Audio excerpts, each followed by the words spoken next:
Thank you, colleagues. We're going to move on to the next item of business, which is consideration of Business Motion 24328 in the name of Graham Day on behalf of the Parliamentary Bureau, setting out a timetable for the Stage 3 consideration of the Redress for Survivors Historical Child Abuse in Care Scotland Bill. Could I call on Miles Briggs on behalf of the Bureau to move this motion? Formally moved, Presiding Officer. Thank you very much. No member has indicated they wish to speak on the motion. The question therefore is that motion 24328 be agreed. Are we all agreed? Yes. We are agreed. Thank you.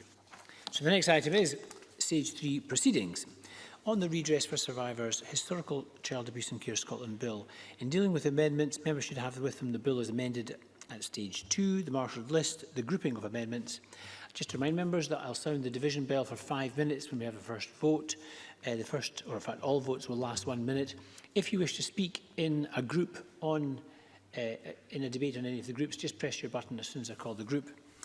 I'll turn now to the marshalled list. The first group is actually just a minor and technical group. Can I call Amendment 1 in the name of the Cabinet Secretary John Swinney is grouped with amendments as shown. Cabinet Secretary to move Amendment 1 and speak to all the amendments in this group. Presiding Officer, this group consists of a number of minor and technical amendments in relation to various provisions of the bill. Amendments 1 to 4 and 33 are minor amendments making sure that the overview section of the bill and the long title properly reflect the substantive content of the bill following amendment at Stage 2. Amendment 6 expands the categories of people who are to be treated with dignity, respect and compassion to align this with changes made to Section 85 of the bill at Stage 2. The categories include those with ongoing applications, those who have made applications in the past, those who have decided to make an application and those who are or may be considering an application. Amendment 11 updates the list of conditions that have to be met under Section 22 for a person to be eligible to apply for a next of kin payment where the survivor died after making an application for a redress payment. This is simply to reflect the changes made at Stage 2, which mean that initial determinations will no longer be made. As such, the subparagraph of the bill, which this amendment will remove, becomes redundant. Finally, Amendment 13 ensures that for consistency, references as to what may accompany an application for redress are to information or evidence. Accordingly, I move Amendment 1 in my name. Thank you very much, Presiding Cabinet Secretary. I don't have any other requests to speak, so I'm going to go straight to the question. The question is that Amendment 1 be agreed to. Are we all agreed? Yes. We are agreed. Can I call Amendments 2, 3 and 4? And invite the Cabinet Secretary to move on block? Thank you. Officer. Does any member object if we put the questions 2, 3 and 4 on block? No. Good. So the question is that Amendments 2 to 4 are agreed. Are we all agreed? Yes. We are agreed. So we're going to turn to Group 2. This is on the provision of and reporting on scheme information and guidance. Can I call Amendment 5 in the name of Jamie Green, grouped with amendments as shown? Jamie Green to move Amendment 5 and speak to all amendments in the group. Thank you, Presiding Officer, and I move the amendment in my name. Can I start? Obviously, this is the first amendment which we will debate, and I will say this in my speech later, but to thank the Cabinet Secretary and his bill team for assisting my office in the preparation and development of many of these amendments, and other members from right across the chamber, in what has been a very, I'd say, difficult but a very sensitive journey that many of us have been on through this legislation. It is a very important bill to be working on in our final weeks in Parliament. I'd like to thank everyone involved, including the committee, its clerks, and our advisor as well, who've done an excellent job. What I've tried to do throughout, both at Stage 2 and Stage 3, is improve this legislation so that we get to a place where it commands cross-party support and indeed consent from this chamber. And I think that's important given the gravity of the subject matter in which it deals with and the approach it's taken. That is to say, however, that there may be issues that we will disagree on this afternoon, but I hope we can do those respectfully and debate accordingly.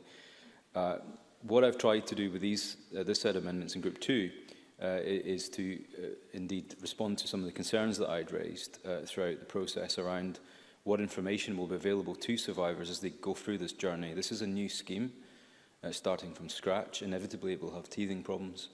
But what we should do is ensure that on the face of the bill, it addresses as many of those and preempts as many of them as we can in advance. I, for example, raised concerns about the risk of applicants for the redress payments entering into fee-paying arrangements with legal advisors, for example, that were neither covered or funded by the scheme itself, or having to pay the resulting legal fees for many redress payments. Some of those issues were addressed. In my view, applicants, of course, should be encouraged to make informed decisions and get independent legal advice, which is important in their decision-making, to give them, I believe, the autonomy that they need to make those decisions for themselves in all aspects of the redress scheme as they go through that journey. And whether that is connected with choosing their own solicitor or indeed accepting offer of assistance from the government, there is a balance to be struck here between wanting and encouraging applications to make use of the support of independent advice that is available under the scheme, but also help them make informed choices that is best for them. I respect that ultimately these choices are for individuals to make, but many of these individuals will be in vulnerable situations, will have traumatic experiences to recount and recall, and the very experience of going through the scheme itself may be difficult for many.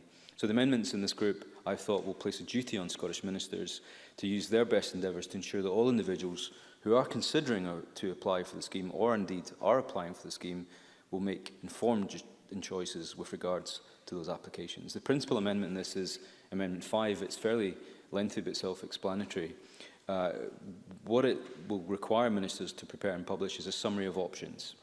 And what I'd like that summary of options to set out is the information that, around which options are available to individuals in connection with their specific application, support that is available to them, and assistance, including the funding for legal advice available under the scheme and any alternative routes that can be made available to applicants outside of the scheme. This approach is actually very similar to that used in the Victims Code for Scotland, which has been, I think, proved very helpful in our criminal justice system.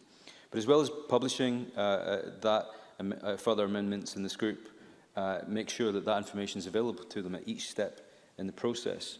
That statement must detail the options available to people, the support and assistance available to people, and that statement must also specifically give guidance and advice on the making, pausing and withdrawing an application process, accepting an offer for a redress payment, including the timescales for doing so, and of course, more importantly, and we will come on to this later, the effect of signing a waiver. Also requesting a review of any determinations made by Redress Scotland if in the event that someone is unhappy with the offer made. It then goes on to state the importance of obtaining independent legal advice, again, specifically before accepting the offer of a redress payment and signing a waiver.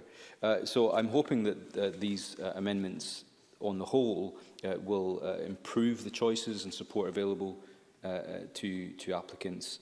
Amendments 31 and 32 will also place a duty on Redress Scotland itself, the new organisation which will be set up, to include in its annual report an assessment on whether they think applicants have had ample opportunity to make informed choices, and also includes a power to make specific recommendations in this regard that future governments must have regard to.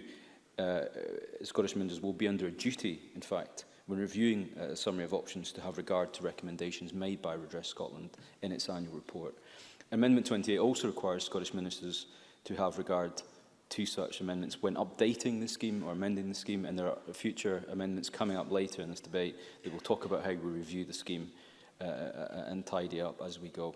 I think these amendments taken all together should reduce the risk that applicants will make decisions without obtaining important, proper and independent advice and support, either as is provided by the scheme or elsewhere. Thank you. Thank you very much. Mr Green, can I call Daniel Johnson to move Amendment 5E and speak to the other amendments in the group? Thank you very much, Presiding Officer. And I'd like to begin by associating myself very much with many of the things that Jamie Green has said. I think this is a bill which inherently is complex and indeed has been a difficult subject matter for many of us to deal with, but it's hugely important. And I think what has been remarkable is the fact that we have had very robust and very thorough examination and indeed criticism of elements of the bill. But I think throughout, the approach of all members, and in particular of the government, has been constructive. And I think that has been really welcome. As a result, I have no doubt that this bill is better for it. In terms of the amendments in this group, first of all, can I just say that I think Jamie Green's amendments are very important. I think given that the waiver is in place and likely to stay in place, it is critical that those seeking compensation through this scheme do so in a fully informed manner. And I think the amendments that Jamie Green has brought forward, I think, are important for establishing that will be the case for all applicants. Likewise, through the passing of this bill at the various stages, I had concerns in two key regards. First of all, is that many survivors have been through the ordeal of telling their story many, many times. This has been a long and arduous journey for them. And wherever possible, I think we should seek to avoid re-traumatizing those individuals. So 5A, in my name, will seek to ensure that where evidence has already been provided by individuals, that they do not have to provide it again. Similarly, I think it's important that there is clarity regarding the length of time for applications, which is dealt with by Amendment 48 in my name. Lastly, 51 requires Redress Scotland to take account and make clear the accessibility of evidence that individuals may have. Overall, one of the key important elements of these amendments, to my mind, is about providing clarity regarding the information required by individuals that they will need to make an application. One of the issues that the committee had in its Stage 1 report was regarding evidential requirements and burdens of proof. And while I would have preferred in many ways to see some of those put clearly on the face of the bill, I think the improved detail in terms of the requirements for the guidance and information provided by Redress Scotland, and indeed the reporting on those matters, indeed provides that clarity that's required, and therefore are really very important additions to the bill. And with that, I will conclude my remarks. Thank you, Presiding Officer. Thank you very much, Mr Johnston. Can I call Sandra White? Thank you very much, Presiding Officer. I'm not a member of the committee, but I want to thank members of the committee and the clerks for speaking to me when I was pursuing an issue. I really do want clarification.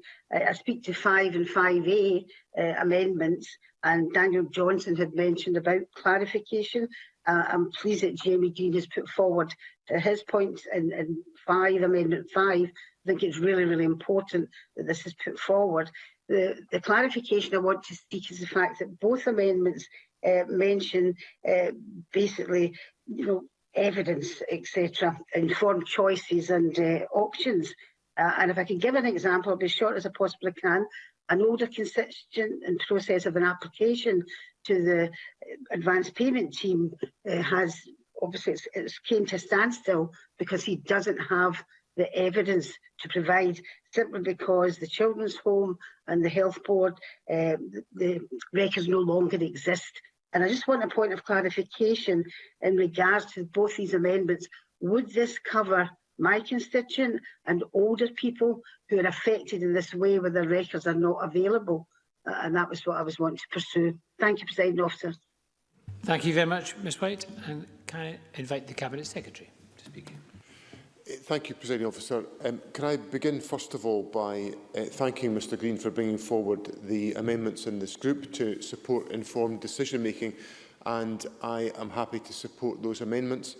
I share Mr Green's concerns about survivors having to use their redress payments to pay for legal fees not funded by the scheme. It has always been the intention that survivors should receive and retain the entirety of their redress payments without having to use any of this to cover any costs related to their application.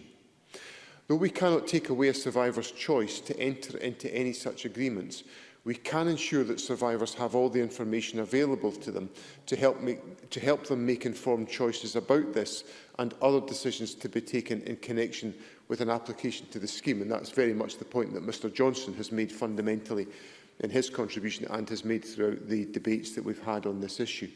It is crucial to make survivors aware of their options under the scheme and of all the support and assistance that the scheme has to offer them. That includes funding for legal advice. I'm grateful to Mr Green for his amendments which take all of this into account.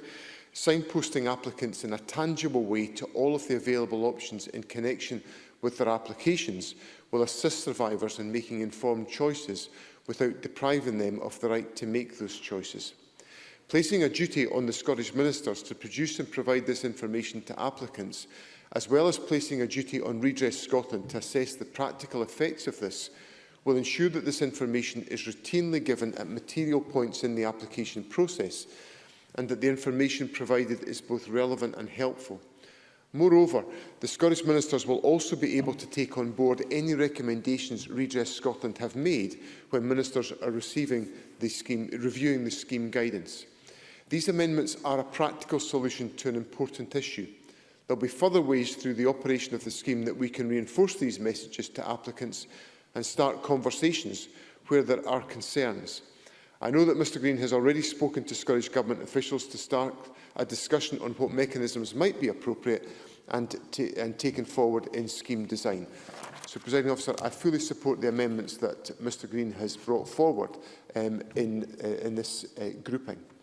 Turning to Mr Johnston's amendments in this group, again, I thank him for bringing forward these amendments on guidance for survivors on the types of evidence that might be provided with an application for redress and assistance on how to obtain this.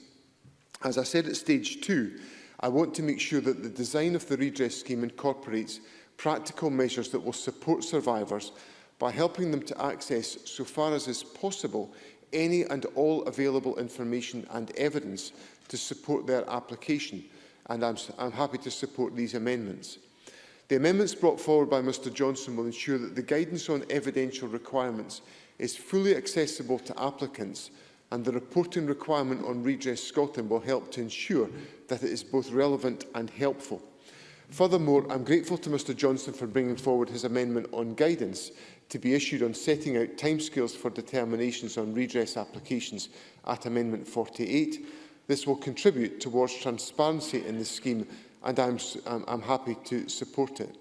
In relation to the point raised by Sandra White in her contribution, Redress Scotland will have the discretion it needs to account for a challenging evidential landscape.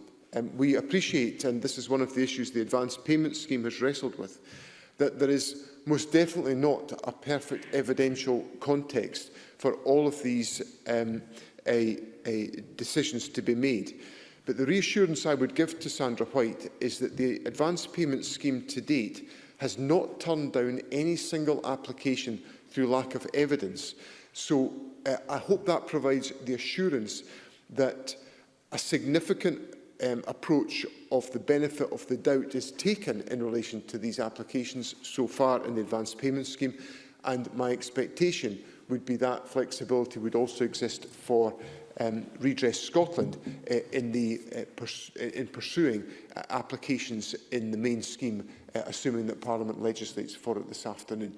So I hope that provides the reassurance to Sandra White that she was looking at, and I should put on the record that if there are particular concerns that she has about the circumstances of her constituent, if she wishes to write to me, I will ensure that the issue is addressed expeditiously in response to the concerns that she's raised this afternoon.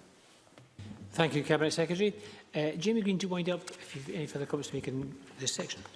Thank you, Presiding Officer. Can I thank members for their kind comments on these amendments and the Cabinet Secretary for some clarification.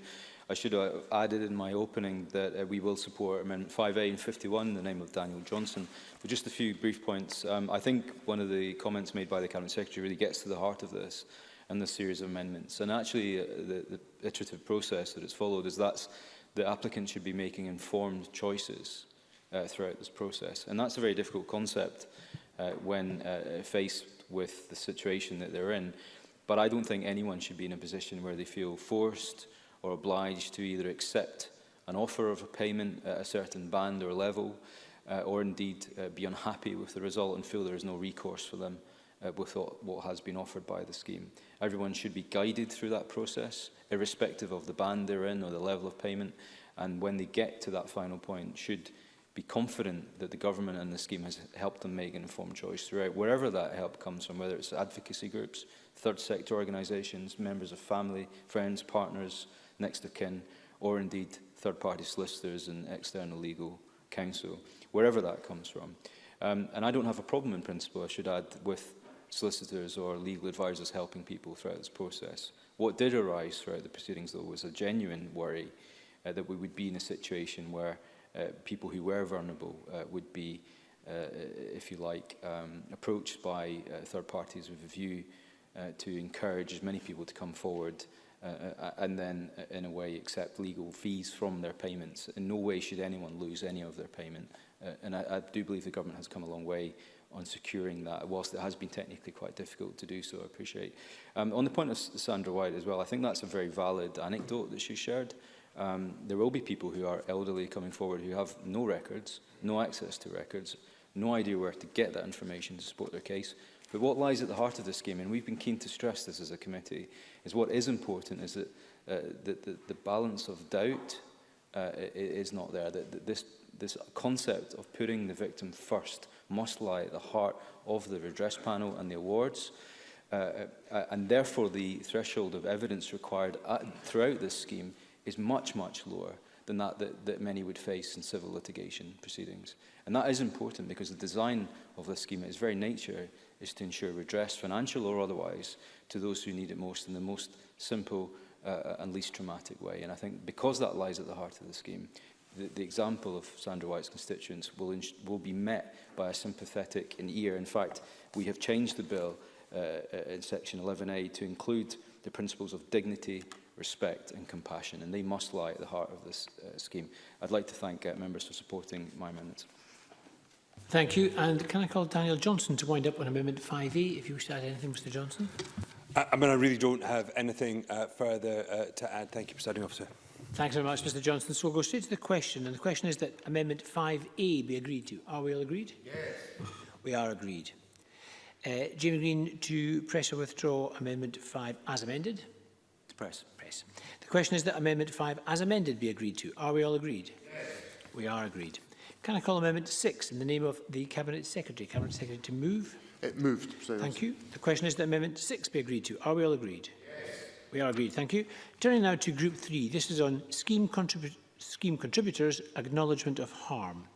Can I call Amendment 7 in the name of Daniel Johnson, grouped with Amendment 8, Daniel Johnson to move Amendment 7 and speak to both amendments?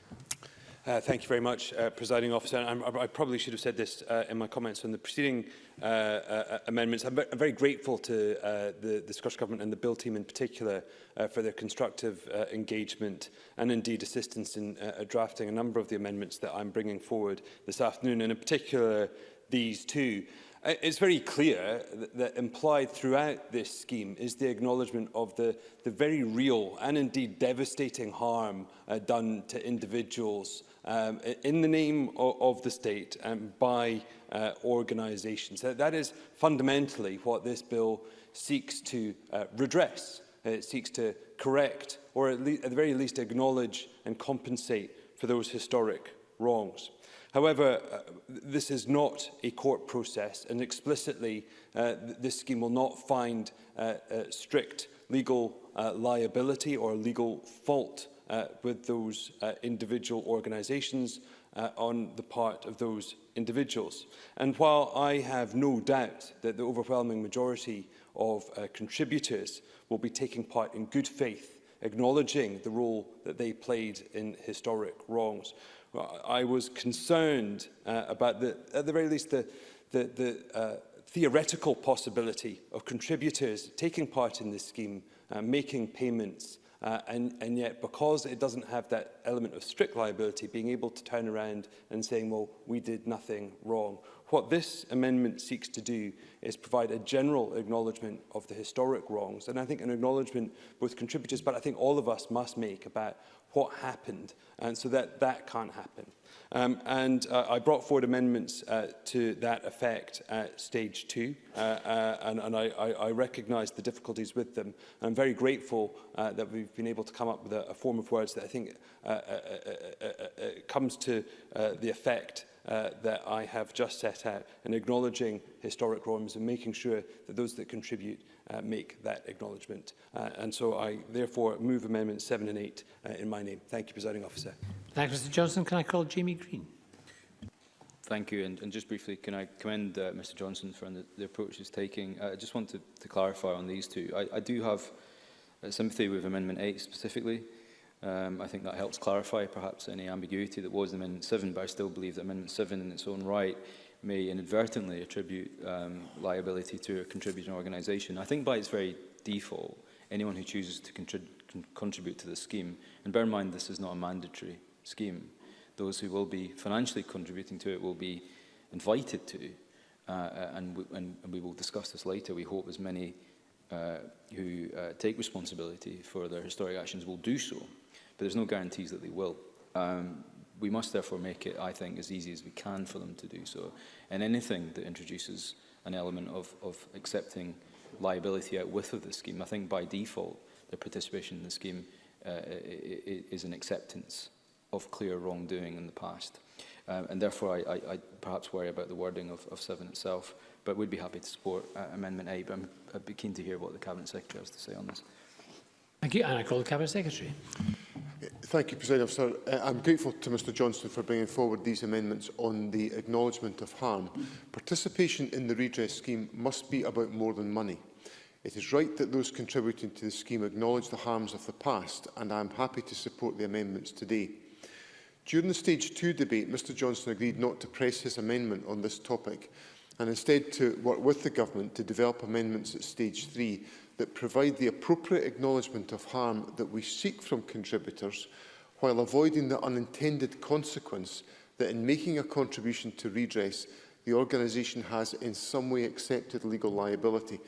And I think that explanation, which is at the heart of our assessment of Amendment 7, addresses the point that Mr Green has raised in his contribution, where he quite rightly wants to avoid the construction of any additional obstacle to participation by a contributor, an objective that I share, but which I think is not in any way enabled by the terms of Amendment 7. I wholeheartedly accept the need to acknowledge and provide tangible recognition of the significant and enduring harm that was caused to children who were abused in care, and it is only right that this recognition is reinforced at the point when the contribution or agreement to contribute is made. The scheme offers contributors the opportunity to be part of a national collective endeavour that is built on compassion, integrity, fairness and respect. These amendments complement the wider approach to redress. Section 91 of the Bill, for example, requires scheme contributors to report on the action that they are taking to redress the historical abuse of children, which will further demonstrate the organisation's commitment to the national collective endeavour of redress. I am pleased to support the amendments that have been introduced by Mr Johnson, which, along with other provisions of the Bill, help to deliver a redress scheme that provides the acknowledgement to survivors that they have fought tirelessly to attain. Thank you very much, Cabinet Secretary. And does Mr Johnson wish to add anything by way of winding up? No further comment. Thank you very much. So the question is that Amendment 7 be agreed to. Are we all agreed? Yes. We are agreed. Can I call Amendment 8, Daniel Johnson, to move? Moved. Thank you. The question is that Amendment 8 be agreed to. Are we all agreed? Yes. We are agreed. Turning now to Group 4. This is on scheme contributors' sustainability.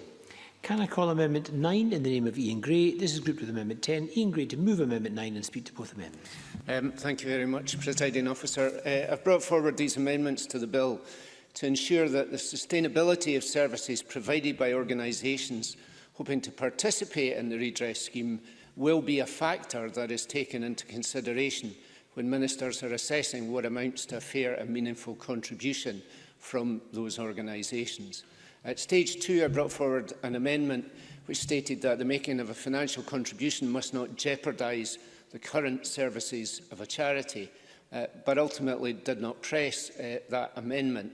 And I'm grateful to the Cabinet Secretary for his continued engagement in finding something which achieves similar effect.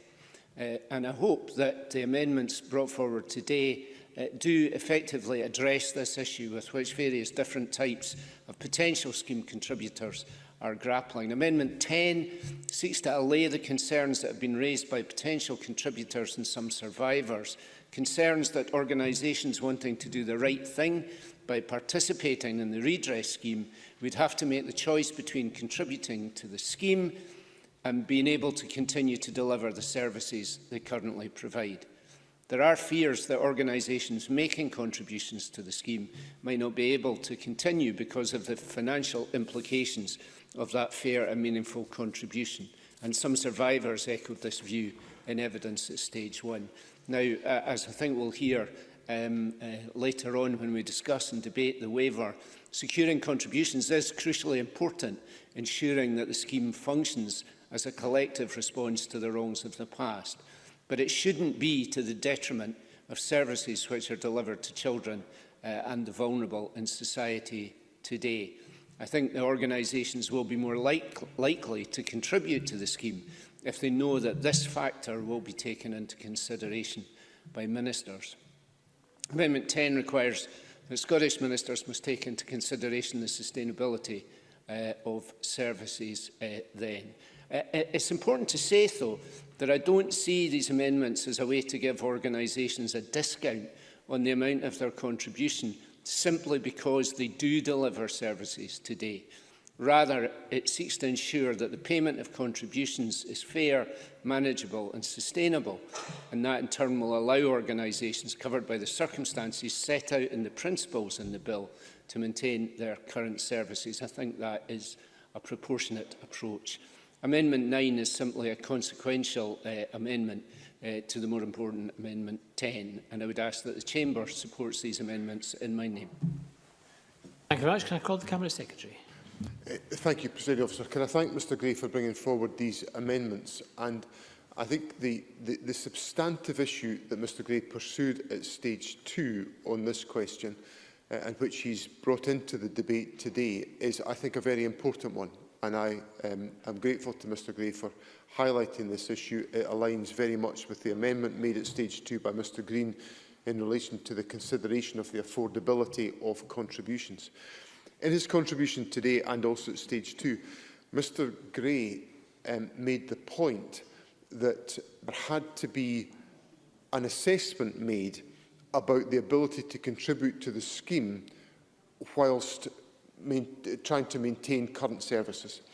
And I think that is an important element to be weighed up by ministers, and I'm very happy to support the amendments. And I think the formulation that Mr Gray has advanced in this section strikes the correct balance in how that assessment has to be considered by ministers. This amendment will require ministers to consider the sustainability of an organisation's services, as ultimately it will be the decision of Scottish ministers whether or not a financial contribution is to be considered fair and meaningful.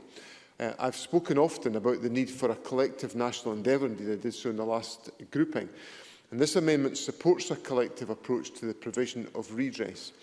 We've listened to providers' concerns, and this amendment helps to create the conditions that allow them to participate in the scheme and demonstrate their integrity and commitment to survivors, but it does so by adding another consideration for ministers to ensure that the correct balance has been struck. I also agree with the point that Mr Gray has made that an amendment of this type makes it more likely for organisations to contribute to this collective national endeavour, and that is the objective that we are all trying to pursue. So for these reasons, I support the amendments that have been advanced by Mr Gray in this section. Thank you very much. Does Mr Gray wish to add anything by way of winding up? In that case, we'll move straight to the question. The question is that Amendment 9 be agreed to. Are we agreed? Yes. We are agreed. Can I call Amendment 10? Ian Gray to move. Ian Gray to move Amendment 10. Moved. Thank you. The question is that Amendment 10 be agreed to. Are we all agreed? Yes. That is agreed. Turning now to Group 5 on eligibility, can I call Amendment 34 in the name of Daniel Johnson, grouped with Amendments 14, 15 and 16. Daniel Johnson to move Amendment 34 and speak to all the amendments in the group. Thank you very much, Presiding Officer. And I should say at the outset is that I'm inclined to treat both Amendment 34 in this group and indeed my amendments in the next group as probing amendments, and I will be listening quite carefully to what the government has to say in response to them, given that I understand the issues that may be involved.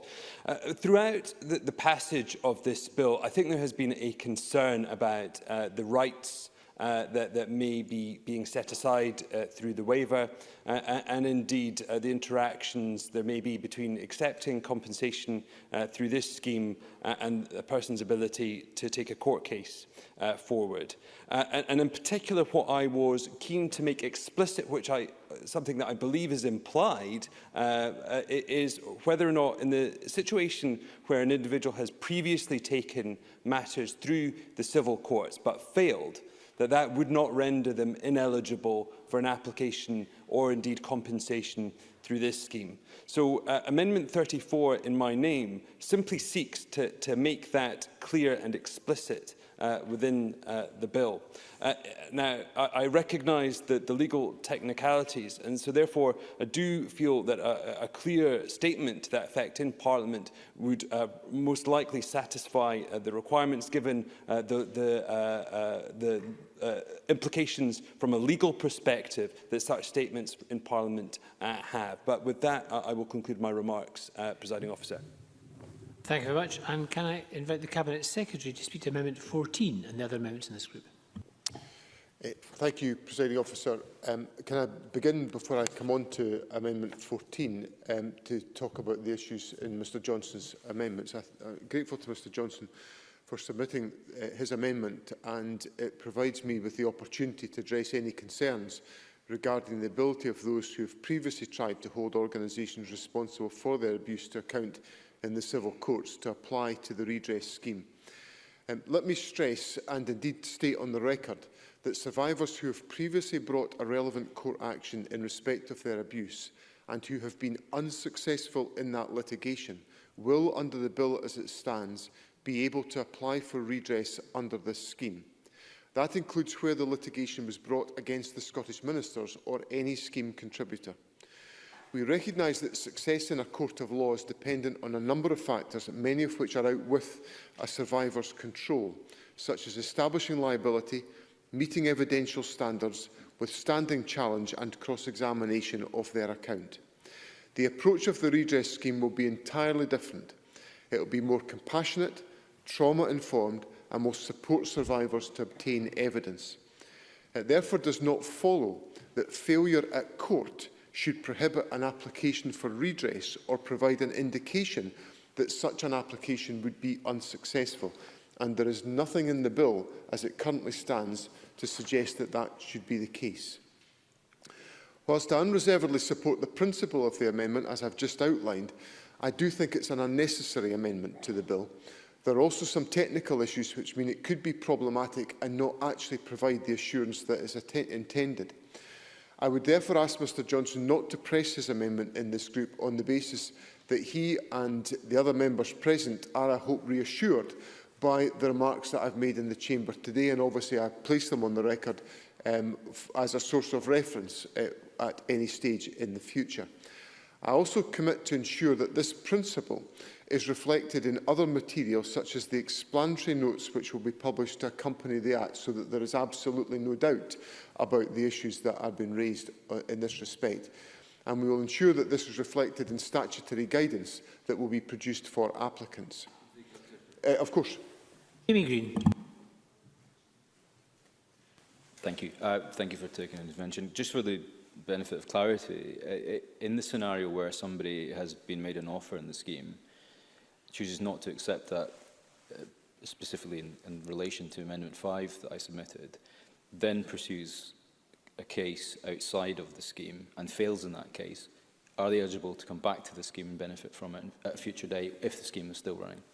Cabinet Secretary. If we're still within timescale, yes, they would be. So there is no impediment in the scenario that Mr Green has just painted. There is no impediment to an individual taking that course of action, where, of course, they are free to exercise that judgment about an offer that has been made to them, but decide not to pursue that, to pursue a court action, and if that was to fail, to then come back to the redress scheme, providing, of course, it is still in operation, and there are issues and timescales to which we will come.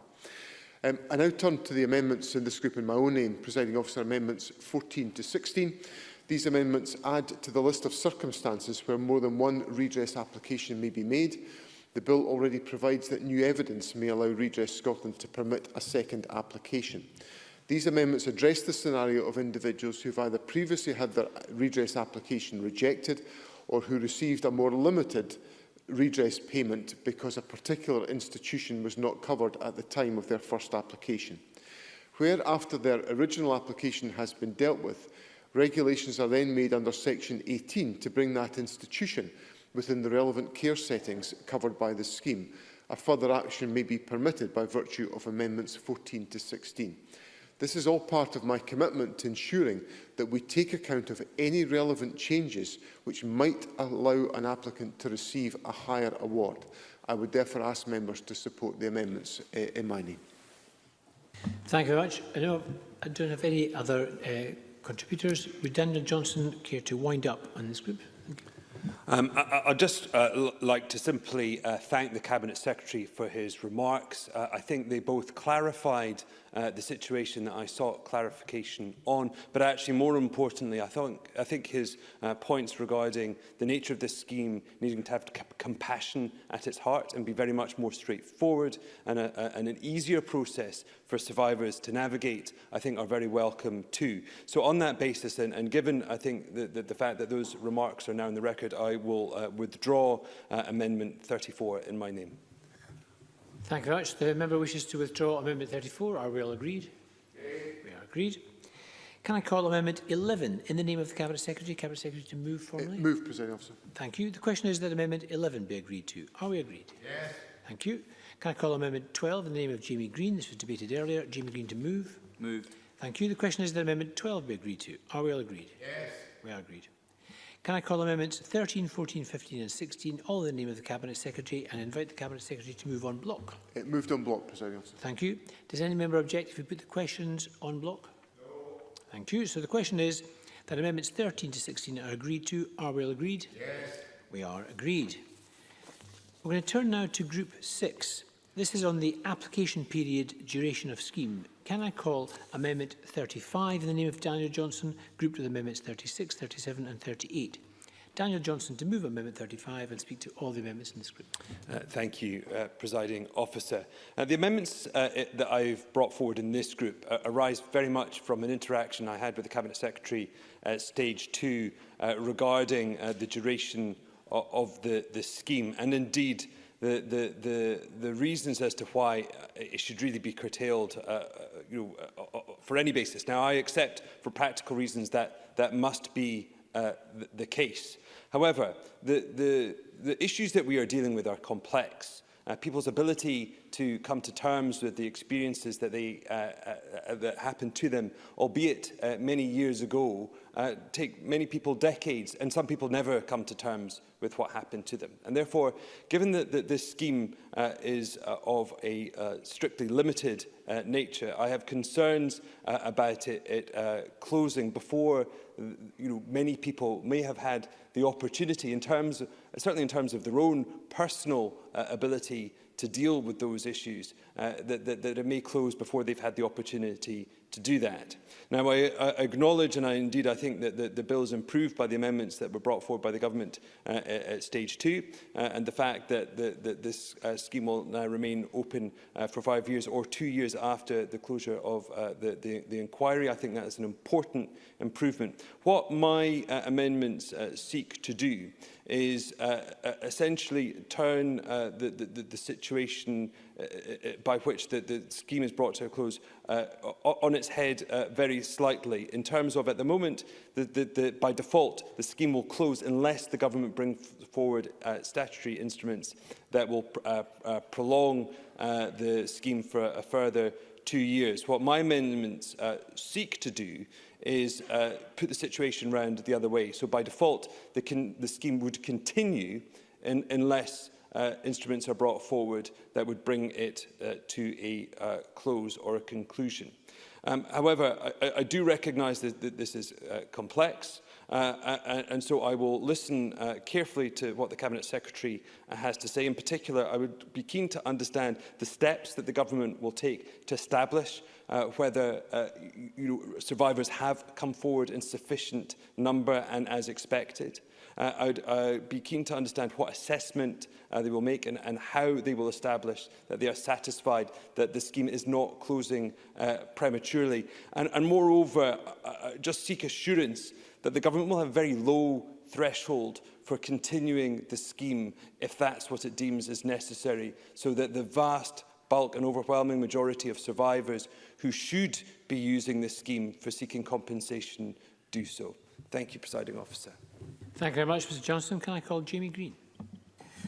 Thank you. Just briefly to thank Daniel Johnson for bringing these amendments. I actually have huge sympathy to what he's trying to achieve with this. I think the very idea that someone would be curtailed through a process or the scheme, someone was late to the arrival of the scheme, wouldn't be unable to participate in it for various reasons, given the complexity of some of the cases that may come forward, especially those at the higher banding rates. The question really, though, is that whether or not these set of amendments, I know what they seek to do, it's whether they do, and that's why I'm keen to listen to the Cabinet Secretary as drafted. We'd probably be minded not to support them, but definitely support the concept of it. I'd be looking for that reassurance, as Daniel Johnson is, that the Government has a solution to the very valid conundrum that Mr Johnson has raised. Thank you very much. And I call on the Cabinet Secretary. Thank you, President Officer. Can I thank Mr Johnson for bringing forward these amendments relating to the duration of the scheme, and I agree with him that the duration of the scheme should not be a barrier to survivors accessing redress. However, I do believe that this issue was examined comprehensively and addressed by the committee in the amendments that were passed on the issue at stage 2, but I do want to put some more remarks on the record which I hope can address some of the points of significance that Mr Johnson and Mr Green have both raised in the debate. Let me say at the outset, it is vital that there is sufficient time for survivors to fully explore the options available to them. And in this respect, I think Mr Johnson raises a point which I think is valid and which will have a bearing on Ministers' decisions in due course, which is that none of us can fully understand at what moment does an individual find it within themselves to address the abuse that they have suffered and to then do something about it. And from my experience of discussions with survivors, many people have harboured the issues that have arisen from that abuse for many, many years and been unable to confront it. So therefore, I do understand the substantive point that Mr Johnson is raising. Following the committee's recommendation at stage 1, we amended the bill at stage 2 to ensure that the scheme would remain open to applications for 5 years, or, where longer, a period of 2 years after the Scottish Child Abuse Inquiry has concluded and produced its final report. An application does not have to be concluded during this time, it simply has to be submitted within this window. Now, why that form... of course... Brian Whittle.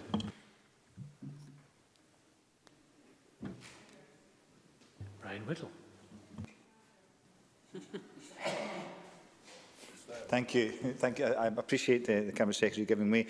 I just want some clarification here in that, as the Cabinet Secretary knows, I have been working with a constituent who has only recently confronted her trauma from 4 decades ago, and actually now taking that to court. How would the redress bill aid my constituent in that circumstance? Cabinet Secretary. I think Mr Whittle's example actually brings forward the point that I was trying to make in addressing Mr Johnson's remarks. That I think there are individuals in our society who have had to harbour this experience personally and privately for a very long time. But as a society, we are now confronting all of that more openly. Mr Whittle's constituent was not living in an environment in which these issues were openly addressed and confronted. We have this Scottish Child Abuse Inquiry, which is shining a very, very bright spotlight into areas of the country's past. And I hope from that very transparent process that Lady Smith is leading, that this will assist individuals in seeing that the country, the state, is facing up to the failures of the past, and it may prompt individuals to then have greater confidence and assurance about coming forward to address their own experience. So the formulation that is in the bill now of having the application process open for a 5-year period, or for 2 years after the Scottish Child Abuse Inquiry has concluded its hearings, and I'm not going to prescribe when that's going to be, because I want Lady Smith to do the investigation that we have asked her to do properly for as long as it takes, and it's important this is done once, so it's done properly. I hope that will create a sufficient opportunity for individuals to come forward and to be able to make their applications. Of course. Brian Whittle. I appreciate the Cabinet Secretary giving way again. It still creates a question in my mind. I totally accept the Cabinet Secretary is trying to say we're trying to create an environment in which those who suffer this kind of trauma are confident in their ability to come forward, given that they will be given a fair hearing and have got a decent chance of redress.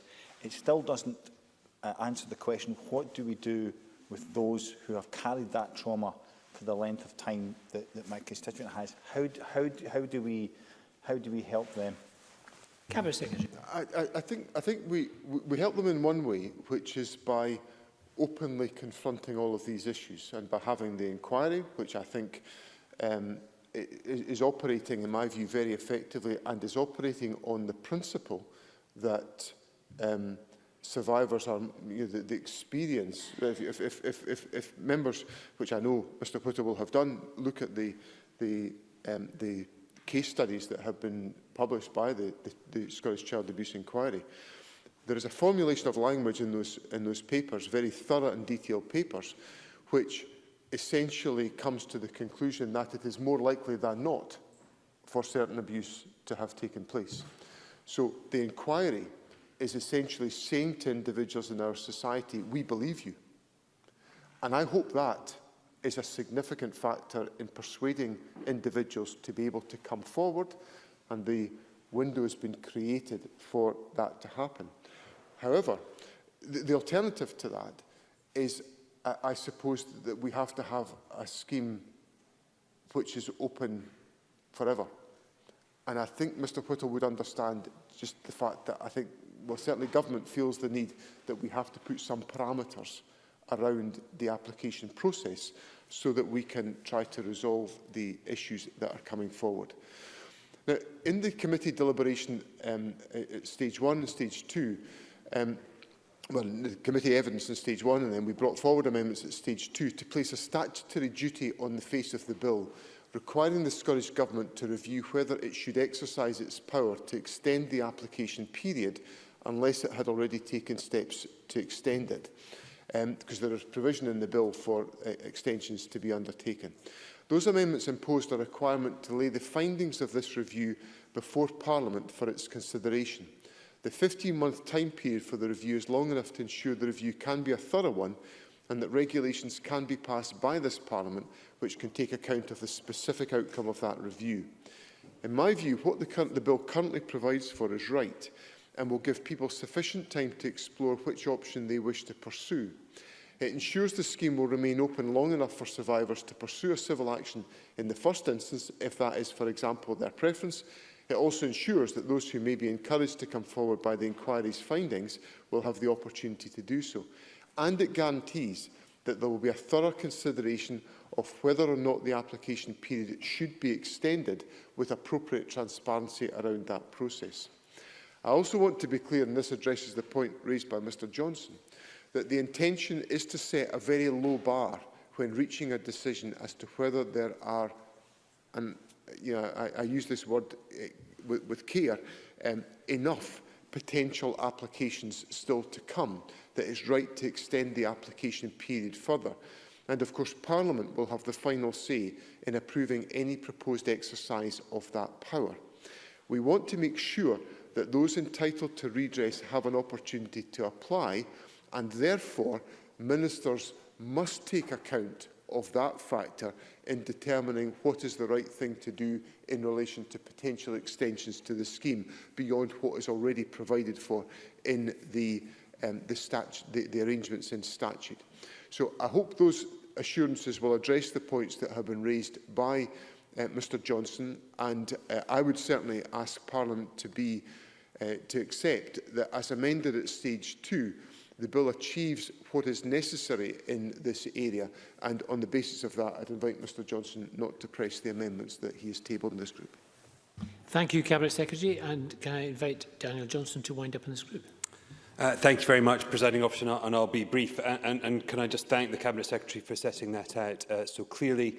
I think that clear clarification, both in terms of what is in the bill as amended at stage 2 regarding the winding up of the scheme, but more importantly about the context within which that should be viewed and indeed carried out by ministers at the appropriate time is very helpful indeed, and certainly satisfies me at this point. So on that basis, I will withdraw amendments 35, 36, 37 and 38.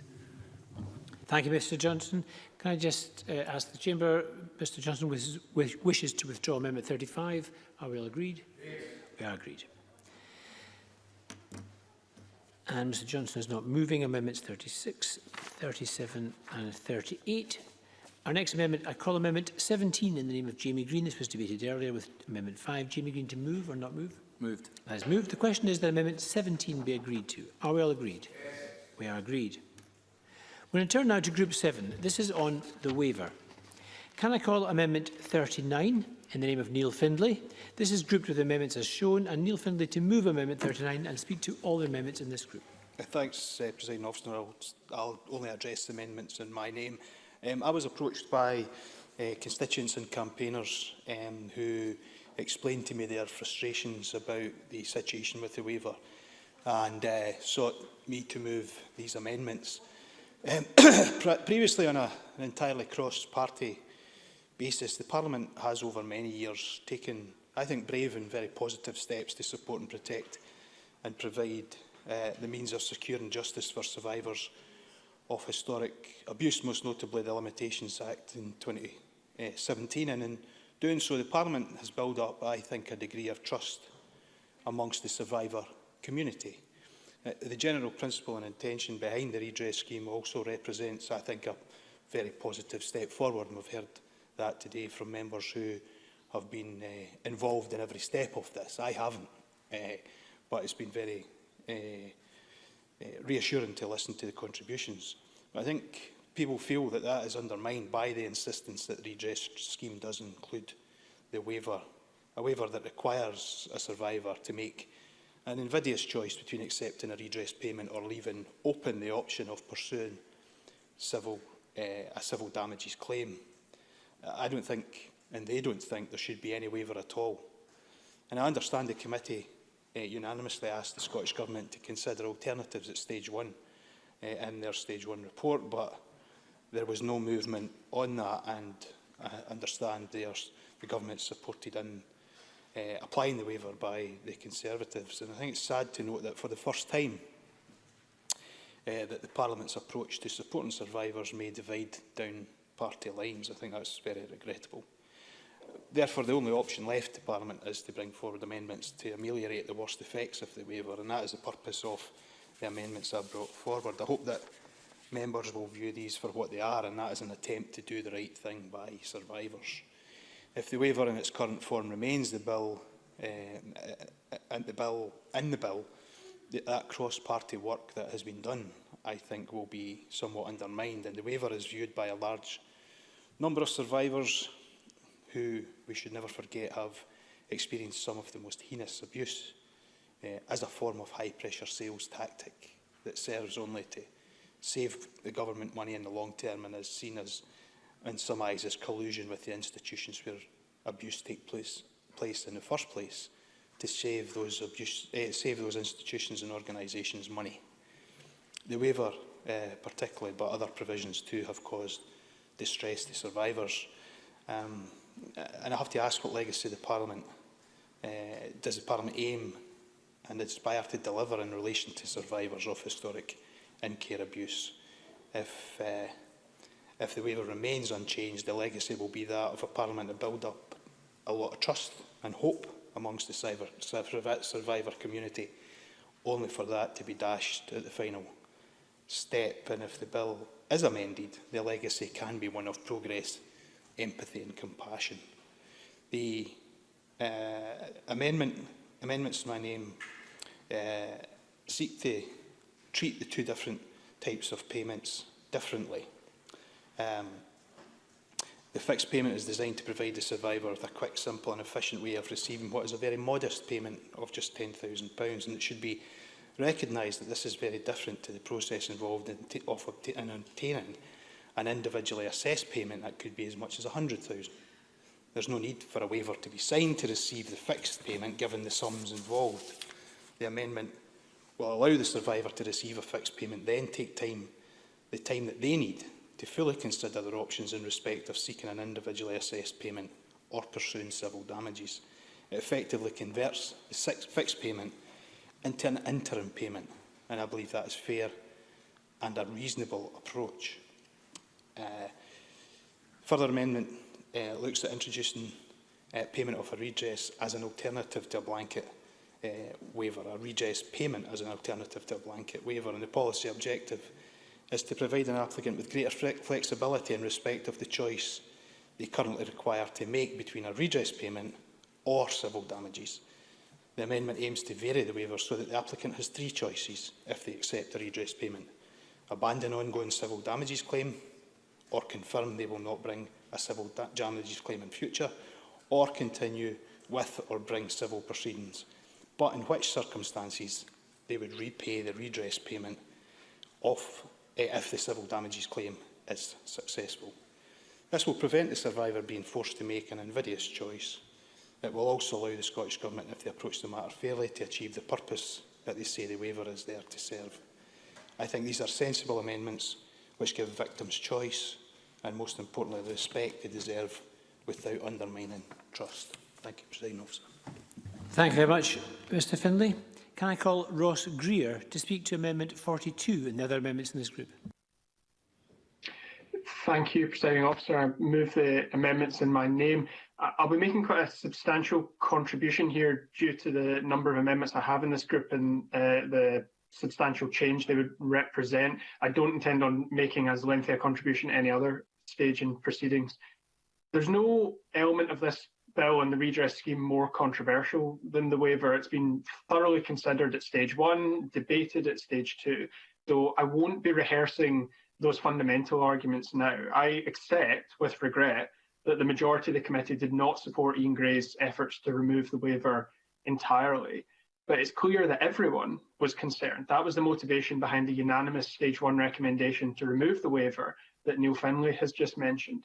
And there was a clear desire, I hope still a clear desire, across Parliament and certainly from survivors, to limit the scope of the waiver to the greatest extent possible.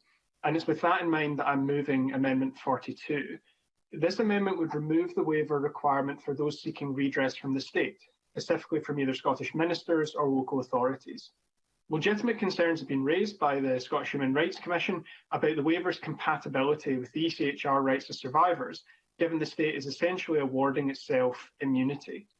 But my primary motivation in bringing this forward is that it reduces the scope of a waiver provision that we are all uncomfortable with, while preserving it for the purposes outlined by the Deputy First Minister and SNP and Conservative colleagues at stage 2, namely to ensure that organisations expected to contribute will in fact do so. We've been told that the waiver provision is essential to secure the contribution of private organisations. Now, that's not an argument that I agreed with, but I accept it as one supported by the majority. That debate has been had. Therefore, I make this constructive proposal, which would maintain the waiver for this purpose, but remove it as a requirement when the survivor is seeking redress from ministers or local authorities from the state. Given the state's ultimate responsibility to protect children, a responsibility which it has historically failed to fulfil, that's why we're here, a number of survivors have communicated to me that a proposal such as this would not only increase the likelihood of engaging with the scheme, it would send a powerful signal that government is not trying to avoid its own responsibilities here. We are all profoundly uncomfortable with this waiver, but if we're to compromise, to accept that it will play a part in this scheme, we should look to ensure that it only applies where it is fulfilling a clear purpose. This is by far the most significant of my amendments, and I hope that members will be able to support it. I do apologise. Amendment 49 is consequential to Amendment 42. It provides that the negative procedure should apply to the power to introduce a list of state bodies by statutory instrument. It's not my intention to make this process onerous for the government. Amendment 43 adds an additional condition to the waiver. The condition is that the survivor must have taken advice from a solicitor. This amendment is designed to ensure that applicants have taken legal advice, enabling them to make an informed decision. Waiving the right to take future legal action is a significant and potentially lifelong decision. Paramount that survivors are well informed. The key factors that survivors must be taken into account when weighing up whether to take a redress payment with the waiver or to take civil action is how likely any civil action is to succeed, how much they may be entitled to, and how long or difficult that process might be. These are complex questions, clearly requiring the advice of a legal professional. By comparison, under employment law, if a settlement agreement involving a payment is agreed between an employee and their employer, it would include the employee signing away their right to take future action. Such a settlement agreement is only binding on the employee if they take legal advice on it and it is countersigned by a solicitor. A lower threshold than that for abuse survivors seems hardly justifiable. These amendments also set out that the government, by regulation, specify the information that solicitor must provide. This is designed to ensure that any legal advice is high quality, as the waiver would not apply if these conditions are not met. Amendment 50 specifies again that this regulation would be subject to the negative procedure. It is not my intention to make this process onerous for the government. I'm simply trying to narrow the scope and strengthen the rights of survivors. Amendment 19 does not seek any immediate changes to the operation of the scheme, but I believe it is critical if we're to reflect as best we can the serious concerns which have been raised about the waiver's effect on survivor participation. Remember that at stage 2, the representatives of former boys and girls abused of Quarriers' homes told Parliament that they would urge Quarriers not to contribute to this scheme and instead to put their money to other worthy causes if the waiver remains. They did this because, common to other survivor groups that we heard from, they made it clear that many of their members simply will not engage with a scheme which requires them to sign such a waiver. As mentioned before, though, we are where we are with the waiver. So in Amendment 19, I proposed a review mechanism whereby the government must assess the impact that the waivers had on survivor engagement with Redress Scotland and present to Parliament any actions they intend to take as a result of that review's findings. I dearly hope our concerns are unfounded and that the waiver does not have a significant negative effect on survivors accessing redress payments. But given what we've been told by survivors themselves, it's Parliament and government's responsibility to, at the very least, check whether or not this turns out to be the case. Amendment 19C, also in my name, adds to this that the report should cover instances where an applicant may have received a higher payment than the redress payment had they taken civil action. This reflects concerns raised by Daniel Johnson and others at previous stages of this bill. Amendments 19A and B from the Cabinet Secretary and Amendment 20 from Brian Whittle seek to do the same thing, to mandate an assessment of the waiver's impact on encouraging organisations to become scheme contributors. This is absolutely the right thing to do, given the likelihood of organisations contributing is the key argument for the waiver's inclusion at all. Given these amendments seek the same outcome, we'll be supporting 19A and B from the Cabinet Secretary. And should they pass, I presume that Mr Whittle will withdraw Amendment 20. Otherwise, we'll end up with a rather clumsy requirement to conduct what is essentially the same review twice, but on different and slightly overlapping timescales. If for whatever reason 19A and B do not pass, though, I would, of course, encourage Mr Whittle to press 20. Returning to my amendments, Amendment 44 amends Section 47 on the period for which an offer of redress payment is valid. It does that to add that the redress offer will remain valid for the duration of any civil proceedings brought by an applicant. This will ensure that applicants are not timed out of receiving a redress payment due to having launched civil action. The amendment's designed to ensure that applicants are not put under time pressure to accept a redress payment while a civil claim is ongoing. It addresses situations where survivors launched civil action and made an application for redress payment. Without this amendment, an organisation defending a civil claim could be incentivised to drag out and delay the civil case, knowing that the survivor has a finite period of time in which to accept an alternative redress payment. I welcome the other amendments in this group. For reasons of time, I won't go through them all in great detail, but I think Amendment 18 from Alec Neil is particularly important in addressing the concerns raised by myself and Oliver Mundell and others at stage 1.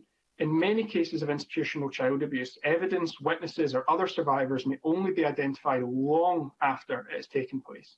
It would be deeply, deeply wrong for a survivor to sign a waiver on the basis that they did not have a strong enough case for civil action at the time of their Redress Scotland application, only for such evidence to later emerge, leaving them in the situation whereby civil action would likely have succeeded, but the waiver has prevented them from undertaking it. If we're to accommodate this waiver, a provision such as this is essential. This addresses the core ethical concern that we've had throughout this process. I'll conclude my remarks here, Presiding Officer. Thank you. Thank you very much, Mr Greer. Can I call Alec Neil to speak to Amendment 18 and the other amendments in this group? Mr Neil. Thank you very much indeed, Presiding Officer. I won't take too long, but let me start by saying the committee was determined to do two things. First of all, we were determined, along with the Cabinet Secretary, to get to a stage where this legislation passes before we finish up for the election.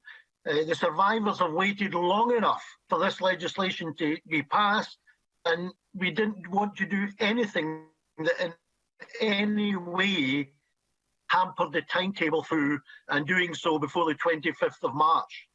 Secondly, within the committee, there has been very broad consensus in the whole range of issues, and there has been basically broad consensus between the committee and the government, in particular the Cabinet Secretary. The one issue of contention, almost from day one, has been the waiver. And I want to make 2 points. Ross Greer's already made some of these points, but I want to emphasise them. I think it's fair to say the majority of the committee were extremely concerned about the principle of the waiver, because we were asking survivors in return for participating in the redress scheme to give up their right to civil litigation. And that is of concern in principle, but even more concern because the committee got evidence that the waiver provision could potentially be in contravention of human rights legislation. That is for a matter now for the courts to decide at a later date.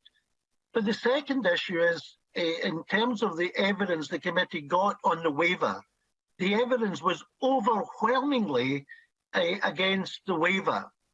We get very, very little evidence that the waiver would incentivise contributors. And indeed, I have to say, even the government's own evidence in that was more assertion than actually hard evidence. And that led the committee to the conclusion in the Stage 1 report that the government should consider waiving the waiver, getting rid of the waiver. Now, for reasons that John Swinney, the Cabinet Secretary, has outlined, the government was very resistant to doing that. Although I don't agree with the government in that, I accept that that's their position. I understand where they're coming from. And therefore, at Stage 2, we did our best to try to accommodate the government's position by mitigating potentially ill effects or unintended consequences of applying the waiver. And indeed, the Cabinet Secretary, much to his credit, came forward with substantial amendments at Stage 2, which did mitigate a number of impacts of the waiver. And those were very welcome amendments indeed, and were all passed easily by the committee. The purpose of my Amendment 18 is to further ameliorate the potential impact of the waiver, particularly in terms of people who have already signed the waiver in good faith, but at a later date, after signing the waiver, there then becomes available, and we had witnesses from other jurisdictions saying that this has happened in other countries, where after signing the waiver, the survivor, sometimes years later, after signing the waiver, manages to get hold of or becomes aware of evidence and proof of their abuse that's strong enough to go to civil litigation and potentially win much greater damages as a result of that civil litigation, much greater damages than can be awarded even by the maximum amount of the redress. Now, I'm not claiming for a minute that this would mean a lot of cases like this. I think the evidence showed that these were very rare occurrences. But it's the duty of this Parliament to accommodate rare occurrences, particularly when something is fundamental as compensation for abuse, and there's never compensation for abuse in that sense. But where there is financial compensation, at least, that it might be available in these circumstances, in these very particular circumstances, I believe we owe it to the survivors to include in this bill a provision in these rare circumstances where they can go to court, argue their case, and if they win, then the court can then decide whether to offset. It doesn't need to be laid down in law. The court could decide whether to offset the waiver amount, the redress amount, or whatever. But the key point is that the survivor has, in those circumstances, the right to go to court. And to take that right away, I think, is a mistake in those circumstances. So it is a very particular but very important circumstance. And I believe, given the evidence that the committee got, and given that we have compromised with the government in retaining the principle of the waiver in the legislation, that we should accommodate this point and make sure that the impact of the waiver is mitigated in such circumstances. And that is the case for Amendment 18. The other amendments in my name, Presiding Officer, are all entirely consequential amendments. So they would only come into play if my Amendment 18 is passed by the Chamber. Can I finally just thank the other members of the committee and the Cabinet Secretary for everybody cooperating on this. This is not an easy subject to deal with. Nobody has a silver bullet for, getting everything right in this. But I do think in this particular case, we should try to make sure, as far as we possibly can, that the people who find themselves in these terrible circumstances but do have an opportunity for a successful civil litigation should have the ability to pursue that. Thank you, Presiding Officer. Thank you very much, Mr Neil. And can I call on the Cabinet Secretary to speak to Amendment 19A and the other amendments in this group? Thank you very much, Presiding Officer. And if you can forgive me, Presiding Officer, I suspect you probably know what is coming, that I'm going to have a lot to say on this particular section. So if I could be given the appropriate opportunity to do so, I would be grateful. I acknowledge at the outset of this group that this is the most, by a great distance, the most sensitive issue in this bill. It is the issue on which I have spent the largest amount of time trying to address the issues that have been raised by the committee at different stages and to ensure that we get to the best possible position, because I know that all members, regardless of their politics, share a desire to get this bill and the scheme that it will deliver correct for survivors. Waiver is an issue that is central to the bill, and it is right that Parliament debates that today.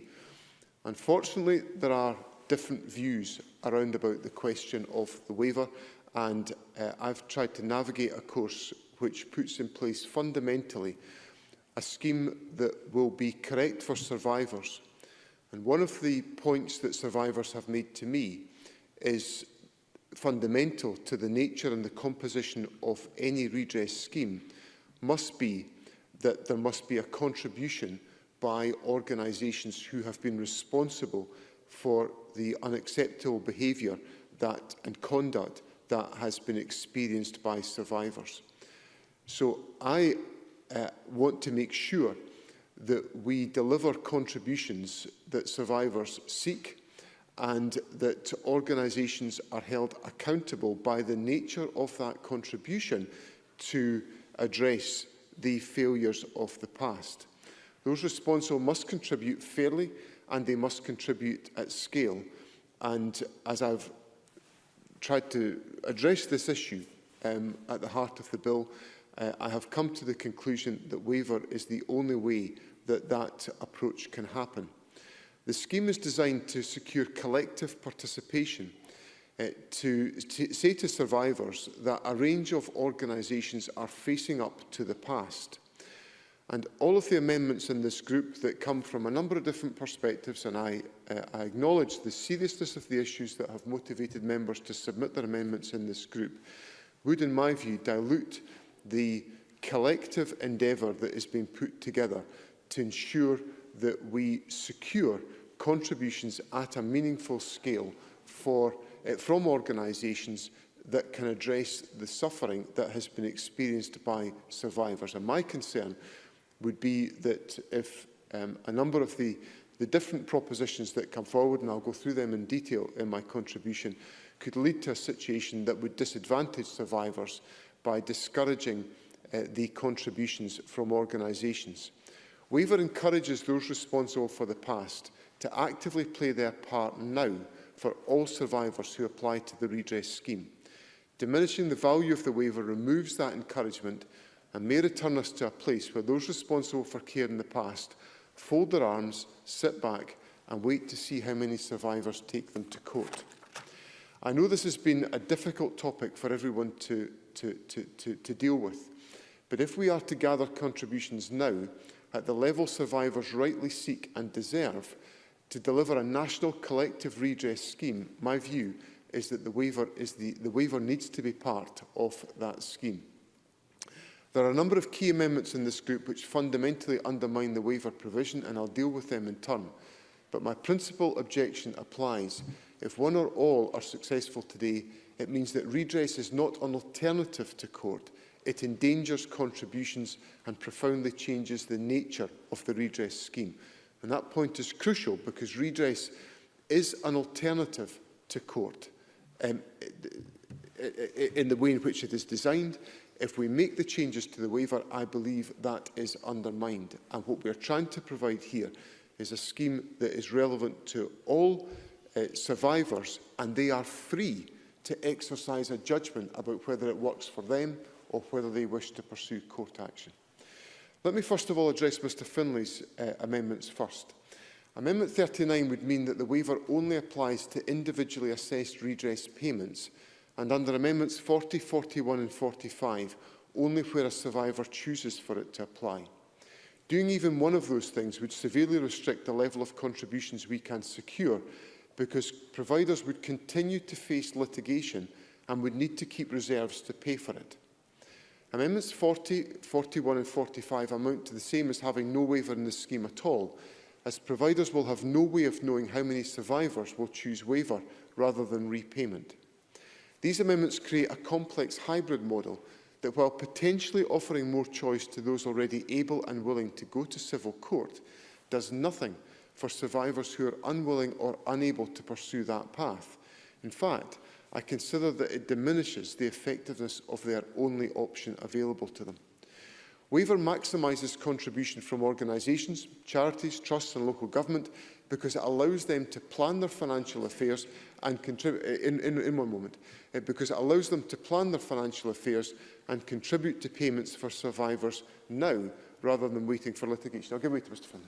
Neil Finlay. If he's right, why would survivors and the campaigners and the people working with them be advocating such a scheme? I think that the point I would make to Mr Finlay, and I think it's I suppose a point of just reflection on the debate, that there are different views held about this within the survivor community. So I know Mr Finlay properly started his contribution by saying he's had representations from constituents who will be survivors and who act on behalf of survivors. And I acknowledge that.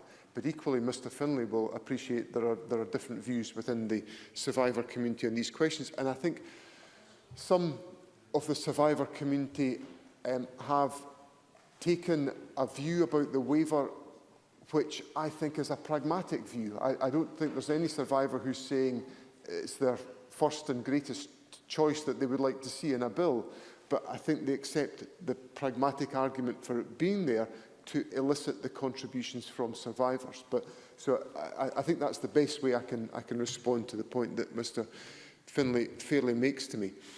As we've already heard today, the decision-making bodies of organisations have duties to consider on the responsible use of their funds and the protection of the current services, which is the point that Mr Gray has fairly made in this debate as well. So what I'm trying to say there is that the waiver plays a part in providing some quantification of the degree of financial risk to which organisations are exposed, and therefore provides some greater certainty while enabling those organisations to acknowledge the failures of the past. It may be almost impossible for these bodies to responsibly use charitable or public funds to make a contribution to redress when they have no duty to do so, without the assurance that doing so would reduce their risk of future litigation. The model of waiver we have, which extends to all payments made under the scheme and which makes the scheme an automatic alternative to litigation, does provide that reassurance. Introducing an option to forgo the waiver in favour of a commitment from a survivor to make a repayment to the redress scheme offers no protection from litigation, or indeed the costs that come with it. Providers would be more inclined to pay nothing now and wait until they were compelled to pay by a court. For survivors, that would mean only those who have successful outcomes in court are able to receive a financial contribution from those organisations responsible for them at the time of the abuse. I don't believe that is fair, or what our redress scheme should seek to do. As with all of the key amendments in this group, the loss of contributions would unquestionably impact most significantly on those who cannot, for example, the pre-64 cases, or those who do not want to go to court.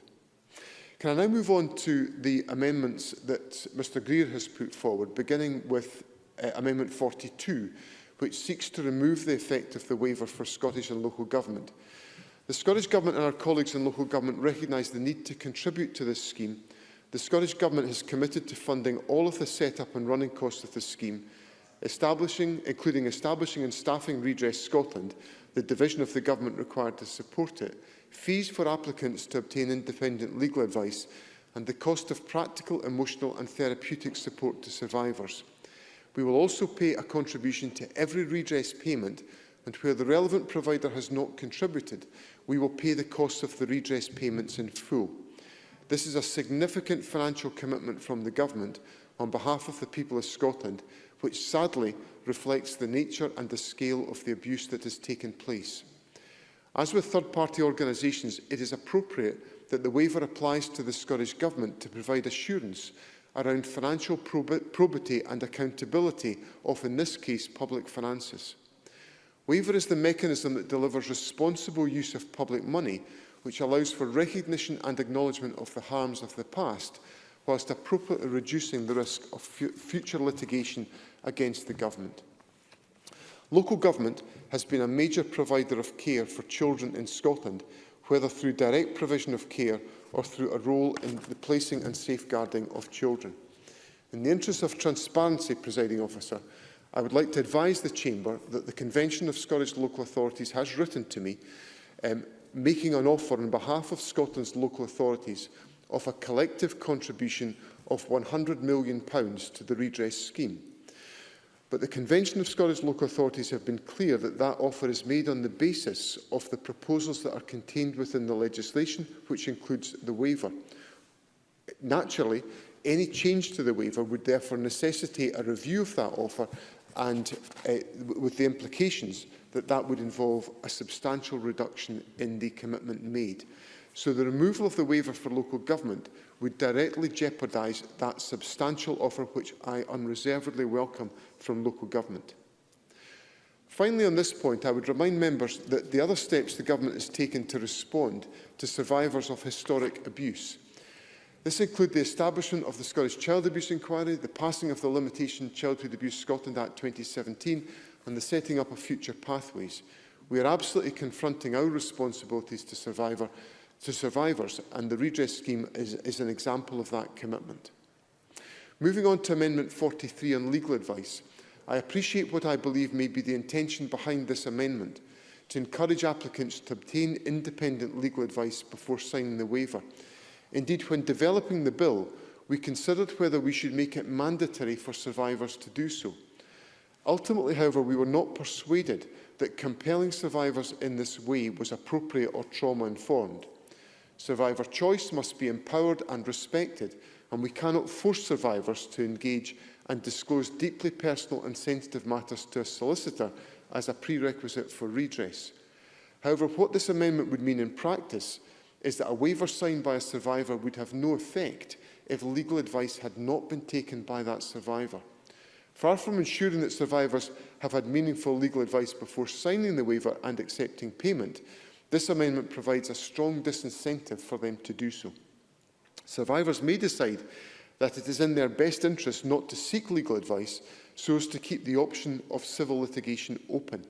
It may mean that those who do not obtain advice end up receiving less from the redress scheme than they ought to because they have not had the benefit of legal advice throughout the process. Of course. Jamie Green. Can I thank the Cabinet Secretary for giving way? Can I just ask who would be the ultimate arbiter of whether or not consideration has been given as to whether a survivor has had sufficient independent advice, or indeed are in the best position to be able to make an informed choice and decision at that time? Will it be the panel that makes the award, or will there be some other process? Because I think ultimately that protection must lie somewhere. Otherwise, there may be individuals who feel like they've done the right thing but have not. Cabinet Secretary. I think the best way I can answer that question is to say that ultimately the decision must rest with the individual themselves as to what course of action they take, because they must satisfy themselves that to pursue a redress claim and exercise the waiver is the right thing for them, or alternatively to try to pursue civil action. What the government will do is undertake to make sure that every option is available for that individual to take the necessary advice or have access to the support that enables them to take the necessary advice to ensure that they're making the wisest decision in their own circumstances.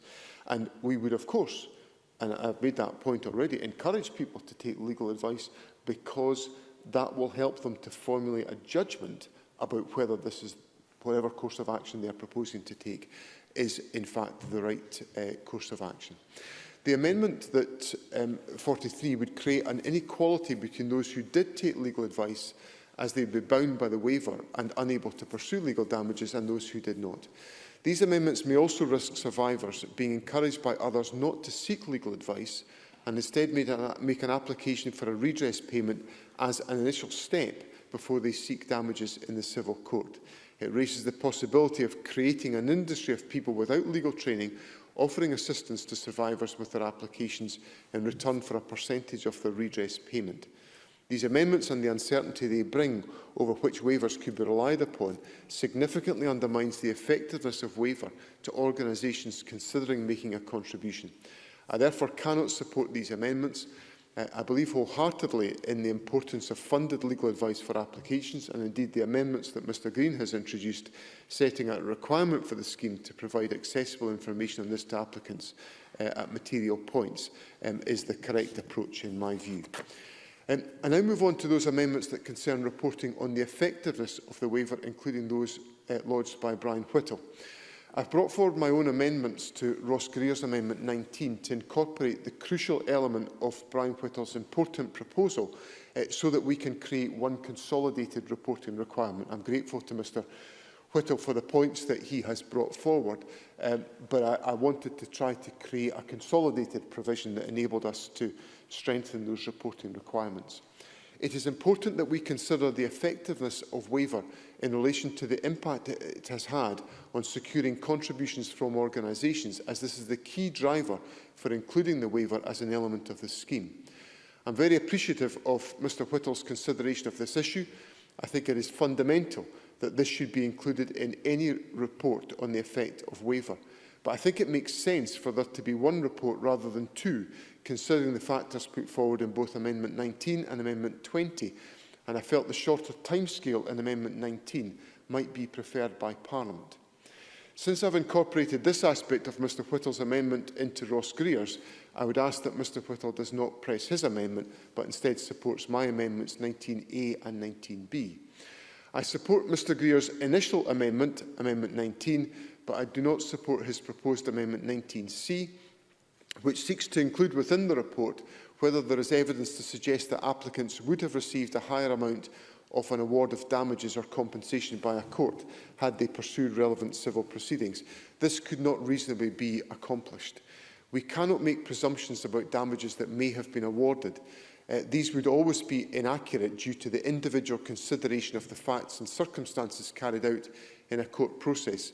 And of course, many cases settle out of court anyway, and the information would be subject to non-disclosure agreements. We've said many times that we know that the payments offered under the redress scheme may in some cases be lower than some of those offered in a successful civil court case. As I've said, the redress scheme seeks to offer a distinct non-adversarial and trauma-informed alternative to the court process, as well as offering funded legal advice and access to non-financial redress. Therefore, it is not appropriate, necessary or workable to include this requirement within Amendment 19. I now turn to Amendment 44, also lodged by Ross Greer. This seeks to ensure that where an applicant has commenced civil proceedings, offers of redress should remain open until those proceedings have concluded. Following Stage 1 recommendations at Stage 2, I brought forward an amendment to increase the standard period of acceptance from 12 weeks to 6 months. I also wish to stress that the decision-making panel already has the power at Section 47(3)(b) to extend that standard period of 6 months where they consider there is good reason for this. And this could be used in circumstances where there was an ongoing court action. Presiding Officer, I regret that I cannot support Amendment 44.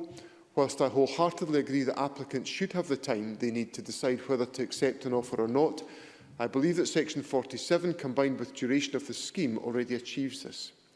Further, Amendment 44 could create a number of difficulties for the scheme.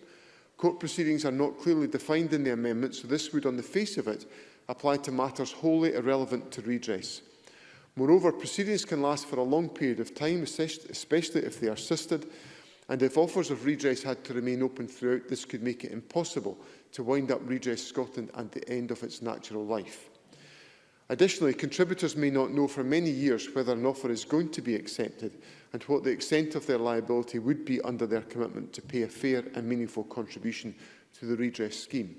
There is also no similar extension afforded to those who have had their offer reviewed, where it is Section 56 rather than Section 47, which determines how long the offer is open for, and I would not wish to do anything to deter applicants from seeking a review. I therefore cannot support Amendment 44 today. Turning now to the amendments brought forward by Mr Neil, principally Amendment 18, which seeks to provide that where there has been a change in circumstances or where new information has been obtained, an applicant may apply to have the waiver that they signed disapplied. This was a matter raised at Stage 2 by Mr Neil and a matter that the Government has looked at very carefully, and I have met with Mr Neil personally to discuss this issue. I've looked in great detail at this issue, and I am not without my sympathy for the position that is being put forward. But the thorough exploration of the issues that I have undertaken led me to the conclusion that there was no way to introduce the amendment as now lodged by Mr Neil without acutely jeopardising the financial contributions to the scheme that survivors want. While I understand Mr Neil's intentions in bringing forward these amendments, there is no doubt that being able to seek to set aside the waiver in this way would significantly undermine its effectiveness. This amendment is drawn very widely and would apply such subjective grounds, and it generates significant uncertainty and is likely to be unworkable. It would also fundamentally alter the functions of Redress Scotland, a body that is intended to focus primarily on the determination of applications in a non-adversarial way, rather than what alternative civil remedies may be open to applicants out with the scheme. The introduction of a new process which could lead to the reopening of civil remedies could impact on organisations who in good faith have agreed, made and have continued to make fair and meaningful contributions to the scheme in reliance on the waiver. We want survivors to choose redress only if they are satisfied that they have fully explored the option of civil court and have decided that redress is right for them. The design of... sorry? Daniel Johnson. I'm very grateful to the Cabinet Secretary setting out these explanations, but he said at the beginning of his remarks about this that he felt that this amendment would fundamentally undermine the proposal. Can I just ask him to clarify precisely what basis? Is that a legal basis, or has he had direct communication with potential participants that if this was to be included within the bill, that they would not or could not take part? Or is this essentially a speculative conclusion that the government has arrived at? Could you just specify on what basis he thinks that it undermines the waiver more generally? Because I believe in some ways that intuitively, when new evidence comes to light that was not available to an individual at the time, intuitively, I think it should be open to reopening the process, because I think that seems to be intuitively the fair thing to do. Cabinet Secretary. Presiding Officer, I think there's 2 points I would make in response to Mr Johnson's fair question. The first is in the general design of the waiver and the purpose of the waiver. And the purpose of the waiver is to provide certainty to providers and contributors. So by providers making a contribution on the basis of a waiver signed, and I've rehearsed all those arguments earlier in my contribution, an organisation has made a contribution, but they've made a contribution with financial certainty of the exposure to risk that they face. So that's one point in the assessment. The second point is in relation to the scope of the amendment that Mr Neil has brought forward, which I think casts the net really rather wide on the circumstances that may change. The wording that is involved in the amendment is subjective wording and very broad wording. So I don't think it would provide quite the narrowness that would result in even a small number of cases potentially presenting in that fashion. So as a consequence of that, I think my first consideration of the financial certainty that comes with the waiver would be undermined. Mr Johnson asks on what basis do I make these observations. Ultimately, my team, my officials, are undertaking good work in dialogue with contributors. And I've been very open with the committee about that dialogue that is underway. And the judgment that I have formed, listening to that dialogue, leads me to the conclusion that I'm led to. Can I say to Mr Johnson that I have got absolute certainty on that point in the interest of the transparency of this debate? No, I don't have absolute certainty. It's my judgment based on the dialogue that we have had. The design presiding officer of the scheme is intended to ensure that when a survivor signs a waiver, they have been supported to obtain evidence, obtain legal advice, are clear in the consequences and content with their decision to pursue redress rather than litigation. As such, we do not expect circumstances to change often in a way that requires matters to be revisited. But the bill was amended at stage 2 to ensure that if material new evidence arose, any applicant who has received a redress payment below the maximum can apply to have this reconsidered and a higher amount awarded if appropriate. On balance, my view is that in trying to find a solution for a problem that, even if it affects only a small number of survivors, the amendments would potentially lose financial contributions from organisations, which would be to the detriment of all survivors. Of course. Ian Gray. Just argued that the circumstance of new information coming forward would affect a very few survivors, very few cases. Yet he's simultaneously arguing that it would completely undermine the operation of the waiver. How can that be true? Cabinet Secretary. From the point of view that I can't be certain it will be a small number of cases, so you undermine the certainty of the entire scheme, is the point that I'm making. Presiding Officer, I've detained Parliament for a long time on this group, for which I apologise. Cabinet Secretary, I'm actually going to interrupt there for a second. Just members won't like to hear this. I'm afraid the Blue Jeans connection has been lost just in the last few minutes. Now, we are sitting in hybrid chamber. That means essentially we've lost half the chamber. We're making efforts to restore connection. We can still see all the members, but they can't see or hear us. So I'm going to suspend for a few moments. So sorry to prolong matters, but I'm going to suspend and hopefully it'll be just for 5 minutes. Point of order, Claire Adamson. How long we're suspending for, given that we've gone right through since 12 o'clock today? It would be very helpful if we could say if it's 5 minutes. That's a very good idea, yes. So let's suspend until 5 o'clock. That's a 10-minute suspension. 5 o'clock.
Colleagues, we are now back in session. Apologies for the slight technical break. Cabinet Secretary, I wonder if I could ask you just to finish your peroration. Thank you. Presiding Officer, Parliament will be encouraged to hear that the next words I'm going to utter are to conclude on this group. Although I understand the concerns that have been raised, I do believe that the waiver is an essential provision at the heart of this bill. I believe it is the only means of securing contributions at scale whilst providing a credible alternative to court that is non-adversarial and trauma-informed. The design of the scheme will ensure that survivors will have all the information and advice that they need to make an informed choice between the redress scheme and civil court, and these decisions can and should be respected and upheld once they have been made. Parliament, and the Education and Skills Committee in particular, have contributed a great deal to this bill, not least a strong number of survivor-focused amendments that strengthen safeguards and improve the waiver for survivors. I ask that members support the amendments 19, 19A and 19B on reporting on waiver to ensure that its effectiveness is monitored once the scheme is opened, but to resist those amendments which seek to alter the basic function of the waiver. The redress scheme is designed as an alternative to justice and accountability for survivors. We must deliver contributions for those who cannot and those who do not want the ordeal of a court case. They must not feel their provider has escaped facing up to their responsibilities. Thank you very much, Cabinet Secretary. I'm going to call Brian Whittle next to speak to Amendment 20, and I still have 4 other members who wish to contribute in this section. Brian Whittle to speak to Amendment 20 and the other amendments in this group.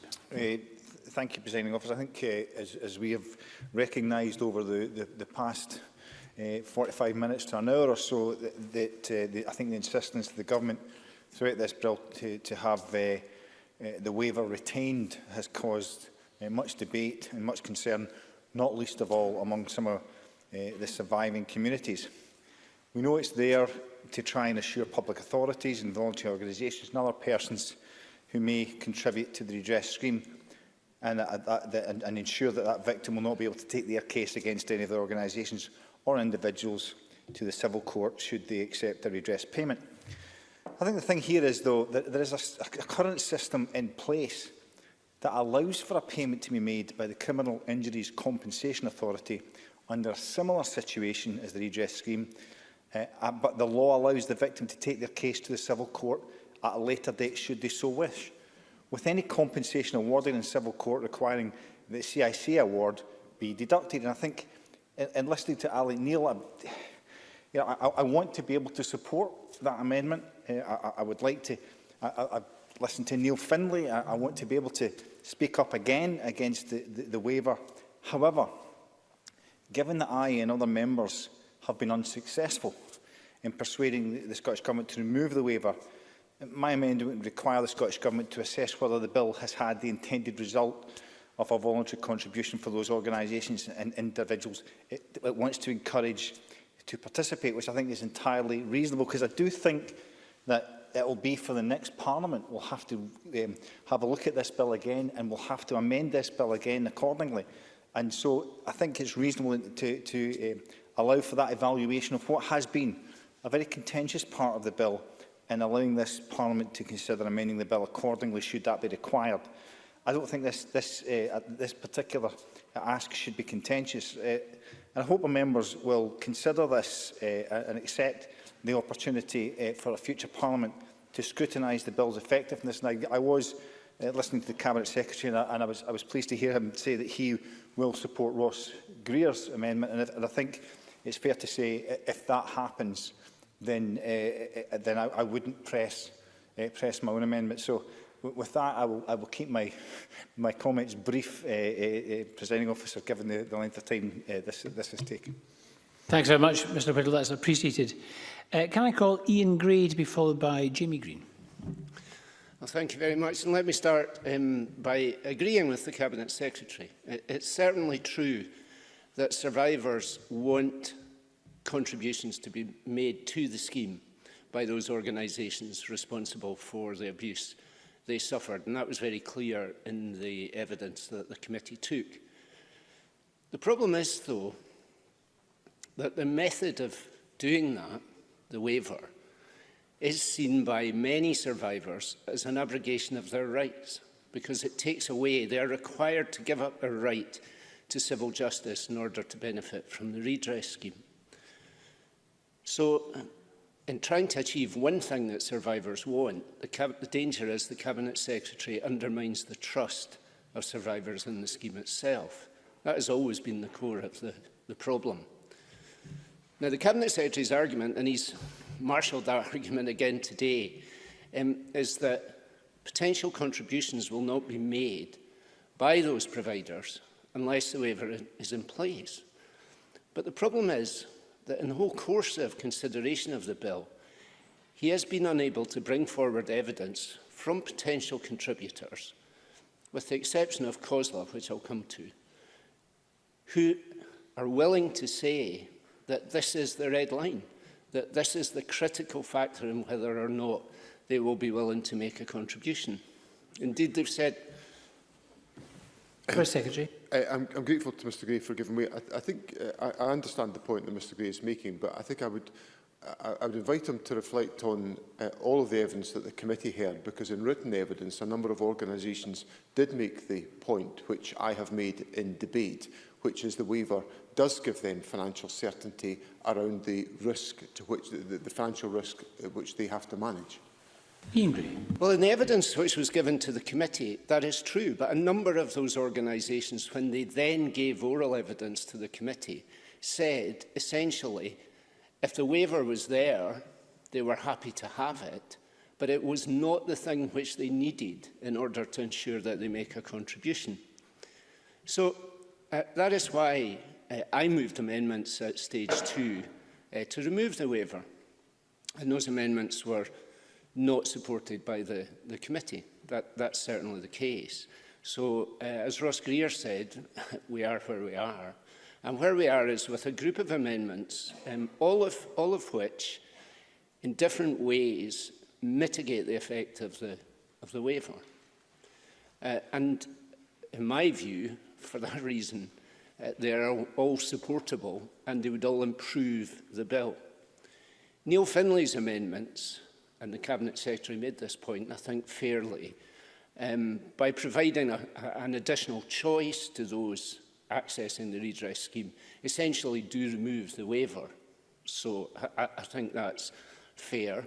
They also ensure that were they then successful in a civil case, they would have to pay back what they had received from the redress scheme. So while we will support Neil Finlay's amendments this evening for the sake of consistency, I have to accept, given what happened at stage 2, those are likely to succeed. Ross Greer's amendments remove the waiver in the particular circumstance of where the claim is against the state, either the Scottish Government or local government. Now, it seems to me that if anybody should be persuaded by the moral imperative to participate in this contribution in response to their responsibility for what happened to these survivors, without the financial incentive of the waiver, surely it is the state. Surely it's the state. They should not need a financial incentive to see through their obligation to contribute to the scheme. And I say really gently to the Cabinet Secretary, when he says, if I was a survivor watching this debate, and I heard him say, COSLA have offered £100 million, but it's contingent on the waiver, I would hear an argument that says the waiver is required to save money, to reduce the cost, the contribution of the public purse to retribution, to redress. And as a survivor, I have to tell you, I think I would be very, very angry. So Ross Greer's amendments would remove the injustice of the waiver for a provider which should not need that financial incentive to participate. Survivors, I think, don't mind where it is the public purse which is going to pay redress, which bit of the public purse that comes from, whether it's from local authorities or from the Scottish Government. they do want other providers to make a contribution.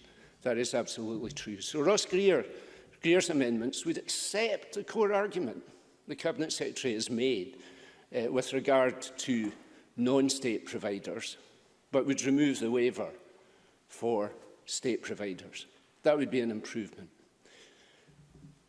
However, if the waiver remains, that brings us to Alec Neil's amendment, or his amendments. The key one, of course, is Amendment 18. Now, we started this afternoon's consideration of the bill, all agreeing with each other, I think it was around Mr Green's amendment, all agreeing that those who are accessing the redress scheme must be able to take decisions with all the relevant information available to them. Yet here we are saying that where they make a decision with all the information available to them, and then at a later date, new information which they could not have known would appear, does appear, then they will be stuck with the decision which they took in the first instance. That's simply unfair. That's simply unfair. And I do think that the number of cases in which that would apply, where new information comes forward, which casts doubt on the decision to sign the waiver in the first instance, those cases will not be numerous. I think they won't be numerous. And the Cabinet Secretary said that they won't be numerous. And so I don't think the argument that they somehow fundamentally undermine the waiver actually holds much water. So the truth is that we have a bill here for which the most important thing is we sustain the trust and support of survivors in the scheme that we're setting up. And we have a measure which threatens to jeopardise that. And we have before us a series of amendments which would mitigate that circumstance, rebuild the trust of survivors in what we're trying to do, and that would be to the benefit of all. And for those reasons, I would argue that we support the amendments tonight in Neil Findlay's name, Ross Greer's name, and Alec Neil's name. Thank you very much. Can I call Jamie Green to be followed by Daniel Johnson? Thank you, Presiding Officer. Much of what I'm going to say on this topic I'll briefly cover in my debate in the stage 3 after we've covered amendments, but I felt it important to talk about it in the context of the debate we're having, and I hope members will forgive me for that. I'd like to commend any member who's contributed an amendment to this group. Neil Findlay, Ross Greer, Alex Neil from the government benches.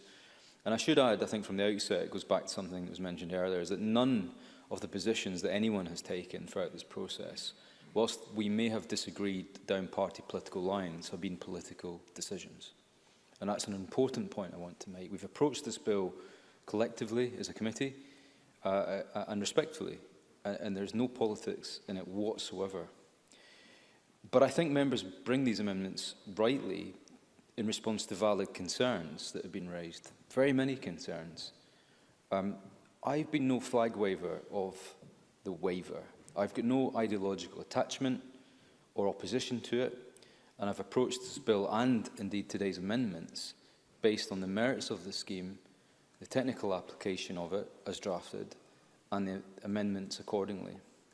But the fact is that the concept of the waiver remains in the scheme as presented to us at stage 3. And I think disaggregating the moral and ethical arguments of the waiver, which I think are very valid ones, from the technicality of it, which I feel the Cabinet Secretary's responses were technical responses to an emotional issue, and that is a challenge that we faced as a committee. And my position is that I am sympathetic to some of the amendments, but I want to make a few important points. The amendments proposed by Brian Whittle and Ross Greer do seek to introduce a very important review into the efficacy of the waiver. That's a new concept that we've come up with as a Parliament at stage 3, and I'm glad that the government have taken that on board. But that's an important point, because if the waiver, as proposed by the government in its arguments for its need, are not working, we will see that very quickly. We will know that very quickly. Another thing, I've also had conversations with COSLA, with individual local authorities, with contributors directly on the issue of the waiver. they're not all entirely dependent on it. In fact, many have been forthcoming in saying, if the waiver is removed, we'll still participate. So I don't think it's a given that the removal of the waiver will necessarily detract from contributions. But they are also equally sure that none of their insurers will cover the cost of participation in the scheme, and every one of them is concerned about the potential liability on their sustainability as going concerns as organisations. I will. Ian Gray. The argument which says that organisations, insurance companies will not cover the contribution to the scheme and therefore the waiver is required doesn't really make sense, does it? Because if their insurance companies would cover liability in civil actions, actually that's an argument for not participating and waiting to see survivors in court. Jamie Green. Yeah, I said I'm not here to defend the concept of the waiver. I agree, but I can only tell you what I've heard from those conversations. Those conversations are that the insurers have been quite clear that there is a risk of liability in any civil proceedings. That will not go away even if they participate in the scheme. Participating in this scheme does not provide immediate protection for civil litigation. Many of these organisations will still be sued by individuals. There is no blanket protection afforded by contribution to the scheme, because those who choose not to go down the redress scheme route, of course, have the option of civil case anyway. The point I'm making, though, Mr. Gray, is that those that I have spoken to who said that the perception that people think that the insurers will cover their backs on this financially is not the reality. And that's an important point I want to make. The other point I want to make, and this is an important one, is that the scheme is not mandatory. And I said that earlier in another amendment, because I want the scheme to work. I want it to go ahead. I don't want a bill to pass that is full of legal holes. I want contributors to participate in it. And I fear that if they didn't, we wouldn't just lose their financial contributions, but we would also lose that symbolic participation in it too. Because the reality is that even if not one local authority, not one faith organisation, not one charity or care home contributes a single penny to this scheme, three things are true. One, the scheme will still launch and go ahead. Two, it will still make awards. And three, the amount of those awards will not alter, differ, or disappear in any way relative to the contributions made or who made those contributions. The other point I want to make is around some of the amendments that are before us. To be honest, if these amendments had appeared at stage 2, and I have to say to the Cabinet Secretary with respect, I probably would have supported them. And I would have created an almighty headache for the Cabinet Secretary and his team, because I think they're very valid points. The whole point about disapplication of the waiver is a completely valid concept if it remains in the scheme in a government bill that the government has created. But again, I would have preferred to have had that debate at stage 2, because I think there are scenarios not covered by this bill which will give way to the very scenario that Alex Neil is talking about. I have no answer to the question what happens if someone has signed a waiver and down the line substantial evidence is brought forward that makes them feel that they made the wrong decision.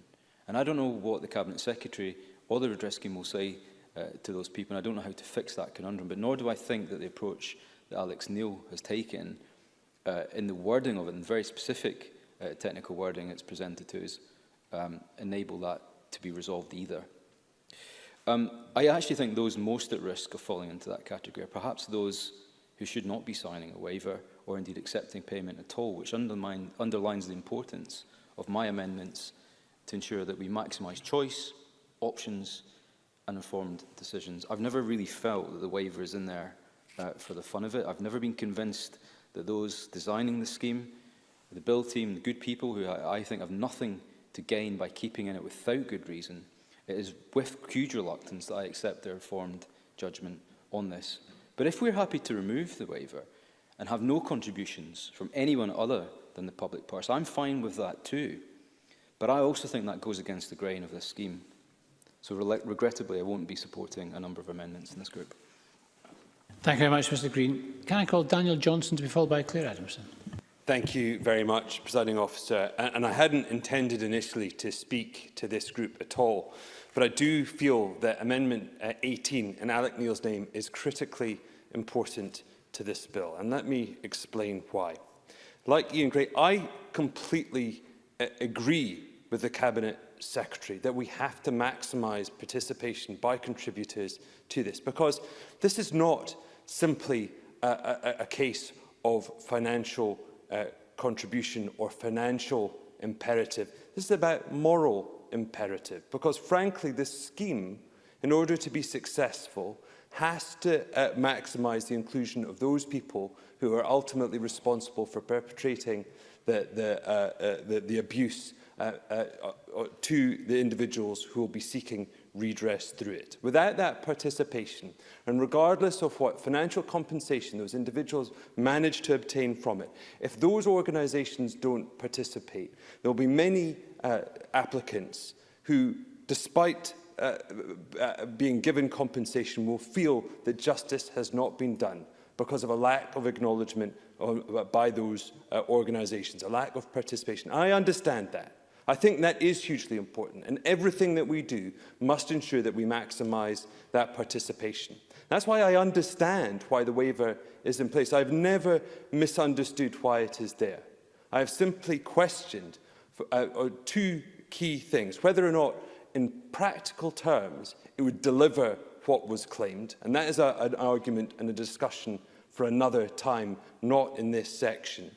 But critically, whether or not the balance was right in terms of securing that moral requirement of maximising participation as set against the point of people having to give up their rights, because that is fundamentally what it is. This is a balance between those two moral considerations, and is a point of principle. And that's where I have to disagree with Mr Green. This isn't an emotional point. There are emotional things that connect to it. There are emotional consequences, undoubtedly. This is a point of principle, and a series of principles which are quite easy to understand. Because let's be clear, this is about access to justice and maximising access to justice. And again, I think we can agree on that point and agree with the Cabinet Secretary. This will provide a route to justice for many people who have no other route, because it is difficult for those people to obtain evidence, because it is traumatic to go through and relive those circumstances and to undergo those things. And quite simply, those 2 points alone, for many people, will mean the civil courts are simply unavailable to them. But what I ask is this: what happens if those things change? What happens if the circumstances arrive where the person can face court and face those issues? What happens if the evidence is available and therefore they could pursue, but they have already taken a payment and therefore set aside those rights and are therefore unable to do that?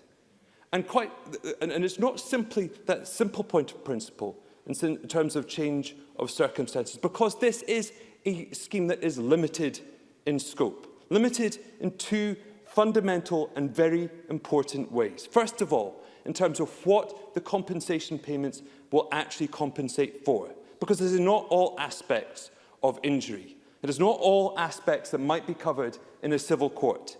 First of all, it only compensates for the seriousness of the actions perpetrated on the individual. It does not account for the impact or consequences. And critically, and very importantly, it does not compensate people for loss of earnings, as they would be if they pursued a case through the civil courts. It is therefore limited to £100,000. That is the maximum payment someone can obtain.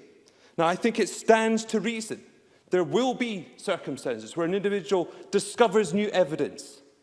An archive box is discovered. A book is found on a bookshelf that establishes, beyond doubt, that something happened that somebody would struggle to have established in a court of law previously. Circumstances that led that individual to have consequences through the rest of their life that impacted their earnings and caused them harm to a far greater degree than £100,000 of compensation would acknowledge or give them compensation for. And it's not hard to imagine the circumstances whereby someone has close family members whose beliefs in the institutions that perpetrated the harm to them were such that they felt unable to pursue a claim against that organisation through Redress Scotland. But when they pass, unexpectedly, their circumstances have changed and they feel able to pursue a claim. and their injuries were such that they could gain much more than £100,000.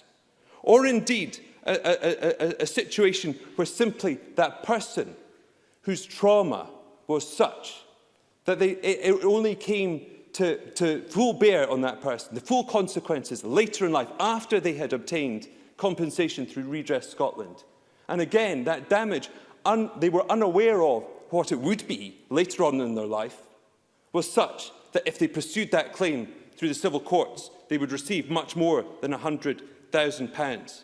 For those reasons, for those change of circumstances, for new evidence, for the ability of someone to take those claims through the civil courts, what this scheme, as currently constituted with the waiver in place, what it threatens to do is not provide easier access to justice, not provide a scheme where someone can more easily obtain compensation for what has happened to them, but it actually perpetrates further injustice to that individual already so badly harmed by that institution that was supposed to look after them. So Mr Neil's proposal is not unrealistic.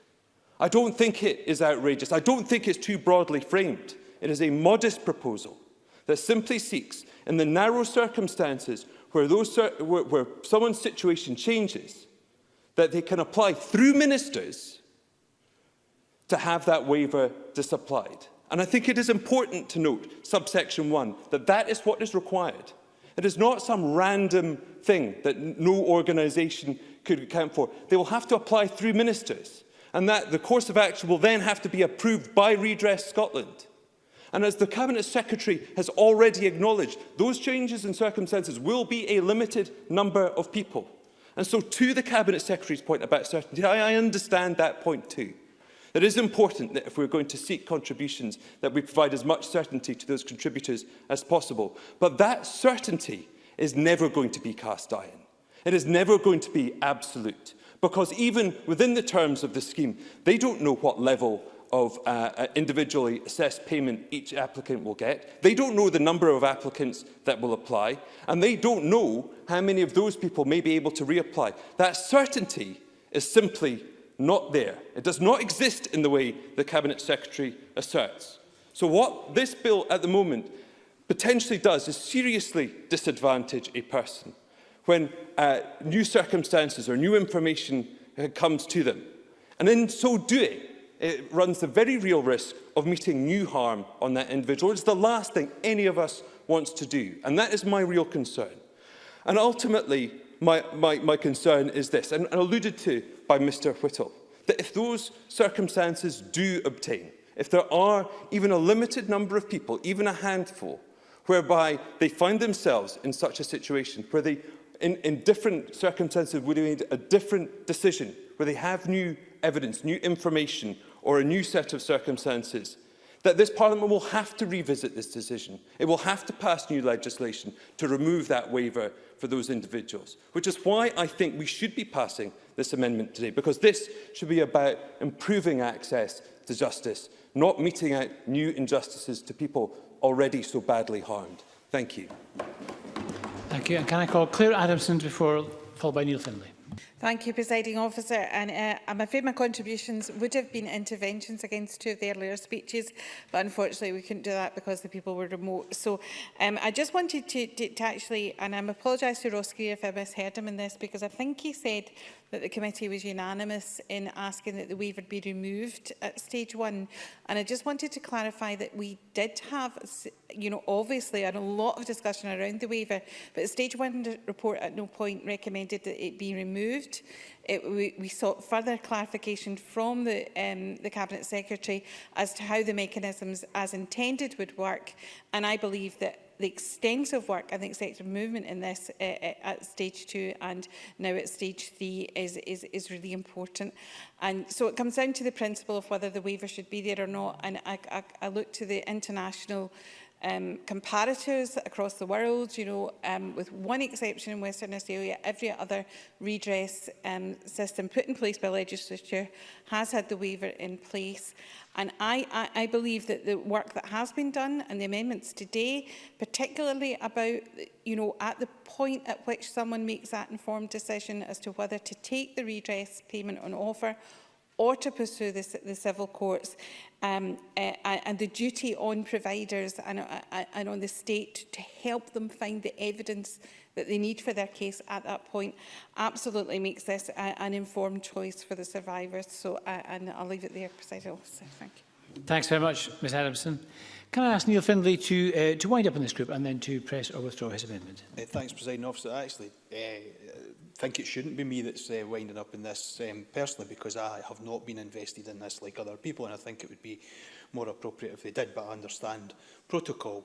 But there's been some excellent contributions, I have to say. I think Daniel Johnson and Ian Gray's contributions on this have been absolutely outstanding today, and they completely understand the impact of the waiver on people who are the victims of historic abuse.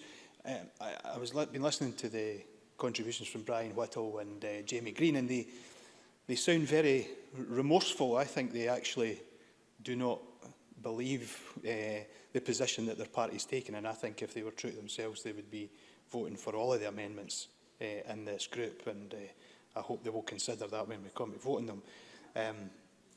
If the waiver is to remain, then we have to ensure that it works, and works in the interests of victims, not the institutional abusers. The waiver, to me, looks as though it's putting the corporate or institutional entity at the centre of this, not the abused. And the Cabinet Secretary in his contribution, as we all do in debate, we make an argument that those on our side of the debate, those who agree with us, we put them forward as being the person who speaks for in this case, the victims, and that everyone who doesn't agree with our case is on the other side of the argument and wrong. But I think if that was put out to those who have been victims, then if the question was, do you want a waiver to be in place or not, I think my perception is overwhelmingly they would say no. They would say no and take that away. And that would put them at the centre of this. It would put them in control. It would give them options as to what they do next. So. Secretary. Grateful to Mr Findlay for giving way, because I think in the way that I think I responded to his intervention earlier on, I wasn't in any way either casting aspersions or doubting the points of view that are different to mine. I was simply saying there's a diversity of opinion. But the point I wanted to advance in this intervention is the fundamental point, and forgive me for advancing the detail I'm going to do here. Fundamentally, this is an incredibly difficult part of the bill, and I acknowledge that. But it's also about trying to create the right balances that address the needs of the interests of survivors in as wide a respect as we can. For some survivors, a lot of survivors, definitely for pre-64 survivors, they have no court option available to them. And what the redress scheme opens up is a route for them to get redress. For others, evidential requirements, other barriers, the fact that they would find it difficult to confront these issues would make it impossible for them to go to a court. So we provide a route for them. And for those who have the evidence and have the ability and the capacity to face a court action, that option still is available to them. But what we're also trying to do is address the fact that we want a contribution from providers. Survivors tell us they want providers to be in the frame to make a contribution. So what I'm trying to say in this rather lengthy intervention to Mr Findlay, because he correctly says he's closing this section, and I'm just trying to respond to some of the issues that have come in the debate. This is an agonised balance to be struck to try to create a route for as many survivors as we possibly can do. Is it perfect? I'm not going to suggest it is perfect. Nothing in all of this is perfect. But it's trying to create as reliable a route for as many people who currently today do not have that route, but leaves open the choice for those who wish to pursue civil action if they wish to do so, having been properly informed with the advice about what this scheme can offer. I hope that perhaps helps to capture some of the dilemmas. That lengthy intervention, and I think that is helpful. But I think the amendments put forward by various people from across different parties seek to make that scheme even better, and that's the intention. No one has brought forward any of these amendments to make the situation for victims worse.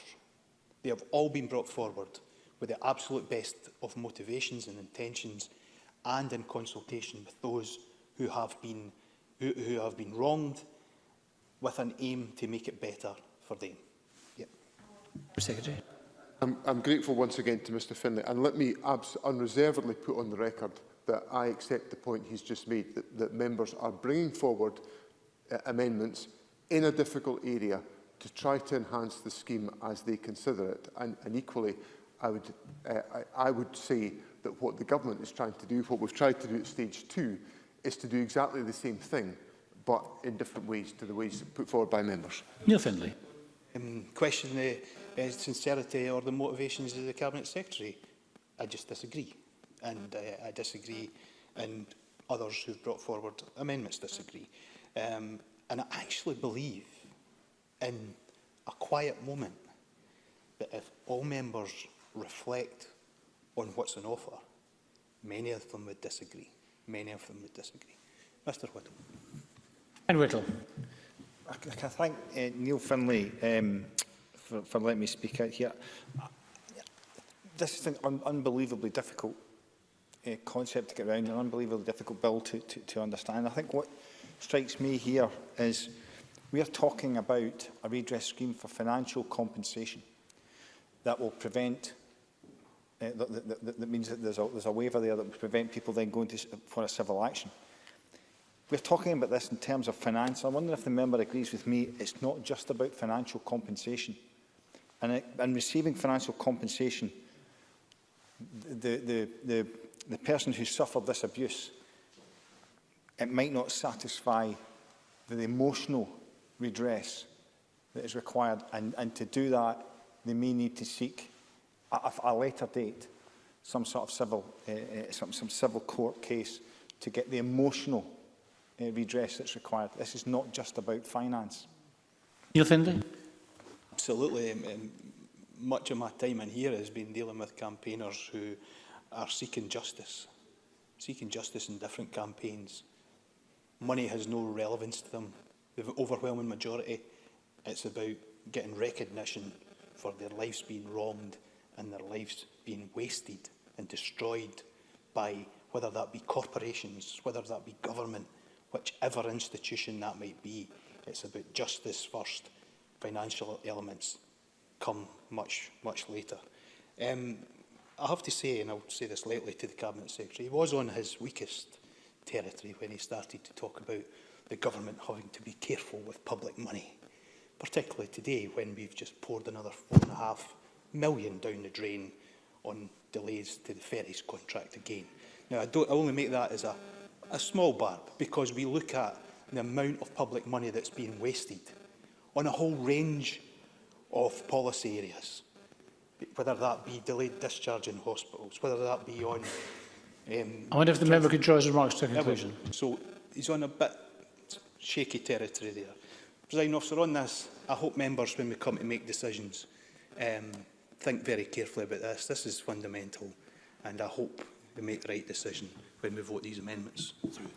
Thank you very much, Mr Findlay. So we're going to go to the question. The question is that Amendment 39 be agreed to. Are we all agreed? No. We're not agreed. So this is the first division of the afternoon. We're going to have a 5-minute suspension to allow members to be called to the chamber or to access the voting app. A 5-minute suspension.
Thank you, colleagues. We are now back in session.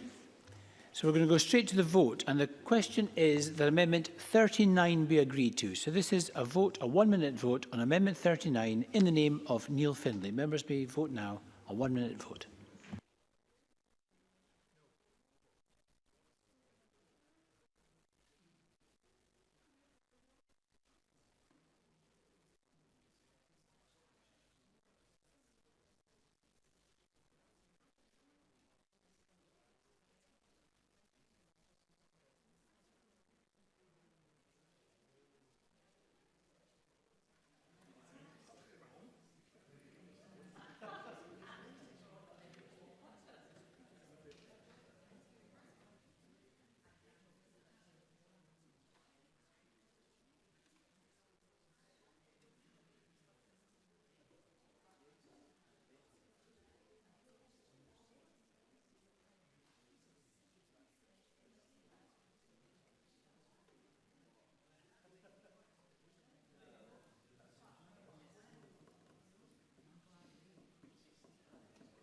That vote is now closed. Please let me know if you were not able to vote.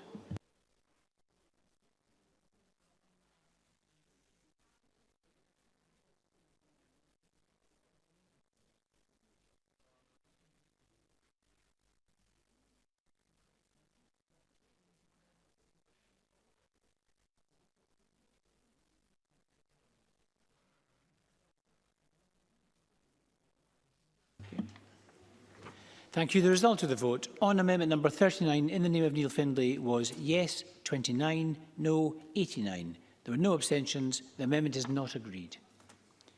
Can I call amendment 40, Neil Findlay, to move or not move? That is moved. The question is that amendment 40 be agreed to. Are we all agreed? No. Or not agreed? We'll move to division on amendment 40. A 1-minute division on amendment 40 in the name of Neil Findlay.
That vote is closed. Please let me know if you were not able to vote.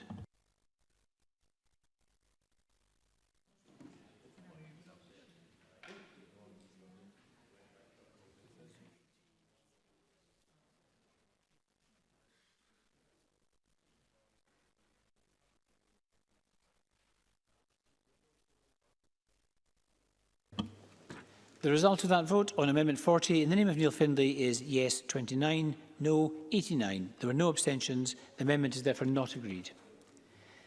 Can I call Amendment 41, Neil Findlay, to move or not move? That is moved. The question is that Amendment 41 be agreed to. Are we agreed? No. We're not agreed. We'll move to a vote on Amendment 41 in the name of Neil Findlay. 1-minute division.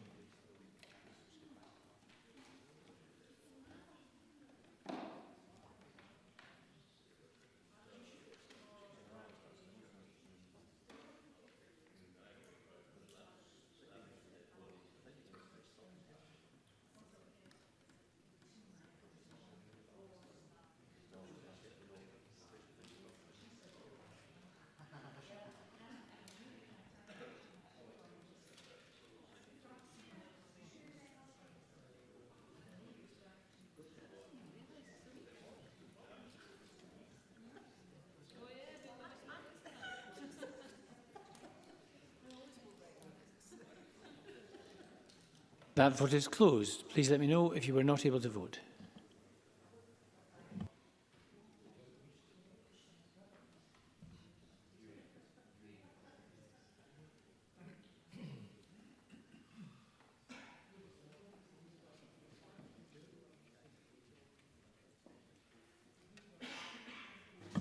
The result of the vote on amendment number 41 in the name of Neil Findlay is yes 29, no 89.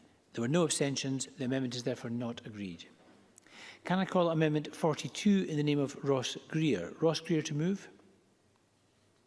Move, thank you.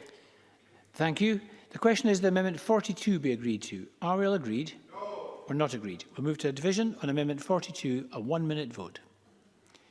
1 minute, amendment 42 in the name of Ross Greer.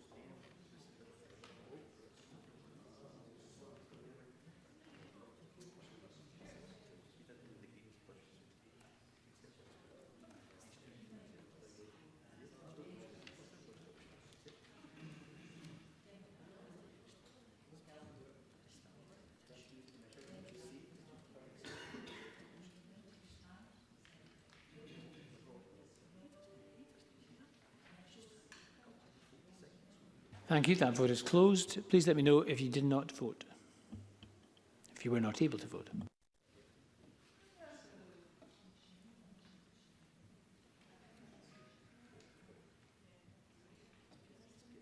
Can I call Kevin Stewart to make a point of order?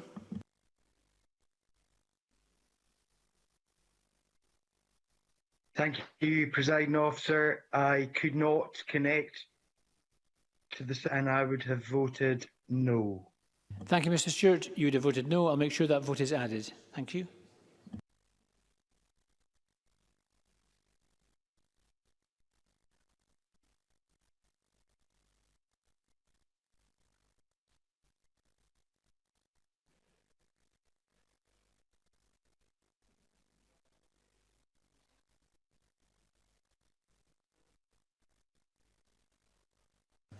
The result of that vote on Amendment 42 in the name of Ross Greer is yes 28, no 88. There were no abstentions. The amendment is therefore not agreed. Can I call Amendment 43 in the name of Ross Greer? Ross Greer to move. Move, thank you. Thank you, Mr. Greer. The question is that Amendment 43 be agreed to. Are we all agreed? We're not agreed. Let's move to a vote on Amendment 43 in the name of Ross Greer. 1 minute division.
That vote is closed. Please let me know if you were not able to vote.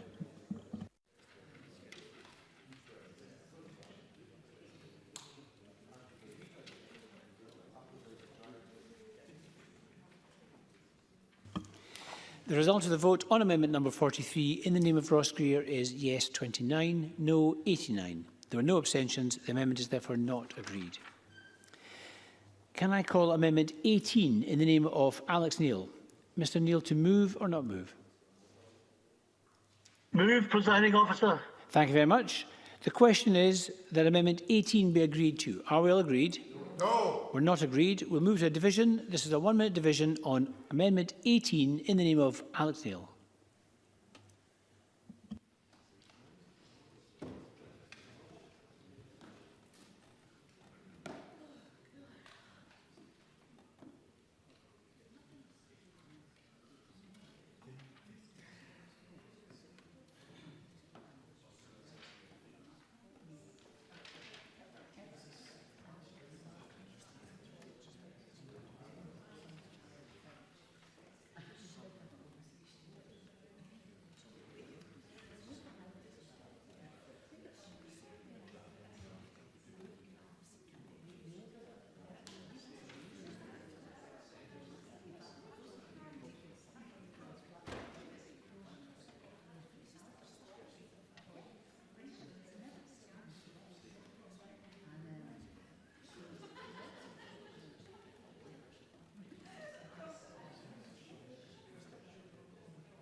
That vote is closed. Please let me know if you were not able to vote.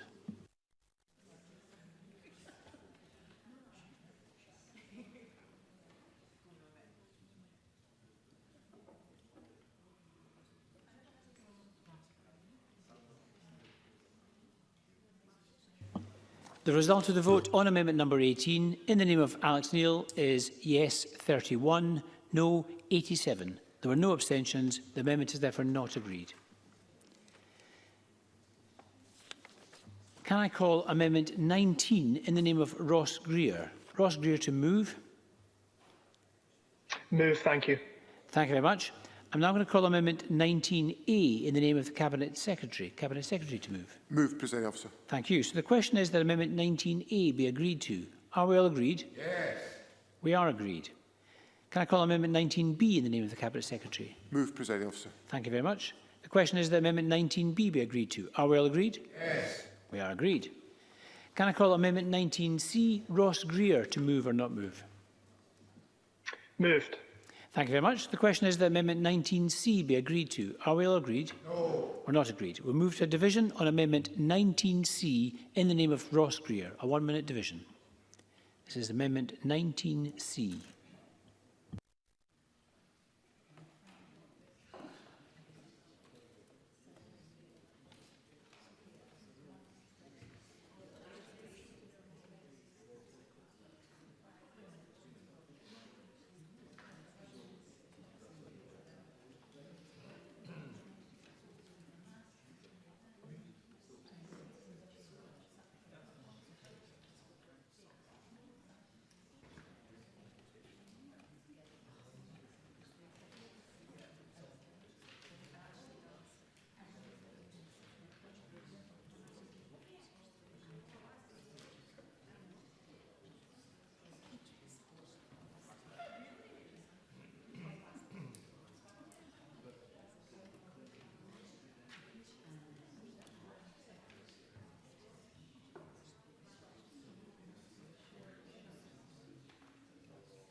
That vote is now closed.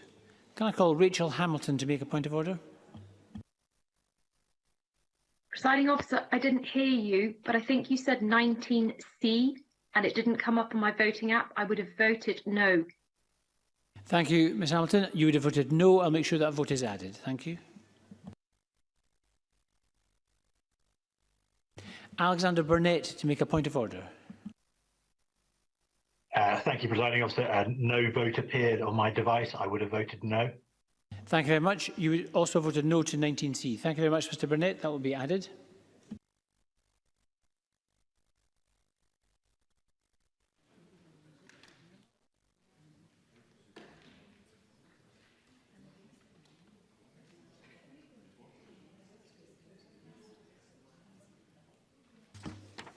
The result of the vote on Amendment 19C in the name of Ross Greer is yes 28, no 89. There were no abstentions. The amendment is therefore not agreed.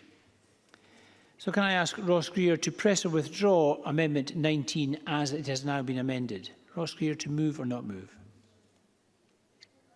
To move, thank you. Thank you, Mr Greer. So the question is that Amendment 19 as amended be agreed. Are we all agreed? Yes. We are agreed. Can I call Amendment 20 in the name of Brian Whittle? Brian Whittle to move or not move? Not move, Presiding Officer. Thank you, Mr Whittle. That's not moved. Can I call Amendment 44 in the name of Ross Greer? Ross Greer to move or not move? Moved, thank you. That is moved. The question is that Amendment 44 be agreed to. Are we all agreed? No. Or not agreed? We'll move to a division on Amendment 44, a 1-minute division.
That vote is now closed. Please let me know if you were not able to vote.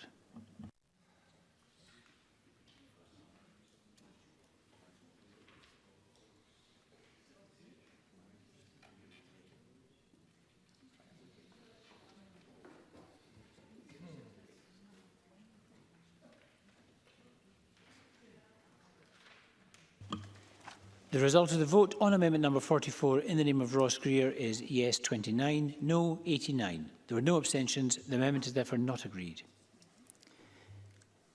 Can I call amendment 45 in the name of Neil Findlay? Neil Findlay to move or not move? That is moved. The question is that amendment 45 be agreed to. Are we agreed? No. Or not agreed? Move to a division on amendment 45, a 1-minute division. Amendment 45 in the name of Neil Findlay.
That vote is now closed.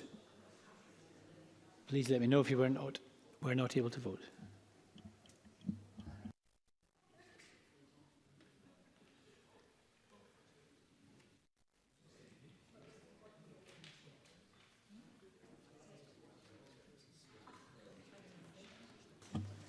The result of the vote on Amendment 45 in the name of Neil Findlay is yes 29, no 89.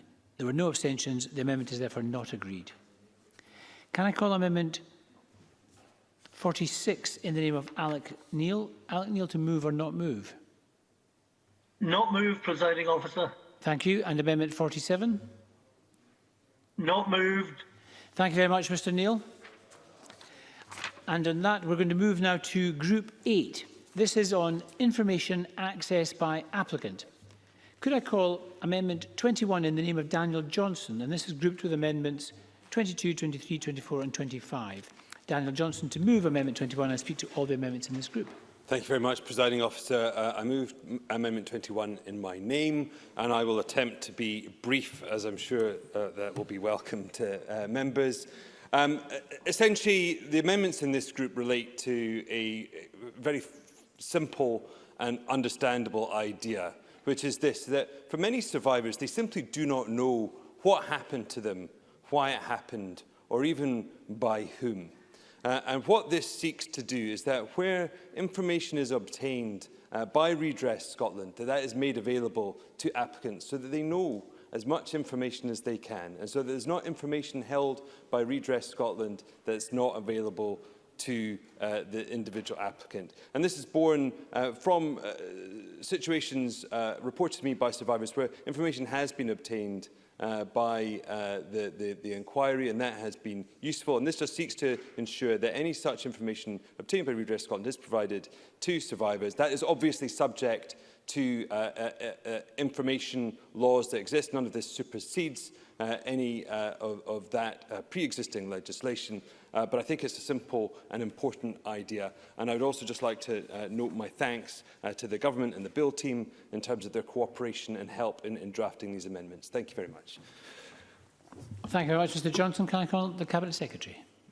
President Officer, I'd like to thank Mr Johnson for lodging these amendments and for his constructive engagement with the Government following Stage 2 in connection with this issue. These amendments enhance the survivor focus of the scheme by providing proactive reassurance that those who apply to the scheme will have the right to access information and evidence which is held by Redress Scotland or the Scottish Ministers as part of that person's application. These amendments reinforce transparency, which is such a critical aspect of the scheme to command the trust and confidence of survivors. I would echo Mr Johnson's comments and ask the Chamber to support the amendments in this group. Thank you very much. Does Mr Johnson wish to add anything? I don't. Thank you. So we'll go straight to the vote. The question is that Amendment 21 be agreed to. Are we agreed? Yes. We are agreed. Can I call Amendment 22, Daniel Johnson, to move? Moved. Thank you. The question is that Amendment 22 be agreed to. Are we agreed? Yes. We are agreed. Can I call Amendment 23, Daniel Johnson, to move? Moved. Thank you. The question is that Amendment 23 be agreed to. Are we all agreed? Yes. We are agreed. Can I call Amendment 24, Daniel Johnson, to move? Moved. Thank you. The question is that Amendment 24 be agreed to. Are we all agreed? Yes. Thank you. Can I call Amendment 25, Daniel Johnson, to move? Moved. Thank you. The question is that Amendment 25 be agreed to. Are we all agreed? Yes. We are agreed, and that takes us to our final group, Group 9, Survivors Forum. Can I call Amendment 26 in the name of Daniel Johnson? And this is grouped with Amendments 29 and 30. Daniel Johnson to move Amendment 26 and speak to all the amendments. So again, Presiding Officer, I move Amendment 26 in my name, and I will attempt to be brief. I think what is very important is that Redress Scotland does its work in conjunction with survivors, mindful of their perspective and their experience, and does so in a trauma-informed way. The Survivors Forum will provide important insight to Redress Scotland. It will provide survivors with the ability to oversee, comment and provide input into the working of Redress Scotland. And I do feel it's important that this is placed on the face of the bill. I note that this was always the government's intention, but I think giving it the strength of statute strengthens their work and underlines its importance. I would also just like to add an important note that this oversight and assistance is very much in general terms, that there is nothing within these provisions, and indeed it is a specific exception that the Survivors Forum will not oversee individual cases. It is in terms of the broad and general working of Redress Scotland. And again, I would just like to thank the Scottish Government, the Bill team, and indeed the Cabinet Secretary for their cooperation and assistance in drafting these amendments. Thank you very much. Thank you very much. And could I call on the... Sorry, Jamie Green, beg pardon. It was just briefly to welcome these amendments in Daniel Johnson's name. I'm very pleased he's brought them forward, and more so that the government will support them. The creation of a Survivors Forum, I think, is a fundamental part of ensuring that, as we've heard this afternoon in quite a robust debate, there are many elements of this bill which have been contentious. And I think it's important that as it launches and starts to proceed and accept applications, that the voices of survivors lie at the heart of any future changes or alterations that the next Parliament has to make to the scheme if required. That, in conjunction with some of the review clauses that have been added today, I think are both welcome, if you like, important reviews into the scheme. And I thank Daniel Johnson for putting it on the face of the bill rather than relying on it taking place down the line. Be pleased to support them. Thank you. And the Cabinet Secretary. Senator, can I thank Mr Johnson for bringing forward these further amendments on the Survivor Forum, and I am happy to support them. I share Mr Johnson's intention that survivors should play a key role in improving and enhancing the delivery of the scheme throughout its lifetime. We have long been committed to the establishment of the Forum, but have chosen not to provide for it in legislation so as to ensure maximum flexibility as to its functions and how it would operate. A fundamental principle of the Forum is that it will be survivor-led, and we wish to give survivors as much choice as possible in what the Forum does and how it does it. We've begun a process of engagement on the Forum with survivors and others, and what we provide for now in the bill needs to be capable of adapting in the light of this ongoing engagement. I'm satisfied that this revised version of Section 93A will allow for this development. There are issues around the confidentiality of information supplied by applicants which should not be passed to the Forum. I'm confident that the provision already within the bill at Section 83 provides adequate protection and reassurance to survivors. I will, however, make sure that this point is reflected in the explanatory notes that will be produced. I'm pleased to support these amendments brought forward by Mr Johnson this evening. Thank you very much, Cabinet Secretary. Daniel Johnson, to add any comments? Or none at this time. Excellent. Thank you, Mr Johnson. So the question is that Amendment 28 be agreed to. Are we all agreed? Yes. We are agreed. Can I call Amendment 27 in the name of Jamie Green? This was debated earlier. Jamie Green to move or not move? Moved. That is moved. The question is that Amendment 27 be agreed to. Are we agreed? Yes. We are agreed. Can I call Amendment 48, Daniel Johnson, to move or not move? Moved. That is moved. The question is that Amendment 48 be agreed to. Are we all agreed? Yes. We are agreed. Can I call Amendment 28 in the name of Jamie Green? Jamie Green to move or not move? Moved. That is moved. The question is that Amendment 28 be agreed to. Are we agreed? Yes. We are agreed. Can I call Amendment 29 in the name of Daniel Johnson? Daniel Johnson to move or not move? Moved. That is moved. The question is that Amendment 29 be agreed to. Are we agreed? Yes. We are agreed. Can I call Amendment 49, Ross Greer, to move or not move? Not move, Presiding Officer. Thank you very much, Mr Greer. And Amendment 50, also in your name, Mr Greer, to move or not move? Not moved. Thank you. Thank you very much, Mr Greer. Can I call Amendment 30 in the name of Daniel Johnson? Daniel Johnson to move or not move? Moved. That is moved. The question is that Amendment 30 be agreed to. Are we all agreed? Yes. We are agreed. Can I call Amendment 31 in the name of Jamie Green? Jamie Green to move or not move? Moved. That is moved. The question is that Amendment 31 be agreed to. Are we agreed? Yes. We are agreed. Can I call Amendment 51 in the name of Daniel Johnson? Daniel Johnson to move or not move? Moved. That is moved. The question is that Amendment 51 be agreed to. Are we all agreed? Yes. We are agreed. Can I call Amendment 32 in the name of Jamie Green? This was debated with Amendment 5.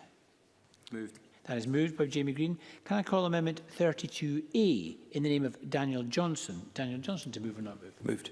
That is moved. So the question is that Amendment 32A be agreed to. Are we all agreed? Yes. We are agreed.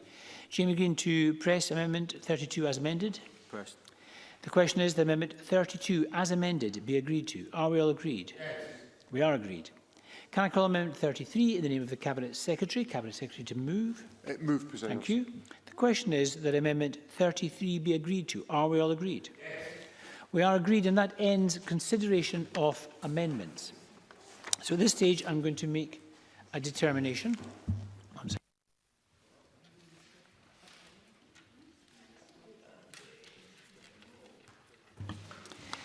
So as members will be aware, at this point in proceedings, I'm required under standing orders to decide whether or not, in my view, any provision of this bill relates to a protected subject matter, that is, whether it modifies the franchise of the electoral system for Scottish elections. In the case of the Redress for Survivors, Historical Child Abuse and Care Scotland Bill, it does not. Therefore, it does not require a supermajority to be passed at stage 3. Now, given the time, I'm minded to accept a motion without notice under Rule 11.2.4 to move decision time to 7:30. Could I ask Miles Briggs, as a member of the Bureau, to move such a motion? Thank you very much. So the question is that decision time be moved to 7:30. Are we all agreed? Yes. We are agreed. Thank you very much. There'll just be a very short pause. A short pause, and then we'll move on.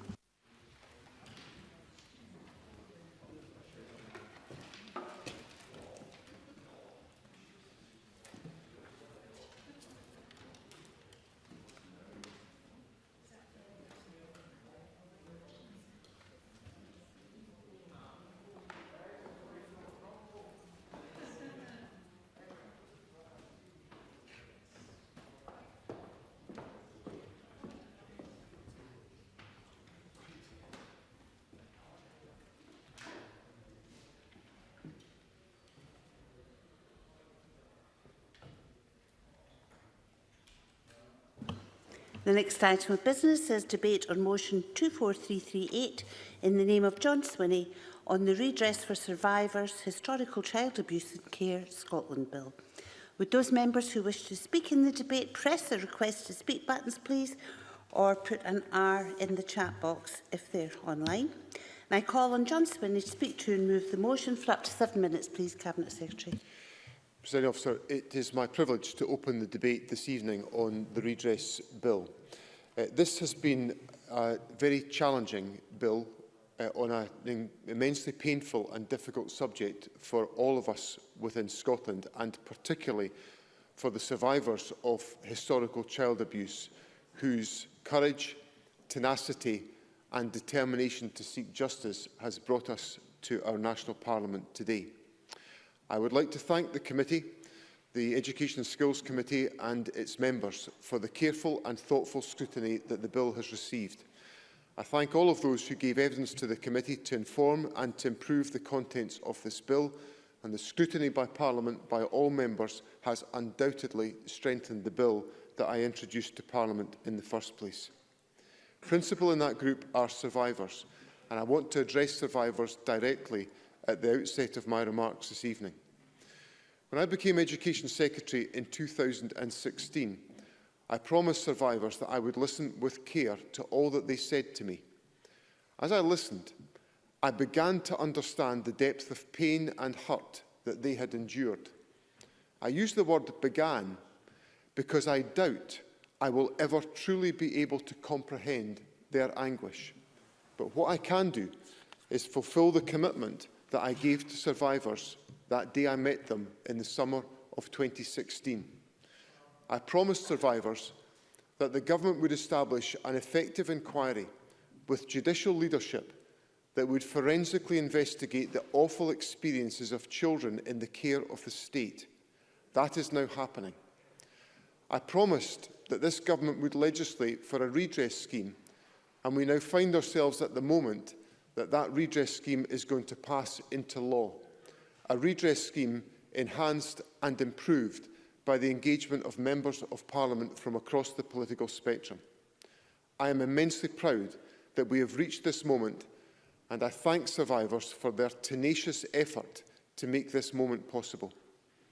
Across the political spectrum, and members of Parliament know that I am a combative member of this Parliament in every respect, we have seen constructive engagement around a number of intensely complex and sensitive issues. This process has given us a better bill and will give us a better redress scheme of which Scotland can be proud. The bill is for survivors. It is for Scotland's children of the past who suffered such cruel abuse and torment, and for the adults that they are today. As a society, we are still coming to terms with the scale of the horror of abuse and the impact that it had. Childhoods devastated, innocence stolen, trust betrayed, lives made heavy with burdens that no one should ever have to bear. And we're also coming to terms with our inaction as a society. Inaction that exacerbated, perpetuated and prolonged that abuse. Children were neither heard nor believed. The structures and systems we all rely on to protect us, to promote our well-being and help us to thrive, failed some of our fellow citizens when they were vulnerable children and needed our protection the most. And for that, Presiding Officer, we are sorry. The government is sorry, and I want to say to survivors, this should not have happened to them, and it was not their fault. We will not let inaction characterise what we as a nation do now in respect of this acutely painful chapter in our past. Whilst we know that we cannot make up for what happened, we do not accept it as a historical fact for which nothing can be done. We endeavour to record, investigate and learn from what happened, and the Scottish Child Abuse Inquiry continues its crucial work. We are supporting survivors to achieve their potential through future pathways and the Survivors of Childhood Abuse Support Fund. And today, we pass Scotland's redress scheme into law and add it to that response. We have developed a bill that will establish a survivor-focused route to redress. Survivors will now have a choice that did not previously exist to apply to the redress scheme for payments of up to £100,000. For survivors abused before 1964, this will in fact be their only option. They have no avenue to seek payments through the courts. Redress applications, assessments and reviews will be swifter, more trauma-informed and transparent than existing routes. The scheme offers a non-adversarial alternative to court. Liability will not have to be established and survivors will be given practical support to obtain evidence and emotional support throughout the process, should they need it. Funding for independent legal advice will be made available to all applicants throughout the entirety of the process. Under this scheme, survivors will be entitled to keep 100% of their redress payment. They do not have to worry about having to pay hefty legal fees or other costs from their redress payment. Crucially, our aim is to deliver redress not only as a government scheme, but recognising the historical care landscape and the involvement of a myriad of public, religious and charitable bodies. Survivors have told us that this is important, and I consider that all those with a responsibility for the failings of the past have a responsibility to do the right thing today. The scheme sets out to be a national collective endeavour. Redress payments will reflect fair and meaningful financial contributions from organisations responsible for the care of children at the time they were abused. We know that, sadly, some survivors are no longer with us to apply for redress. They and their families are not forgotten, and the scheme makes provision for applications from next of kin where the survivor died on or after the 1st of December 2004. Give way to Mr. Gray. Ian Gray. In light of the comment he's just made about some survivors who are now elderly, the government already introduced the advance payment scheme, and at stage 2 we had some discussion of that and whether that could be improved in the short time before the introduction of the new scheme, which will replace it. And he did say that he would come back to me on that. John Swinney. I'm grateful to Mr Gray for his intervention. The advance payment schemes now made to date 560 payments to elderly and terminally ill survivors. It will remain open until the statutory scheme can accept applications, and I am pursuing a very aggressive timetable for the establishment of the statutory scheme, which I hope will address the issue that Mr Gray, I know, is legitimately concerned about. We will open the scheme for applications as soon as possible before the end of this calendar year. It will begin the public appointments process and advertise for a Chair of Redress Scotland before the end of this month and for a Chief Executive in April. The advance payment scheme was set up on the grounds of urgency in the public interest under common law powers, which limit the scope of any changes that we can make to it. I will provide an update about this and about progress towards the statutory scheme opening before the summer recess if the government is re-elected, but I am taking steps immediately before royal assent to begin the preparations, assuming Parliament will support the bill later this evening. So I hope that provides the reassurance to Mr Gray. Presiding Officer, I said at the time the bill was introduced that there was no doubt in my mind that this was one of the most important pieces of legislation that the Scottish Parliament would consider in its lifetime. Since then, as the bill has progressed and we've heard powerful and moving evidence, my belief on that question has only strengthened. Today is about actions, not words, about deeds, not promises. Today, we must fulfil our duty to our fellow citizens who have suffered. We must vote to pass this seminal piece of legislation into law. Today, as individuals, as a Parliament and as a nation, we have the opportunity to stand with survivors, to see them, to hear them, to walk alongside them in a way that no one did during their childhood. Today, without compulsion and without agenda, I do that to fulfil the commitment I made to survivors when I was appointed to this role in 2016, and I know that across the political spectrum in this chamber, that determination is shared by all members. We now have the chance to do something historic. Today, I hope that we will agree together as a united Parliament to take our next step in facing up to this dark chapter of Scotland's history, to show survivors we now build on our words of sorrow with action, and I suggest that we vote unanimously to do exactly that.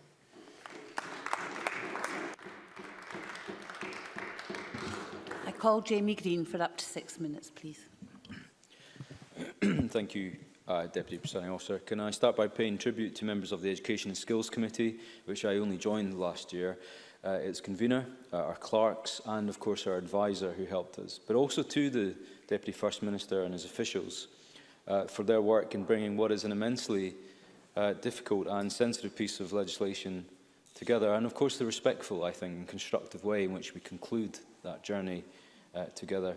I'd also like to put on record my thanks to the many organisations that gave evidence to us throughout the bill's passage, but more importantly, those survivors, the survivors of historic abuse, those who are known already to us and those who are unknown and yet to come forward, who will, I hope, benefit from the scheme, those to which this scheme is aimed to assist.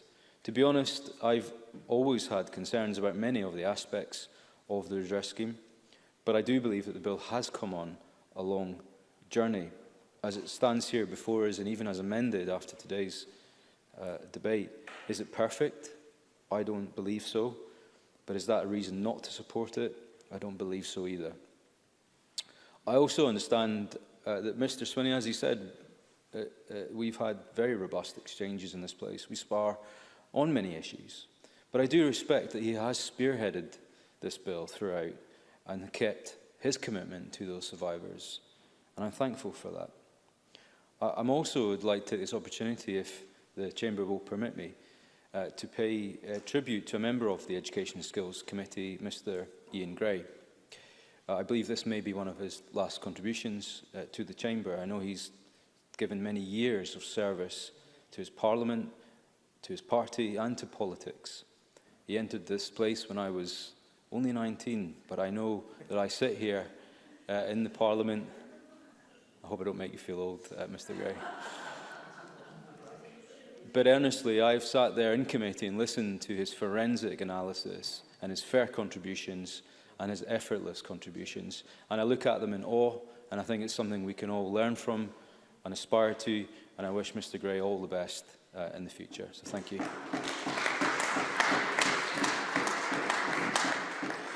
We've heard today, of course, there are aspects of this bill which people are unhappy with. And I think whatever product we have come out with today, and it has been a difficult journey, I believe that we have been able to legislate for a scheme that will provide some victims, not all, some, both financial compensation but also meaningful redress, that I hope goes some way to right the wrongs of the past. I said way back in the Stage 1 debate on this, that the stark and very sad reality is that there's very little that we can actually do to fully compensate these people. We cannot ever bury those memories of abuse, the ones that continue to haunt people, the people that we deal with in our casework, the people that we've heard from throughout the process. No amount of money will ever undo that horror. For many people, this has never been about financial redress, although it may be welcome for some. It's the symbolic move that this Parliament has taken to right those wrongs, or indeed help right those wrongs. It's an important first step for many, but it should not and will not be the end of that journey. And we should also be honest with each other. This scheme will not be for everyone, and it will not benefit everyone. And I say that because at the heart of it, and by its very nature, that those organisations, or indeed the people representing them today, do participate in it. And I think that is required to validate it, which takes me on to that point that was controversial in the debate today, including the issue of the waiver, but not the only one. I believe that this scheme isn't just about delivering financial compensation, although at its heart, many of the pages in the bill are precisely about how that money is paid and what circumstances and the evidence threshold and so on. But it's not about the money, it's about where it comes from. It's about the fact that these contributions are meaningful, that they're voluntary, and that they're forthcoming. Yes, of course, the government will have to underwrite much of this. I understand the government is funding the operational costs. I understand the government is funding the first tranche of payments up to £10,000. I understand this is not a mandatory participation scheme. But we needed a system. We needed a scheme that allowed individuals, authorities, organisations to come forward and make a meaningful contribution as their acknowledgement of their role in past abuse. I also believe that on the whole, most organisations have approached this bill with enthusiasm, but not all of them. And as controversial as that may be, some have been more readily accepting of their role in historic abuse than others. I won't name and shame them because I think we probably all know who they are already. But what is important is that we have a robust, reliable, fair and compassionate scheme. We can't ignore the fact that organisations would be hesitant in coming forward if it meant blanket accepting liability. We can't ignore the fact that many of these organisations are still going concerns, that they still do great work in our community. And I had many sleepless nights over many of the issues in this bill. And I sought to amend it in any way that I could to strengthen both the rights of survivors, but also strengthen the responsibilities of the scheme to offer options and transparency to those survivors, but also to the contributors, to make sure that we never legislate for something that will undermine or affect their sustainability, and that we will legislate in a way that ensures that their contributions are fair and meaningful. The terms that we've heard right throughout, fair and meaningful. It's been terribly difficult. And I'll never forget the words of a survivor who gave evidence to us. Abuse never leaves a person. It is like a human shadow. That's a devastating response to it. But let this scheme and everyone who's contributed to its formation and whatever we've agreed or disagreed on in this journey, we can hold our heads up high that we have tried our best. But we now pass that baton to those who will operate the scheme, and we pass the product of that to those who will benefit from it. We offer them redress, but I hope we offer them closure. And if nothing else, we should hold our heads high that whatever the petty or party politics that awaits all of us in the coming weeks, we'd never forget that the people which form the shapes around us in the very walls of this chamber, are the people that we are here to protect, to support, and to make amends to, and to say sorry to. I now call Ian Gray, and I understand it is indeed likely to be Mr Gray's last speech in this chamber. Thank you very much, Presiding Officer. I speak in support of this bill, which finally promises some redress for people who we collectively let down so badly for so long. As children, they looked to us for care, and we delivered them up to hurt, to terror and torture, sometimes for years. And then, as the Cabinet Secretary said, for decades we refused to listen to them. But in their courage, they would not be silenced. So this has taken too long, and it could have been better. I wish we had removed the waiver on rights to civil justice in the bill, but it is a substantive acknowledgement at last of survivors' suffering and our responsibility for it. This is indeed my last speech, as Jamie Green indicated. He'll be too young to know that it's actually not the first time I've made a last speech in the Parliament. The difference is last time I didn't know that it was my last speech. It is better to make that decision yourself than have the electorate make it for you. And I'm glad that as my last speech, it is about righting a wrong of the past. I am privileged to be one of that class of 99, and over 22 years, I believe that we have put right many wrongs of the past. I helped take through the very first act of this Parliament, Adults with Incapacity, which supported families stymied in their care for loved ones by cruel incapacity laws, some of them 400 years old. We abolished a feudal system which for 1,000 years had excluded the people of this country from vast swathes of their own land and opened it up to all. We closed down the long-stay hospitals in which our brothers and sisters with learning disabilities had been imprisoned for generations. It has been a privilege to be just a small part of all of that, and so much more which this Parliament has done when it is at its best. Donald Dewar said on that unforgettable opening day in 1999 that this Parliament is about how we carry ourselves. I don't believe that he meant how we strut on the world stage or swagger along the corridors of power. He meant how closely we are willing to walk alongside those who need us most. How willing we are to stand with those who are hungry, who are hurting, who have no hope. Not craving the limelight, but rather braving the darkness that it is our duty to try and dispel. And we haven't always succeeded, of course. There are plenty of present-day wrongs that I'll be looking to those of you who come back in May to put right.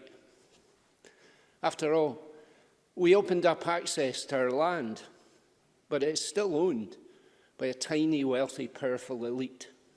We liberated people with learning disabilities from long-stay hospitals into a social care system which fails them again and again. And there were precious few food banks back in 1999. What were we doing that so many came to depend on them? Child poverty is rising. Drug deaths are Scotland's shame. Parliament's best days are the days when we refuse to accept that we cannot change these things, when we believe in our power to do it. In this Parliament, which I leave, is not the one I entered 20 years ago. Following the Smith Commission, on which I had the privilege of serving, it is one of the most powerful devolved legislatures anywhere. And I know that many members continue to argue for its sovereignty, and that is their right. But I sincerely believe that this pandemic has demonstrated the power of devolution. Taking our own decisions here, some I agree with, some I don't, but our own decisions here about public health measures, schools, the NHS, how we support business. But doing that underpinned by being part of a bigger economy with a broader tax base, more borrowing power, greater research funding, and greater purchasing power for vaccines and PPE. In any case, pandemic or not, our daily obligation is to use every power we have with all the urgency we can muster to right those wrongs of poverty and injustice. That Donald Dewar speech again. A Scottish Parliament, not an end, a means to a greater end. A noble end, like today, a measure of justice at last for survivors of abuse. It has been a privilege to be part of it. And it's been an especial privilege for the past 14 years to represent East Lothian. So let me place on the record for the last time that East Lothian is the best constituency, the best county, and the best part of Scotland in which to live or work. And I couldn't have been part of any of that without the support of so many staff here in Parliament, the Labour researchers, and the staff in my local constituency office, currently Chris, Ryan and John, but many others over the years, not least Pat and Simon, who we miss. But thanks above all go to my family, and especially to my wife, Jill. I'd never have been here without her encouragement, nor survived without her holding my hand through the ups and the downs. This bill is an up, a good bill, some light in a terrible darkness. We'll support it this evening, and that'll be me last. Thank you.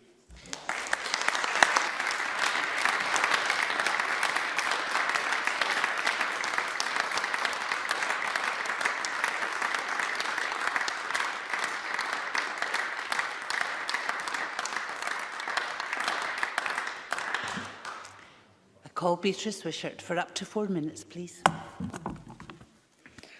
Sorry, I wasn't quite ready there. I was quite taken by Ian's speech.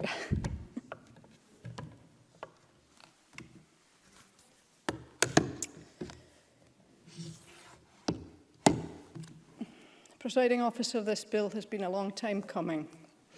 The journey so far has been long and slow, and I'm grateful for the perseverance of all those involved in working hard to reach this point. As I said at stage one, the responsibility to get this right weighs heavily on us all. The bill deals with a range of sensitive and complex subjects, and we heard from witnesses at committee and from people who contacted us individually. And I hope that those who engaged with us during the process feel that their voices have been heard and that their concerns have been heard too.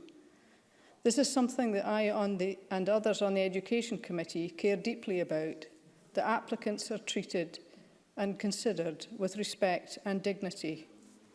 Daniel Johnson made an important point earlier today, that it's important that survivors are not re-traumatised all over again by the Redress Scotland process, and I very much share those views.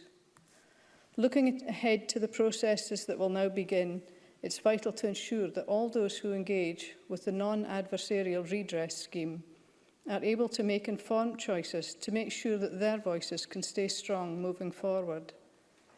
Helen Holland from In Care Abuse Survivors said in evidence to the committee that, and I quote, "Survivors have waited a long time for this coming and, quite frankly, many have already made that choice for themselves." She continued, We have members who are going down the civil court route, and equally we have members who are patiently waiting for the redress scheme to open. It will never suit everybody. So I was happy to support Jamie Green's amendments this afternoon, which strengthen the duty on Scottish ministers to ensure survivors have the opportunity to make full and informed choices. During the course of the bill, the issue of the waiver was one of the most difficult points to reconcile, and the debate this afternoon has highlighted that too. As others have pointed out, based on the evidence we heard, there were fundamental difficulties with it. But I appreciate that many have thought hard about how to square this circle, and I very much recognise the work of the Deputy First Minister and his team, who continue to engage with the committee about it. While I've listened very carefully to all the views expressed, I continue to have reservations about the waiver. But I do believe, however, that the scheme as it now stands, with its ability to ensure that survivors can reach a full and informed position ahead of any decision about a waiver, will help. At stage 1, I noted that organisations cannot and should be expected to provide an open chequebook for payments. That would not be productive or practical. Providers sent a briefing to members this week in which they sought assurances that Scottish ministers, in terms of sustainability, and there would be no detriment to the financial viability in present-day care services. Organisations doing good work now should have a way to continue that work, and Ian Gray's amendments offer protection to the sustainability of participating organisations' services when making fair and meaningful contributions. But it's imperative to properly and honestly acknowledge the past. Financial redress will play a critical part in that. But as we heard repeatedly in evidence, a full, proper and sincere apology may be all the more valuable. At the centre of the work on this bill are people. People whose lives were shattered during their childhood. That has shaped their lives, their life opportunities, and in many cases has affected the lives of their families too. Presiding Officer, victim survivors have waited a very long time for this historic redress bill, and I know many will find great relief in its passing. So I'm very pleased to confirm the Scottish Liberal Democrats' support. I call Ross Greer for up to 4 minutes, please, Mr Greer. Thank you, Presiding Officer. I should start by thanking Ian Gray. I won't tell him how old I was when he was first elected to Parliament, but I will thank him for how much I've learnt from him, particularly on the Education Committee over recent years. Turning to the bill, I said at stage 1 that it was always going to be a painful experience for many survivors, even if it is one they rightly wanted, and that's certainly proven to be the case. I'd like to start by paying tribute to the survivor groups and individuals who fought so hard and for so long to bring us to this point, to those who shared their own experiences, relived their own trauma in the process of explaining why redress is so necessary. Their bravery and dignity has been astonishing, and their contribution to this process has had a profound impact on the bill. I know that this is not exactly the scheme that survivors themselves would have chosen. It's not what I would have chosen either, but it's far better for their engagement over recent months and years. We all support its principles, but I'll be honest, I seriously considered whether I could vote for it in its final form. I was never going to vote against, but I struggled with the question of proactively approving a bill which contains a waiver scheme I know is causing so much anguish. I spent our unplanned technical break on the phone with colleagues and those we've worked with throughout this process, weighing up what the right choice would be. This isn't as much a question of effective public policy making as it is a question of ethics. I've argued at every stage of this process for the principle that survivors should not have their right to pursue justice through civil proceedings restricted by the scheme, and I'm bitterly disappointed the amendments which would have addressed that were rejected. For the sake of avoiding doubt being cast on the scheme, though, the Green MSPs will all vote for this bill at decision time tonight. I'm not angry at colleagues in Parliament or government for how this has turned out. I'm deeply frustrated, but I appreciate this was never going to be easy, and I thank the government in particular for the sincere effort they've made to work with us to explore alternatives, and for the collaborative approach that they took to the bill as a whole. There are some I would like to reserve my anger for, though. Whilst a number of potential contributors, such as quarriers, engaged with Parliament consistently and constructively throughout this process, others chose not to. Parliament is supposed to take decisions on the basis of the evidence submitted to us, but this process has been accompanied by the strong implication that organisations who may end up being significant contributors to the scheme are the most insistent upon the inclusion of a waiver, without those organisations being willing to go on the record and make that case. That's cowardly behaviour, and if it's from those I suspect, it's of absolutely no surprise. If it becomes known that these organisations decide not to contribute towards the scheme, despite the waiver's inclusion, I intend to use the privilege this Parliament affords, and which I hope to still have, to name them. For now, I'm content to trust the Government and their sincere efforts to ensure that fair and meaningful contributions are made. Nothing we can ever do can right the wrongs of child abuse. No effort of Parliament or Government today can reverse the failings of our predecessors. But as the Cabinet Secretary said, we can and we should do all we can to bring some modicum of justice to survivors. This scheme represents one avenue through which we will do that. The parliamentary process has made this redress scheme more trauma-informed, more supportive of the needs of survivors, and more accessible, including to their next of kin. I'm proud to have played some small role in that, and I would like to finish as I started with my profound thanks to the survivors and their supporters who've worked with us to make this a better bill at the end of its process than it was at the start. Thank you, Presiding Officer. Now move to the open debate and speeches of up to 4 minutes, please. Claire Adamson, followed by Joanne Lamont. Thank you, Presiding Officer. Can I pay tribute to Ian Gray this evening as well? Ian and I share convenership of the cross-party group on science and technology, and I know one of the highlights of that was a visit to CERN a few years ago, which appealed to the geek in me, but as a former physics teacher and a physician, I know how much Ian enjoyed that experience, and I wish him many more adventures of that type in the future. Presiding Officer, at stage 2, I moved amendments to put dignity, respect and compassion on the face of this bill. And I want to thank all of the committee members for their dignity, their respect and their compassion in which they have approached the whole bill process, and was evident by the debates that we had this afternoon. This has been a responsibility of the burden of the responsibility as a committee convener has rarely weighed as heavily on my shoulders as it has in our deliberation on the Redress Scotland Bill.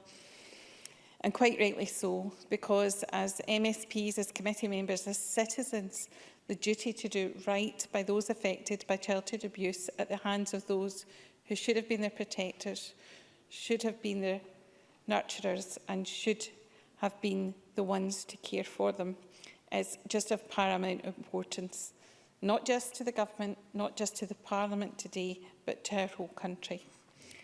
Nothing we can do today can take away the pain endured for over decades, but I hope that the victim survivors can reflect that today their voice was heard, listened to and acted upon.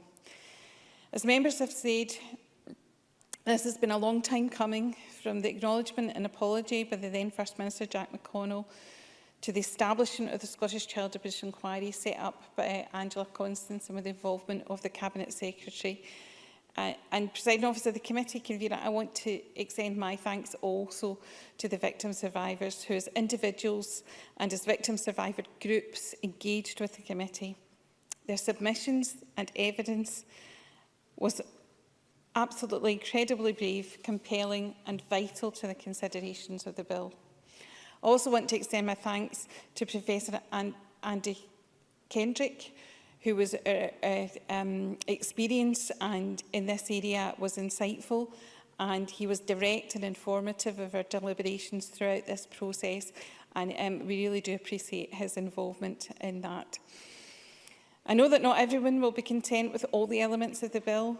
It gives the only redress that is available to victim survivors whose abuse happened before 1964. It gives compensation without the need for court proceedings. It will offer a new choice for many victim survivors for whom the court is not an option either available to them or one they would wish to pursue. Presiding Officer, victim survivors are at the heart of this bill, and it is their tenacity, their perseverance and their resilience that is both admirable and incredible, given the experience of being disbelieved, doors shut in their faces, as they pursued their own life experience and recognition of what they had endured and the data and the evidence to support that. And they are to be commended today. I'll finish with just the voices of one contributor, and it's the one Jamie Green. Obviously, the same profound effect on him as it did on me. Abuse never leaves a person. It's like a human shadow. Sometimes it's behind you and you can forget that it's there for a little while and get on. Then it's moved to the side at eye level and you're conscious that it is there so that it starts to have an impact. However, there are times when the shadow is right in front of you, no matter how strong a survivor you are. You cannot ignore it and you have to deal with it. Presiding Officer, nothing we do today will change that for survivors, but I hope and they trust that it's a great marker for Scotland that we pass this bill today. Joanne Lamont will be followed by Rona Mackay, but again, this will be Ms Lamont's final speech in this chamber. Thank you very much, Deputy Presiding Officer. Just when you've heard from one former Labour leader, another one pops up to say goodbye. We'd have quite a lot of them if we all put them in a row, I guess. But it's been a great privilege for me to work with Ian Gray and to listen to the commitment and passion he has given to every moment of public service he has given.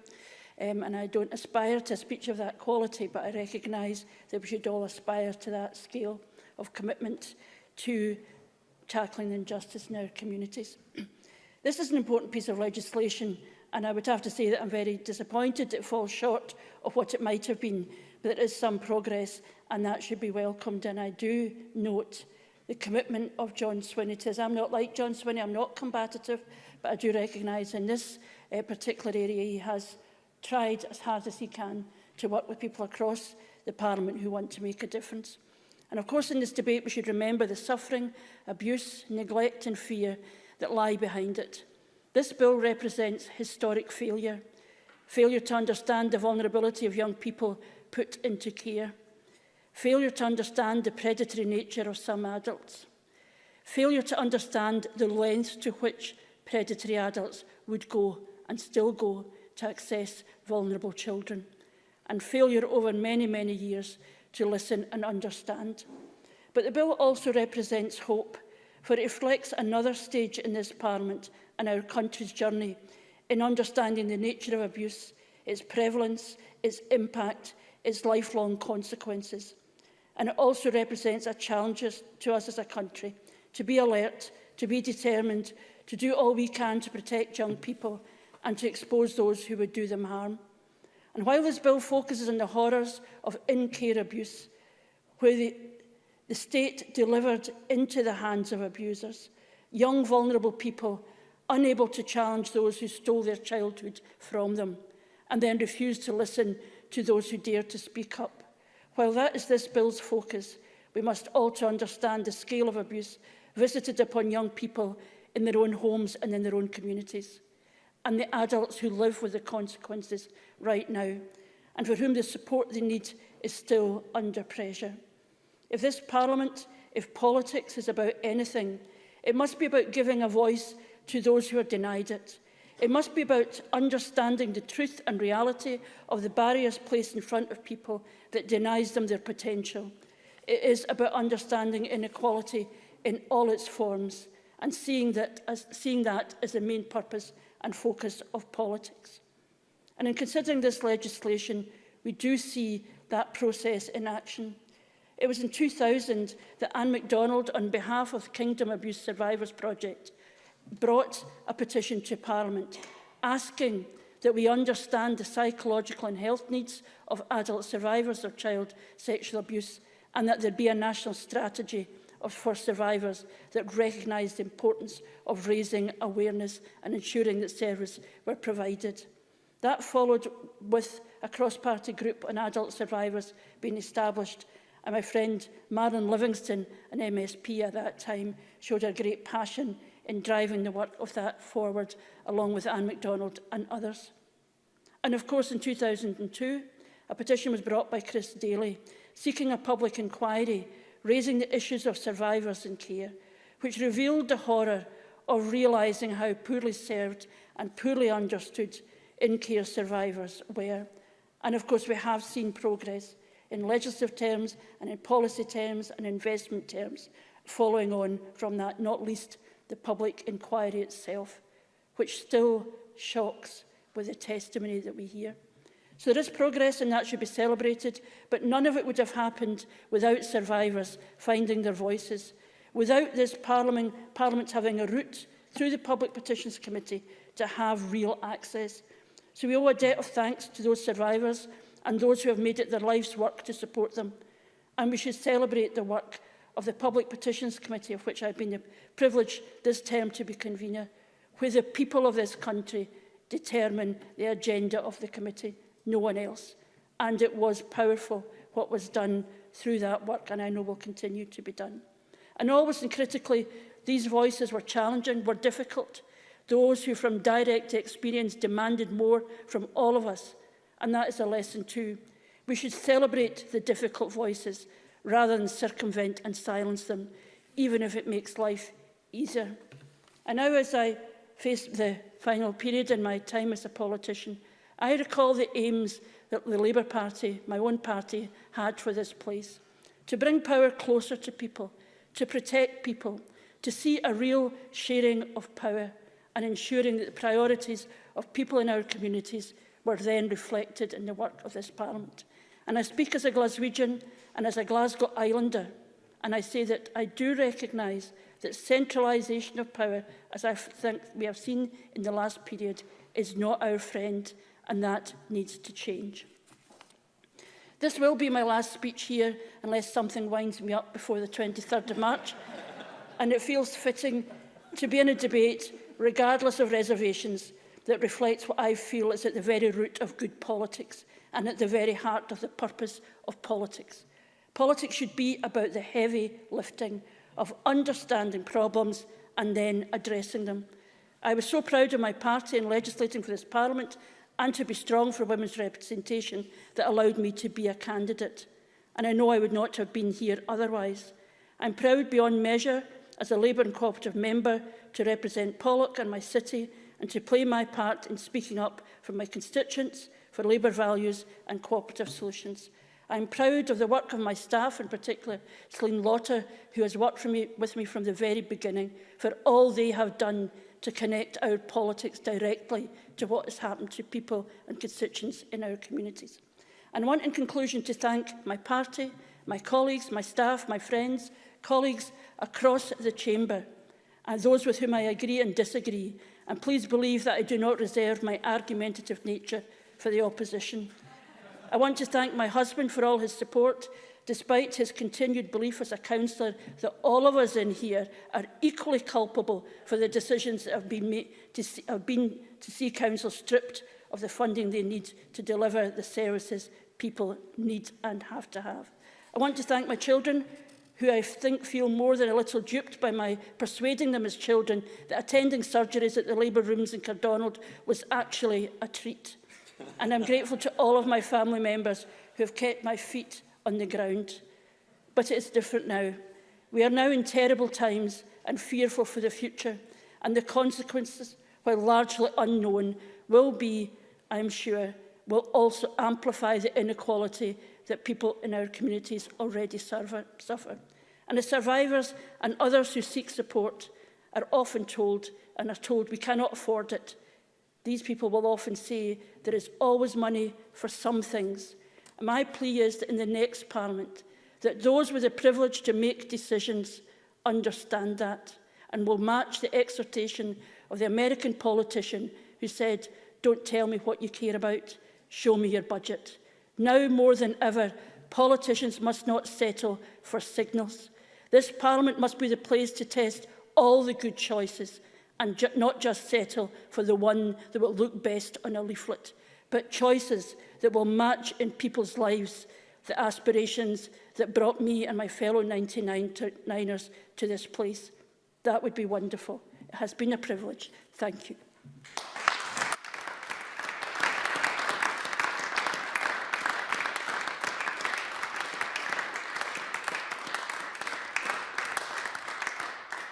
And the last contribution in the open debate is from Rona Mackay.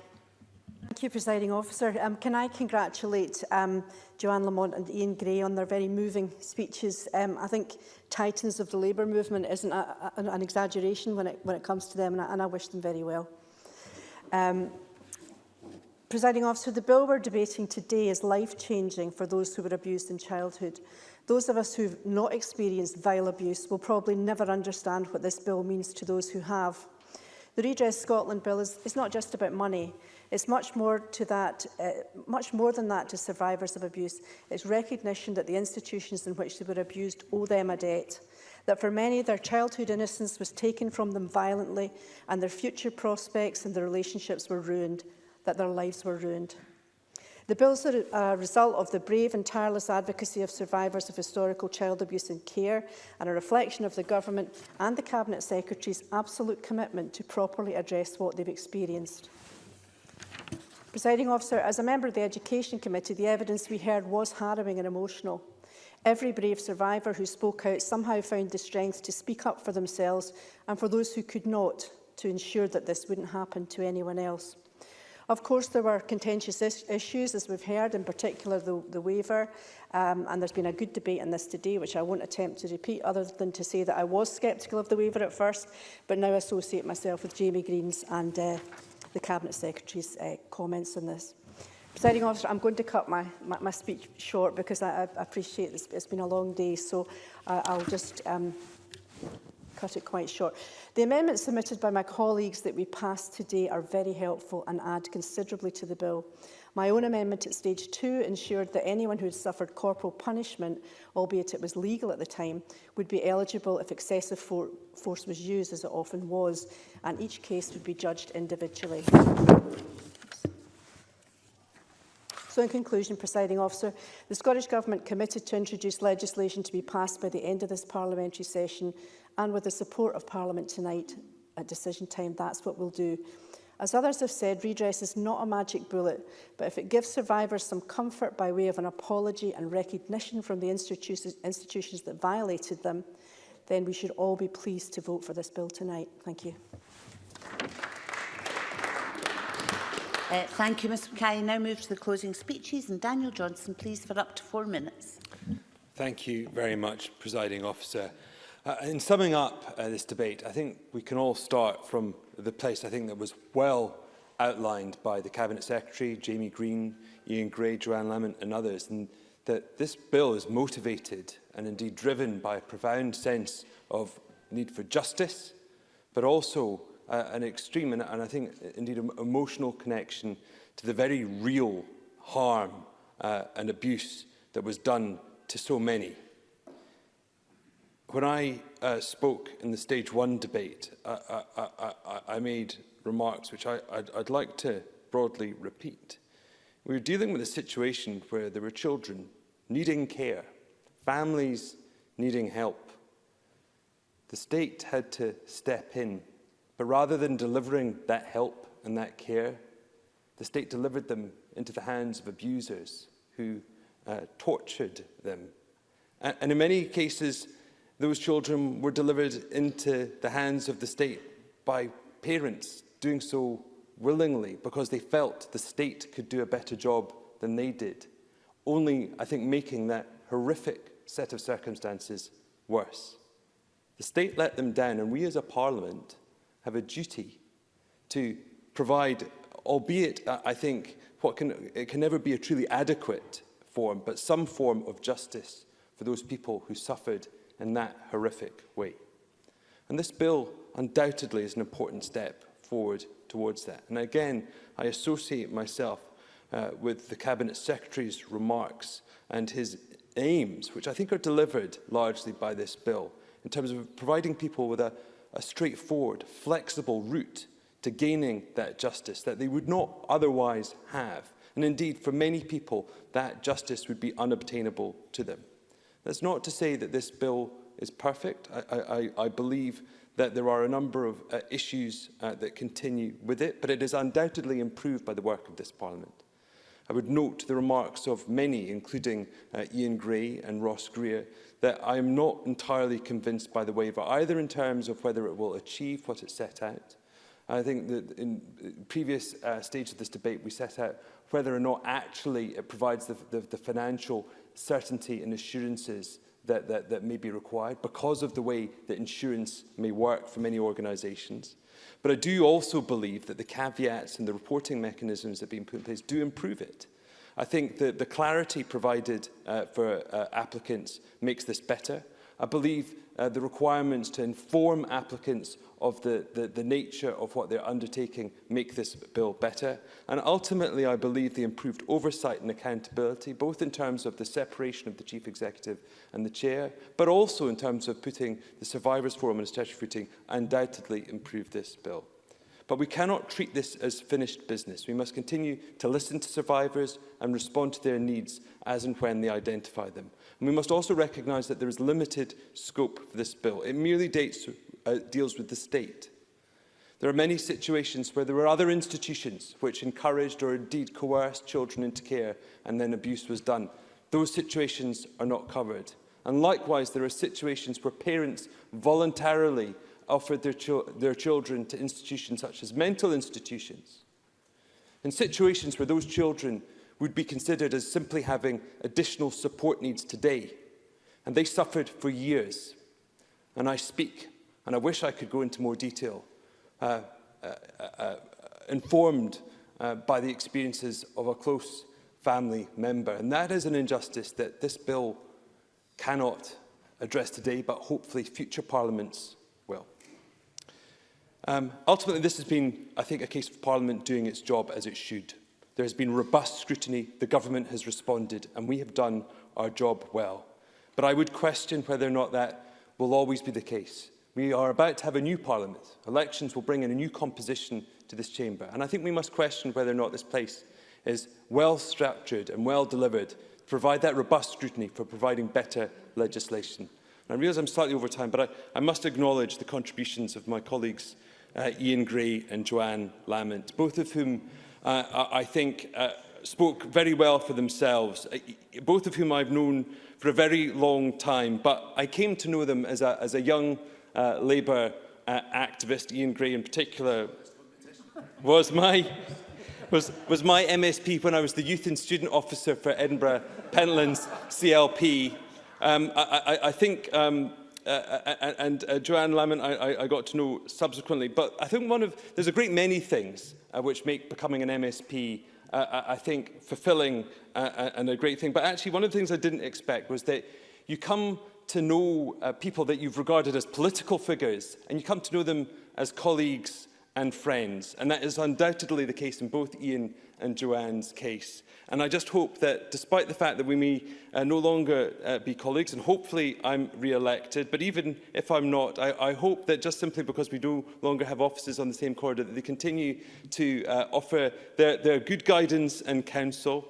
But can I thank them both on behalf of myself, but hopefully on behalf of all the Labour benches for their years of service and their contribution to both the Labour Party and to the Scottish Parliament. We all owe you a great deal of thanks. Thank you both.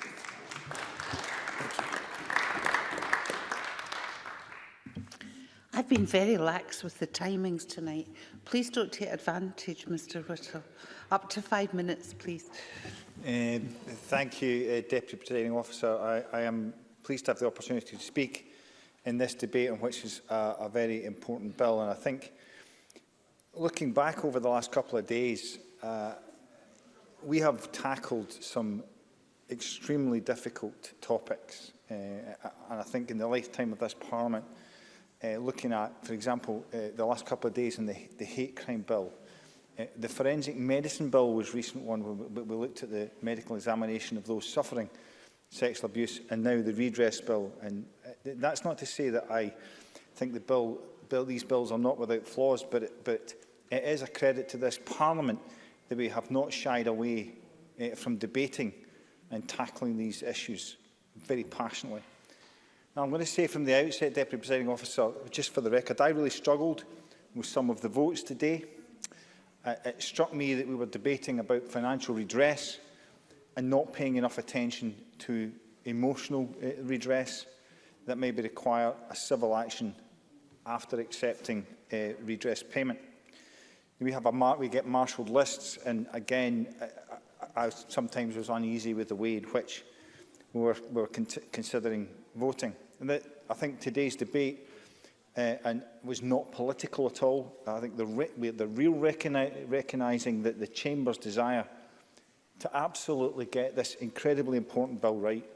I have to say I don't think we have, and that the bill will go on to the next Parliament and will need changing again.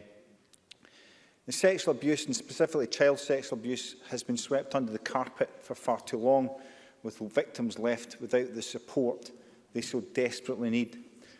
I think, as many of my colleagues are aware, this is an issue I've been working on with a constituent over a number of years, and I think it's fair to say my understanding of the trauma suffered by my constituent over a prolonged period of time as she seeks justice and redress, my discomfort and disquiet in the way victims are re-traumatised and are open to suffer secondary abuse continues to rise. Organisations that have been brought into question include local government, the Education Authority, the police, the church, support services, and yes, the Scottish Government. However, Deputy Presiding Officer, we should not shy away from scrutinising any of the actions involved in these organisations. I know I have asked the Cabinet Secretary for Justice for a meeting on this very topic, and he has agreed, and hopefully we'll get the opportunity to have that meeting prior to the dissolution of Parliament, so at least we can have some notes to take forward into the next Parliament. The Criminal Injuries Compensation Authority already has a redress scheme where the decision is based on the balance of probability. And I think the difference from a criminal court which decides on the basis of beyond reasonable doubt, the victims do not need to wait for the outcome of a criminal trial if there's already enough information to make a decision in that case. Crucially, though, and contrary to this bill's intention that the victim would waive their right for future civil action, any subsequent payment from a civil action, the CICA compensation payment, would require that the CICA payment should be reimbursed. And I would contend, Deputy Presiding Officer, that in this matter, this bill is flawed and it should not have imposed a ban on future civil action. Otherwise, why would a victim not just approach the CICA? This will now be for future parliaments to address. Furthermore, Deputy Presiding Officer, I would contend that many of the support organisations for survivors are too close to the government and that they receive their funding directly from central government, potentially impacting on their ability to be autonomous. Record keeping is woefully inadequate, as I've said before, especially within local authorities where there does not seem to be any requirement for them to record potential cases of abuse within local authority-run facilities. But, Presiding Officer, I would say in conclusion, this bill, along with the Forensic Medicine Bill, is very welcome and long overdue. I think what we're trying to do is ensure that it can be the best it can be for all those who have been victims of such a horrendous crime and have to carry that burden throughout their lives. But I feel this bill will need to be amended. Financial redress will not heal the wounds, but at least will perhaps give them the comfort that their voices have been heard and there is an acceptance that they have been victims. I will finish, Deputy Presiding Officer, by also I want to recognise Ian Gray's contribution to this Parliament. I've always enjoyed his contributions to the debate in this chamber. I've not always agreed with him, but he's always been thoughtful, and I know he will be missed. As with Joanne Lamont, who also gave her last speech, I would say it has been a privilege to serve with you and the Petitions Committee under your stewardship. I really enjoyed the occasions when we managed to be a tag team in certain petitions, especially against the SFA, which was particularly fun. She leaves here delivering a passionate speech, as passionate a speech with as much fire as she ever has. You will both be sadly missed. Deputy Presiding Officer. Now call Cabinet Secretary John Swinney to close the debate, please. Thank you, Presiding Officer. I'm very grateful to colleagues for their engagement around this bill and for the recognition that the Government has tried to engage constructively on all of the issues around the bill, and much of that credit goes to the bill team who have supported me superbly during this bill. This is an immensely complex bill with difficult issues, and I have been fantastically well served by the civil servants who have acted on my behalf and engaged in a great deal of dialogue with members of Parliament. Members have commented on the fact that the bill has been improved since its introduction. Daniel Johnson commented on the fact that Parliament has actually exercised properly and fully its effective functions in the scrutiny of this bill, and I completely accept that point. The bill is stronger as a consequence of the challenge of Stage 1 report by the committee, the robust scrutiny of Stage 2 and the decisions that we have made today. If I was to select one part of the bill of how it's been strengthened, I would identify Section 11A amended at Stage 2 at the hands of the convener of the Education and Skills Committee, which put onto the face of the bill, and I think this is important because the bill was drafted and we didn't put this onto the face of the bill because we thought it probably wasn't needed to be said. But the section of the bill is titled Principle of Dignity, Respect and Compassion. And the convener asked us to put that on the face of the bill, recognising that any individual that comes into contact with Redress Scotland, and actually for that matter, I don't know why it's restricted to Redress Scotland, should be treated with dignity, respect and compassion. We can all sign up to that, so I'm grateful to the convener for that enhancement of the bill. I'm also grateful to the remarks that Ross Greer and Beatrice Wishart have made in the debate tonight, whereby, and also Jamie Green, whereby they have acknowledged that the bill does not contain all of the provisions that ideally they would have liked to see in the bill, but despite those challenges, will support the bill because of the effect of the bill in what it does to address the issues and the concerns of survivors. And particularly for Ross Greer, I acknowledge that that may be a particular challenge and difficulty, and I am grateful that he's signalled his support for the bill this evening, because that will matter to ensuring it commands confidence within the survivor community. I've thought long and hard about the issues that are involved in this bill, and I've been prompted to think about it on many, many occasions, but I was particularly prompted as I prepared to provide evidence on the government's behalf to the Scottish Child Abuse Inquiry chaired by Lady Smith, because what it forced me to do was to look back to the history of this Parliament and its actions over the last 22 years. Because the moment we reached tonight started with one important contribution, which is a product of this Parliament's arrangements that were legislated for in the Scotland Act and the work of the Consultative Steering Group, which was the public petitions process. That's where it all started, and it is incredibly fitting that Joanne Lamont makes her final speech tonight as convener of the Public Petitions Committee, which she has led, as she has led everything that she has done with tenacity, because that process sums up, for me, one of the biggest differences about the two parliaments in which I have served. At 10:30 at night in the House of Commons, if a Member of Parliament wanted to present a petition, they stood up, presented a petition, read it out, walked down to behind the Speaker's chair and dropped it in a bag behind the Speaker's chair, and nothing more was ever heard about it. Here, we bring petitions in the front door and people like Joanne Lamont get unleashed upon it. And what happens? Well, over the course of 20 years, people whose voices were never heard were heard. And I pay tribute to Joanne Lamont. She mentioned Marlon Livingston. Marlon Livingston was an equally tenacious champion of the survivors of historic abuse, who frankly believed the people concerned and made sure their voice was heard. So when people criticise this Parliament and make it all the things they say about the place, people have to remember that this Parliament has embraced a process, the petitions process, which started with an early petition on this subject, about which, frankly, not many people had been willing to encounter or engage, and we have made big progress.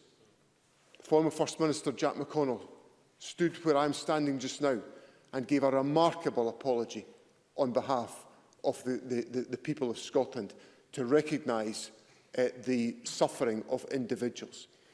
It was not perfect. Lord McConnell, I think, would accept it was not perfect. But what has happened is that members of Parliament of all persuasions over the 22 years have made sure that these historical injustices were addressed. And Ian Gray, in his speech tonight, his concluding speech, I'm feeling slightly off the hook here. There's education and skills questions on the last day of term, Mr Gray, just in case you're feeling like you've got an extra finale.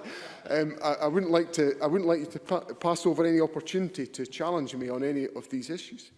But Ian Gray said this could have been sooner, and he's right. That's one of the other reflections I had in preparing to give evidence to Lady Smith. I was struck, and I've served in government for 14 years, and I look back on that and I think this all could have been done sooner and quicker. And that's a regret that I have, that it wasn't done sooner. But what Parliament has heard tonight from the contributions of Ian Gray and Joanne Lamont are two quite exceptional speeches.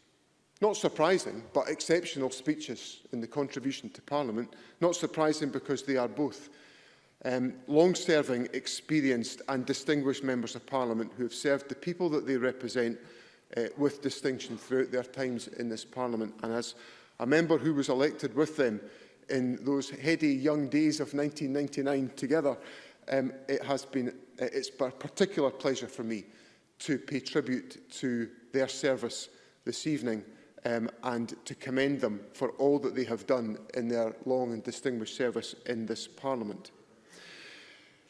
Presiding Officer, as I draw my remarks to a close, I'm struck by something we've maybe become accustomed to now in this parliamentary chamber a year into COVID, something which is missing. And that's the fact that there aren't any members of the public in the gallery. And Jamie Green made reference to the symbols of the people around about us.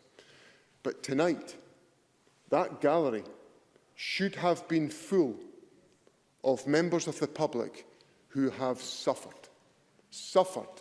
They should have been here tonight to hear and see this Parliament doing what it's about to do, to put into law a scheme which, in terms of Mr Whittle's argument, addresses some financial issues, but is part of what I would contend is what this Parliament has done over 22 years, which is face up to the history of this country, the darkest bit of the history of our country, and has faced it honestly.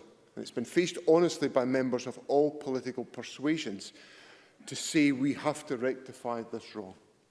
And tonight is a landmark moment in that process. There are many others. Lord McConnell's apology, the first time that the Petitions Committee would have heard from the petitioners on this subject, or the moments when we passed the limitation legislation, or when Angela Constance announced the inquiry into historic child abuse.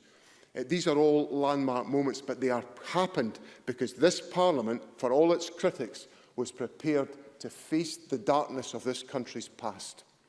And members of Parliament, whether they're planning to come back after the election or those who have given distinguished service to make these events possible, should be rightly proud of what has been achieved.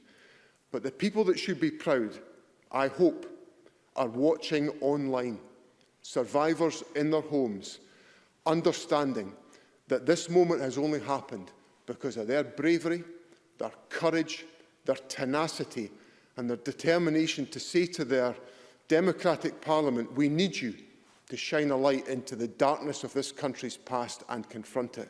And I am so proud that our national Parliament has done that.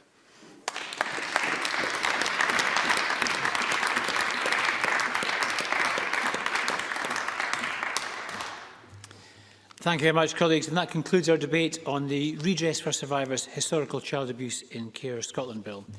There are a few items before we turn to decision time. The first item of business is consideration of motion number 24333 in the name of Margaret Mitchell on the appointment of the Scottish Biometrics Commissioner. Could I call on Margaret Mitchell to speak to and to move this motion? Thank you. As a member of the cross-party selection panel established by the presiding officer under standing orders, I'm delighted to be speaking to the motion in my name to invite members of the Parliament to agree to nominate Dr. Brian Plastow, Her Majesty the Queen, for the appointment as the first Scottish Biometrics Commissioner. The presiding officer chaired the selection panel, and the other members were John Finney, Emma Harper, James Kelly and Rona Mackay. The Scottish Biometrics Commissioner is a new independent office holder whose role will be to support and promote the adoption of lawful, effective and ethical practices in relation to biometric data in a policing and criminal justice context. The Commissioner will keep under review the law, policy and practice relating to the acquisition, retention, use and destruction of biometric data by Police Scotland, the Scottish Police Authority and the Police Investigation and Review Commissioner. The Commissioner will also play a significant education and engagement role to ensure that the public are provided with clear information to help them understand the powers of Police Scotland and the SPA in relation to biometric data and how these powers can be challenged. It is expected that the Commissioner will foster close working relationships with relevant bodies and office holders in Scotland and beyond, whose functions might offer insights into biometric data, use, including, for example, the Information Commissioner, the Children's Commissioner, and the Commissioner for the Retention and Use of Biometric Material. The Commissioner must also prepare a code of practice and monitor and report to the Parliament on compliance with it, establish a procedure for individuals to complain if one of the specified bodies has not complied with the code of practice, and lay a strategic plan before the Parliament by 1st December 2021, setting out how he proposes to fulfil his general duty. As the first Commissioner, Dr. Plastow will also have to establish his office. Turning now to the panel's nominee, Dr. Brian Plastow. He has significant leadership experience in the policing and criminal justice sector. He was formerly a police chief superintendent, retiring in 2013 after a 30-year career with Lothian and Borders Police, Fife Constabulary and Police Scotland. Between 2013 and 2016, Dr. Plastow was employed by the Scottish Government as lead inspector with Her Majesty's Inspector of Constabulary in Scotland, providing inspection, scrutiny and assurance reports to the Scottish Parliament on various topics, including roads policing, armed response policing, missing person investigations, and the use of the facial search functionality within the UK Police National Database. This is an important role in a fast-evolving field where advancements in biometrics technologies used in a policing and criminal justice context need to be balanced with the privacy of individuals. The panel believes that Dr. Plastow has an outstanding blend of the necessary skills, experience and knowledge to enable him to carry out this important role efficiently and effectively. And I'm sure that the Parliament will want to wish him every success in this new role. Presiding Officer, I move the motion. Mr Mitchell, thank you very much indeed for that. We're going to move on to the next item of business, which is, and the vote on this motion will be put at decision time. Moving on to the next item of business, consideration of Parliamentary Bureau Motion 24340 on approval of an SSI This is the Community Orders Coronavirus Scotland Regulations draft. Could I ask Miles Briggs on behalf of the Bureau to move this motion? Moved, Presiding Officer. I believe Liam Kerr would like to speak against this motion. Mr Kerr. Yeah, thank you, Presiding Officer. I rise to speak against the Community Orders Coronavirus Regulations. These regulations will reduce the unpaid work requirements by 35% on all CPOs that were imposed prior to the regulations coming into force. Let's make that real. The latest data suggests that there are roughly 800,000 such hours outstanding, so about 300,000 hours will be written off. In other words, a crime has been committed, the suspect has gone through the court system, been found guilty, and the judge has seen fit to hand down a community punishment order, which includes an unpaid work requirement, a third of which will be written off. I ask simply this: what message would this write-off send, particularly in the context of the SNP's presumption against short-term sentences, which seeks to keep people out of prison and use more of these community orders? What message do we send to criminals who, remember, include those who have committed some really serious crimes, such as the 363 violent criminals who were handed a CPO in 2018-19, if we suggest they need not serve their full punishment? And what message does it send to society, to the victims of these crimes? Now, the Cabinet Secretary said in committee that if this cut doesn't happen, and I quote, that could lead not only to the system being completely overwhelmed, but to sheriffs and the public losing confidence that CPOs can deliver justice at all. I think, Presiding Officer, that loss of confidence will be precisely the impact of the Cabinet Secretary's move today. I cannot see how victims of crime can retain full confidence when more than a third of a court-ordered punishment is written off. I cannot see how a sheriff, in making a borderline decision, will not at least hesitate when deciding which judgment will actually be the most appropriate because of this write-off. Now, Presiding Officer, nobody disputes that the criminal justice social work teams, third sector partners and others have done their absolute all to continue to deliver community justice services and related support in the context of necessary public health restrictions. But it is clear that the Cabinet Secretary has failed to plan for the expected rise in outstanding unpaid work hours following the public health restrictions. Which begs the further question, Presiding Officer, why on earth, despite the huge increase in the number of outstanding unpaid work hours, the SNP has frozen the budget allocation for criminal justice social work? Presiding Officer, this SSI is an extraordinary proposition which I fear could have considerable negative consequences for victims and our justice system. It has not been properly thought through, and I shall vote against it tonight. Thank you very much, Mr Kerr. And could I call on Cabinet Secretary Hamza Youssef? Thank you, Presiding Officer, and thank you for the opportunity to briefly explain why the proposed community orders regulations are necessary as part of our response to the coronavirus pandemic. The regulations propose to vary all unpaid work requirements in existing community payback orders, reducing the number of hours imposed in each order by 35%. There are some exceptions. Those exceptions are for CPOs that are imposed either entirely or even partially for domestic abuse, sexual offences or stalking. The action is necessary to ease pressure on local authorities as the coronavirus pandemic continues. Liam Kerr asks why we did not plan for it. Local authorities have told us they have not been able to carry out the unpaid work hours because simply the restrictions just make that impossible. You cannot put 10 people into a minibus, take them down to a local community centre to paint, to clear up allotments, to do whatever it is that is part of their unpaid work, because coronavirus restrictions simply would not allow that to do. In fact, if we did not do this, Social Work Scotland tell us, Community Justice Scotland tell us, local authorities tell us, COSLA tell us, Scottish Association of Social Work all tell us that the system would be completely overwhelmed. 800,000 hours have been built up because of the coronavirus restrictions in place. If we did nothing, then that would be over 1 million come the summer. I proposed evidence to the Justice Committee on the 23rd of February.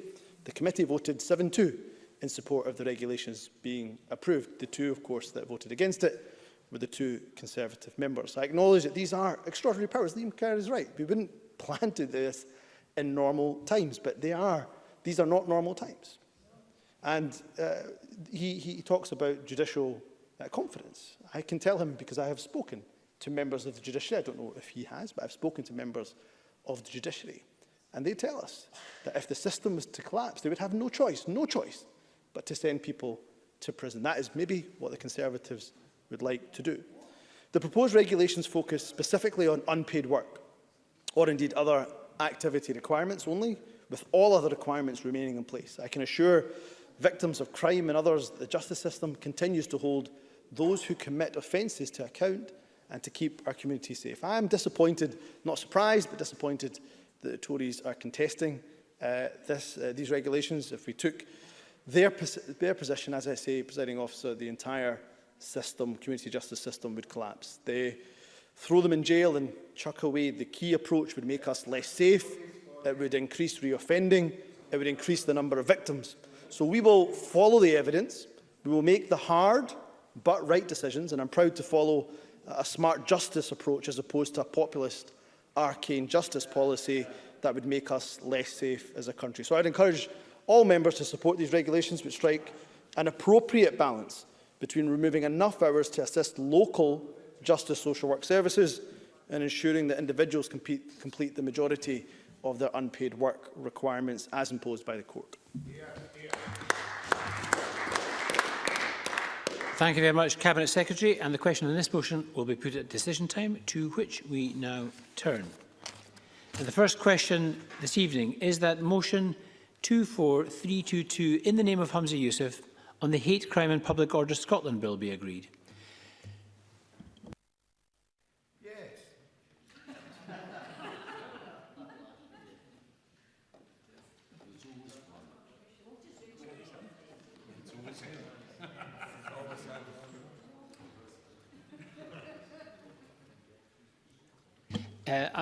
I don't want to suspend Parliament to allow, because I think most members will have voted, but could I urge members just to refresh their voting apps, just to make sure we are ready to vote. So I'll just pause just to make sure. Yes, and because there are some members online looking for the PIN. Will I read it out? Yes. Yes.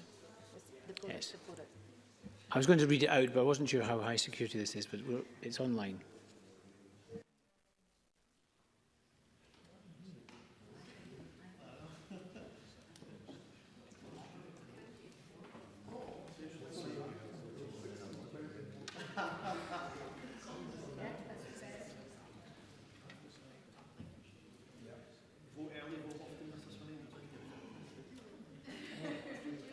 For members joining us online, the PIN is in the Blue Jeans chat box for the voting app.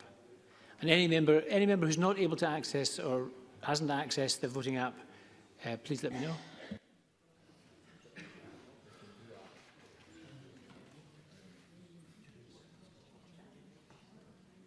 Thanks, colleagues. I think we're mostly on board. So we're going to go straight to the vote. This is legislation, so we're all going to have to use our votes. The question is that motion 24322 in the name of Humza Yousaf on the Hate Crime and Public Order Scotland Bill be agreed. Members may cast their votes now. This is a 1-minute division. A 1-minute division on the Hate Crime and Public Order Scotland Bill.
The vote is now closed. Please let me know if you are not able to vote.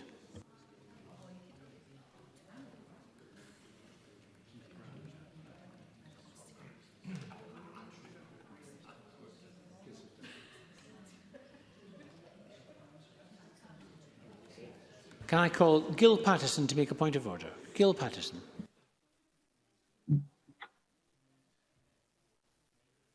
Many thanks, Presiding Officer. I was unable to vote. I would have voted yes. Thanks, Mr Patterson. I'll make sure your vote is added. Thank you. Yes.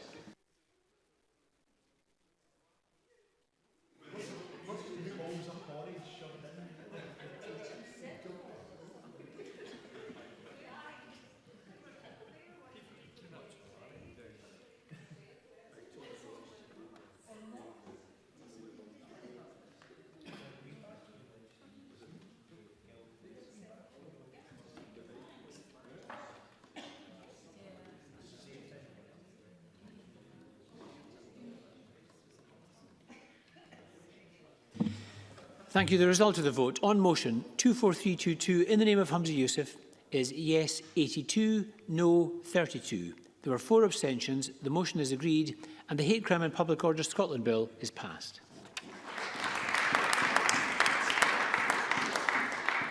The next question is that motion 24338 in the name of John Swinney on the Redress for Survivors Historical Child Abuse and Care Scotland Bill be agreed, and members should cast their votes now. This will be a 1-minute division.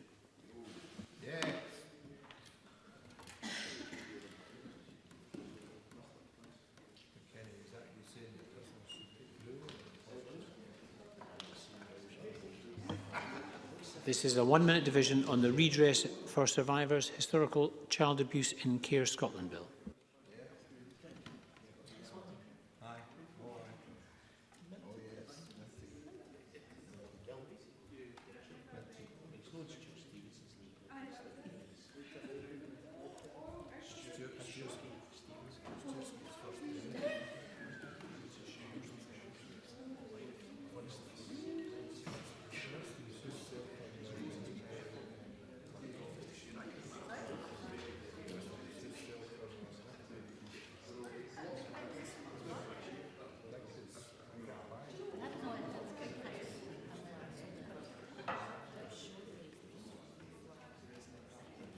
That vote is now closed. Please let me know if you're unable to vote.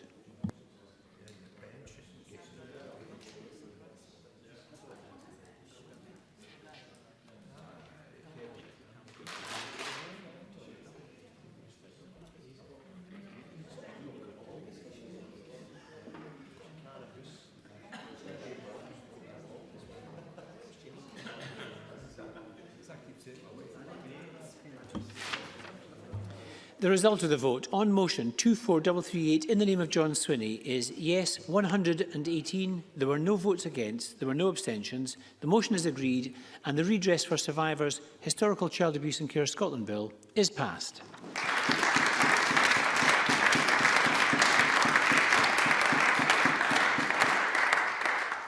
The next question is that motion 24333 in the name of Margaret Mitchell on the Scottish Biometrics Commissioner appointment be agreed.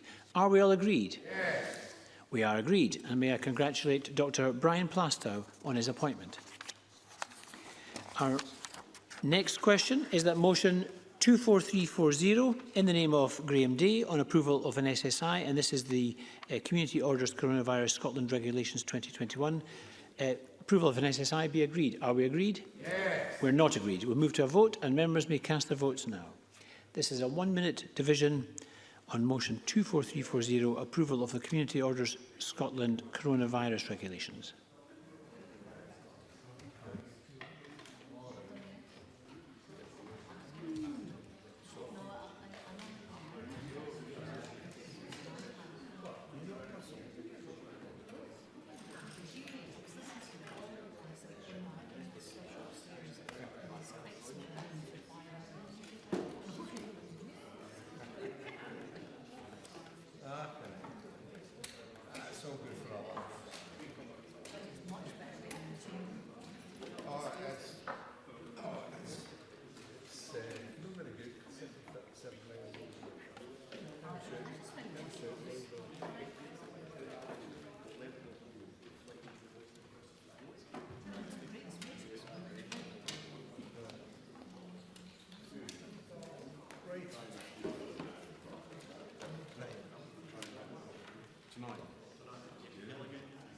The vote is now closed. Please let me know if you are not able to vote.